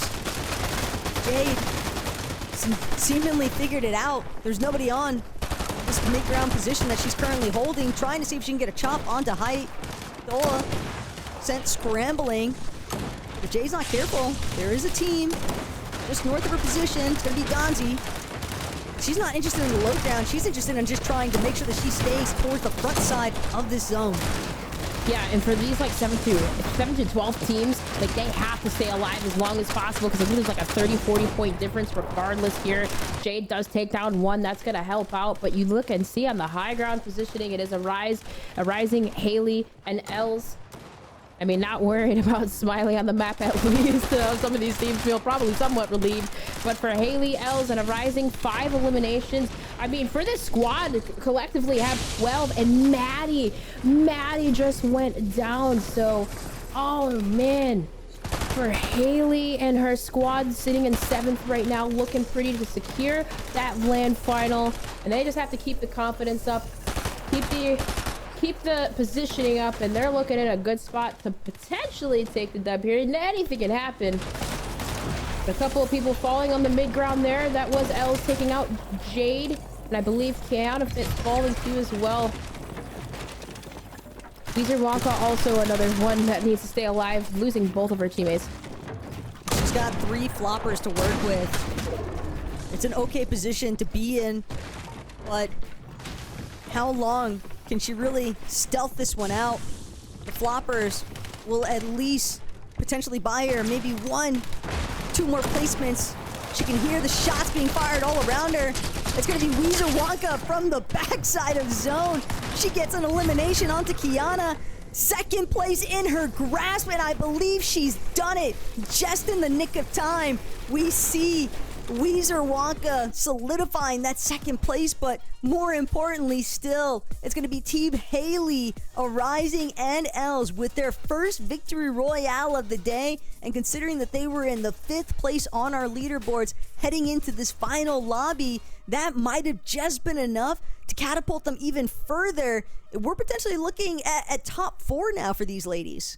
Yeah, which is amazing because the one thing I loved about this lobby is we did see some new talent up there in the top, but it was really, it felt like 8th place, 9th place, 12th place teams, just that bubble really battling it out towards the end, and Weezer Wonka being able to stay alive to get 2nd place. But how amazing it was for Haley and her squad, I mean, just to control it and take the dub there. I'm curious to see how that's going to shake up, at least from 3rd on down to 11th, because that there was a lot of points, I feel like, for those bubble teams that were much needed. Yeah, and even still, nothing is guaranteed by any means. I'm definitely excited to see how exactly the top 11 broke down, and then again to get a check-in with our 12th through 16th teams, because they are going to be auto-qualled for that 3rd qualifier of the Gonna Need Milk Cup. But for right now, we're going to have to cut to a short break, but we'll be right back with all the action. Hi, I'm Emperor, and I'm a streamer, content creator, and competitive Fortnite player. Me, Emily Marie, and Psycho qualified to the Milk Cup LAN by getting 5th place in the Qualifier 1 finals. The tourney actually went better than expected because I thought we were going to get 7th place. I'm the IGL, and my teammates are Emily Marie and Psycho's a really good fighter, and Emily's really good at looking for tags to make sure that we stay above Surge. I think what makes us different from other teams is that we don't land on the most broken gun in the game or the best medallion in the game. We land at Pleasant, and we're just trying to see what we can make happen. Our biggest moment from the qualifier was the game that we got 2nd place because it boosted us up the leaderboard way more. To any girls trying to qualify, I would say to play girl trio scrims because it's the most realistic practice that you can get for this kind of tournament. Me and my trio are going to practice for the LAN by playing scrims and in-game tournaments so that we can learn new strats. Personally, at the LAN, I think we're going to get 7th place. I think that's a pretty fair placement. I have played at a LAN before. I went to the 2023 DreamHack Atlanta, but I think the Milk Cup is going to be way more intimidating. I play every single tournament while I'm streaming, so it's nothing new to me, but it is kind of intimidating having a ton of eyes on you while you're trying to IGL. My favorite Fortnite LAN was easily the 2022 Globals in Raleigh. I remember watching Queasy and Vino land on Kami and Seti in the last game, and seeing everybody's reactions was really fun. The team I'm most looking forward to watching in the next qualifier is Yanni's team. It's her, Millie, and Sophie, and they're all 3 really good players. My opinion on the new season, if I'm being honest, is that it isn't the best because the fists are overpowered and ranked isn't that fun, but I am looking forward to competing in it. My biggest competition in the Milk Cup would honestly be myself because sometimes I'm not motivated to get out of bed and play scrims and practice, so I just need to make sure I stay active. I don't have a set warm-up routine, but every single day I get on the game and I play scrims, so that kind of helps me get warmed up. Gaming communities can become more welcoming by being nicer to newer members. I'm not saying we have to walk on eggshells with every single word that we say, but just being nicer in general can go a long way. One thing I wish I knew when I started playing Fortnite was that sitting in creative for 12 hours a day does not help you. You need to actually get in the game and play. My advice for girls that are trying to get into gaming would be to find a friend group of people who are also new and try to grow with them. Gaming has had a huge impact on my personal life. I spend up to 12 hours a day either gaming or creating gaming content. The biggest barrier for me playing Fortnite competitively is the time that I have to spend on other things like my job or my school. My favorite Fortnite emote is the pay it off emote. My favorite Fortnite slang that I use the most is probably full box because when you think about it, you can use it for a lot of different things. I like the Milk Cups initiative because it helps bring more girls into gaming and Fortnite in particular. Growing up, one of my favorite childhood meals was cookies and milk.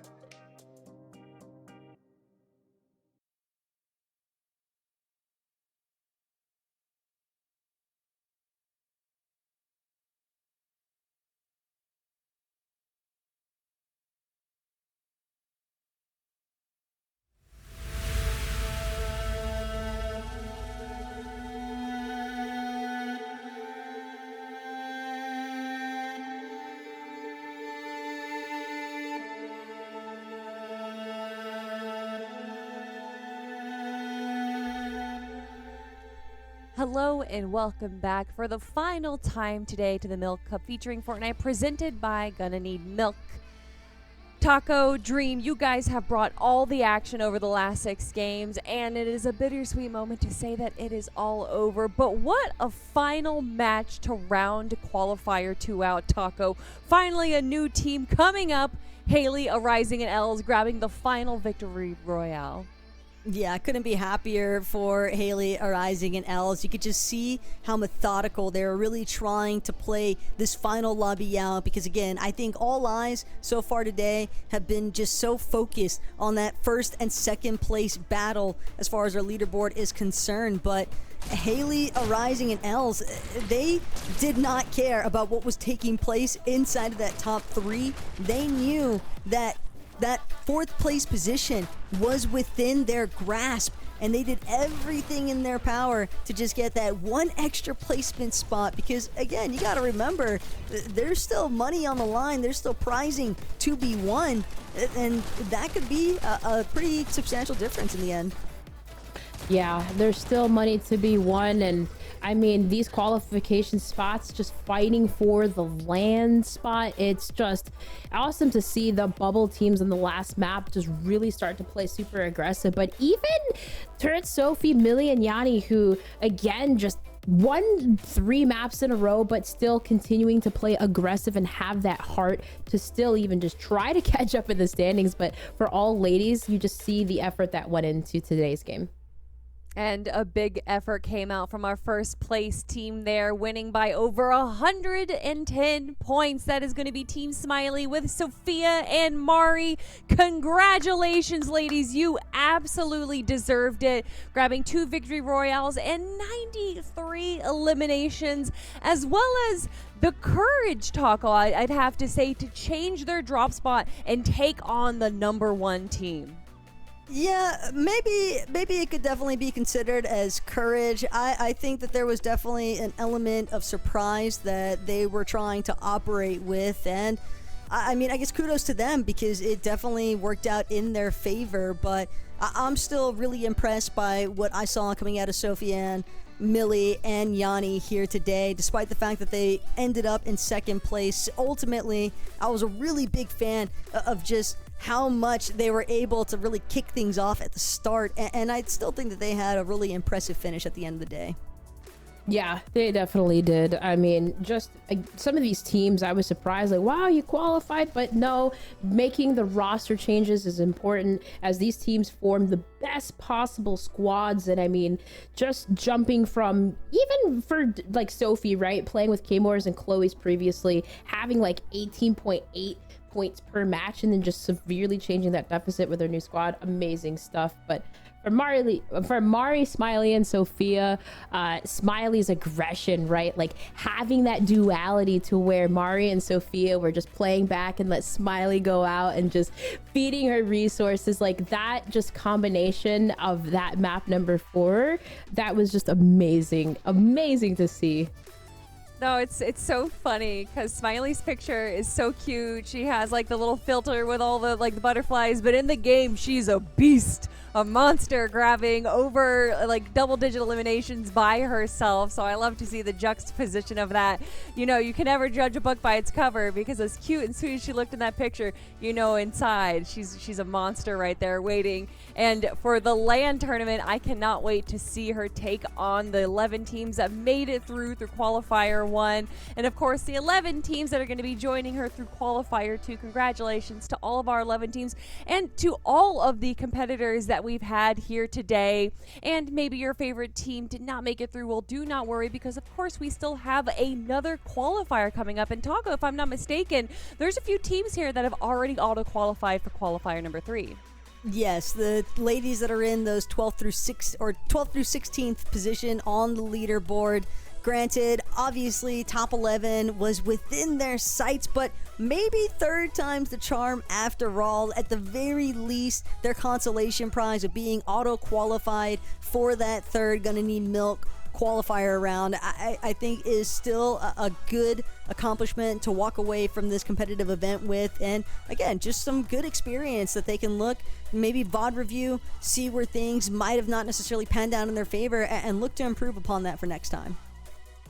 Yeah, VOD review, getting some practice in, but also to congratulations again to the teams that qualified, because this is just the second one, but even so, you got a little chunk of money to walk home with too as well. So this is just the first, or excuse me, this was the second. There's still one more, but $25,000 and just carrying that on to land. Yeah, it's just a life-changing thing, this event. You got to shout out to Radiant Arena, Gonna Need Milk, and of course the Peach Cobbler.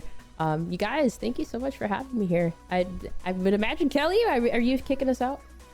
I am going to be kicking you out because I have a very special guest coming in, and it's none other than one of our competitors from the winning team, Sophia. Thank you for joining me, Sophia. How are you feeling grabbing first place in our qualifier too? I'm feeling great. Honestly, my team really worked hard for it. We played every scrim trying to fix like every mistake that we did, and the mistakes that we saw during game, we definitely tried to talk through it and work it out, and yeah, we definitely fixed it and we ended up coming on top. Do you mind if I ask, what do you think that mistake was, and then how were you able to fix it in the final three games?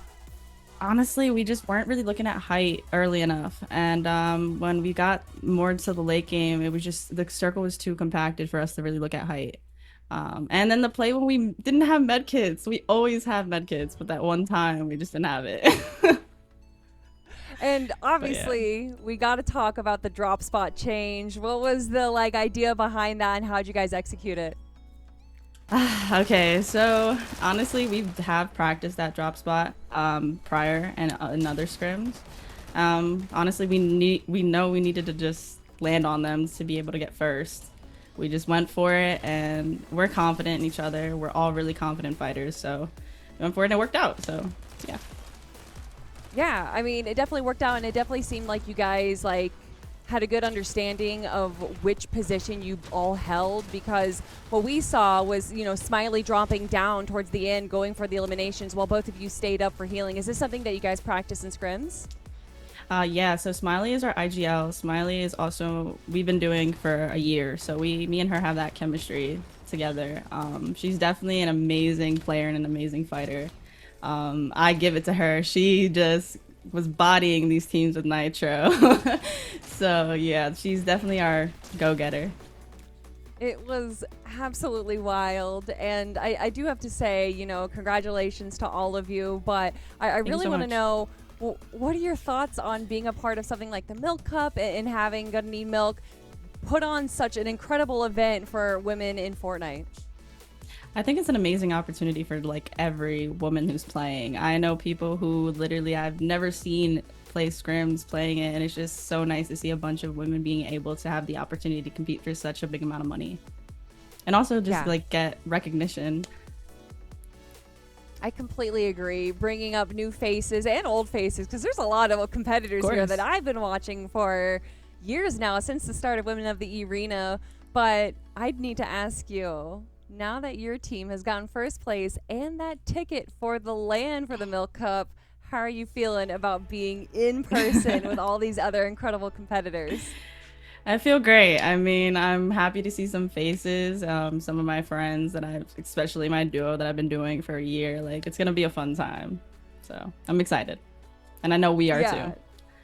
Awesome. Great. I'm so excited. It's going to be so fun and so amazing. And Sophie, thank you so much for joining me here. And obviously, I think you've picked up a lot of fans right now. But just in case someone's finding you out for the first time, where can people watch you? Honestly, I'm gonna give it to Smiley. Smiley and Mari are big streamers. I personally don't stream, so I'm gonna give it to them. Mari is on Twitch and TikTok, and Smiley is also on TikTok and Twitch, so I'm gonna give it to them. Awesome. I love it.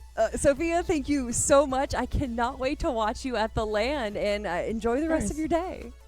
Thank you so much. You too. Have a great one. Yeah, and to all of you watching, thank you guys for being here, hanging out with us for the Milk Cup. It has been absolutely incredible. I am so privileged to be a part of this. And of course, we have a lot of big thank yous to come out right now for the Milk Cup. I do need to thank, of course, Irina and Radiant and of course, Peach Cobbler, the face of the Milk Cup, putting all of this together. It has been an incredible opportunity, not just for myself, but of course for the community as a whole, to bring light to some incredible competitors and to give them a platform to showcase their abilities. And if you guys want to showcase yourself, well, don't forget we have another qualifier in a few weeks. You guys can go to gonnaneedmilk.com/milk cup to find the registration for qualifier number 3. And also tomorrow we have a special event going on through our Discord, which you guys can join right up here. We have a custom map called Zany Ziplines, and a PlayStation 5 is up for grabs for one of our lucky competitors tomorrow. To play, join Gonna Need Milk Discord, and you guys can just type in !Discord into chat right now. And there's not just the Zany Ziplines competition that we have tomorrow. We got exclusive giveaways, we have game nights, and so much more. So please make sure that you check out that Discord, and make sure that you put into your calendar July 18th for the pre-qualifier for number 3, and then July 25th is going to be the final qualifier, where we round out the rest of our 33 teams that will be making it to the LAN later on this year. But for right now, everyone, that is going to be it. Thank you so much for joining us here on the Milk Cup Qualifier 2, and we can't wait to see you on the Battle Bus next time.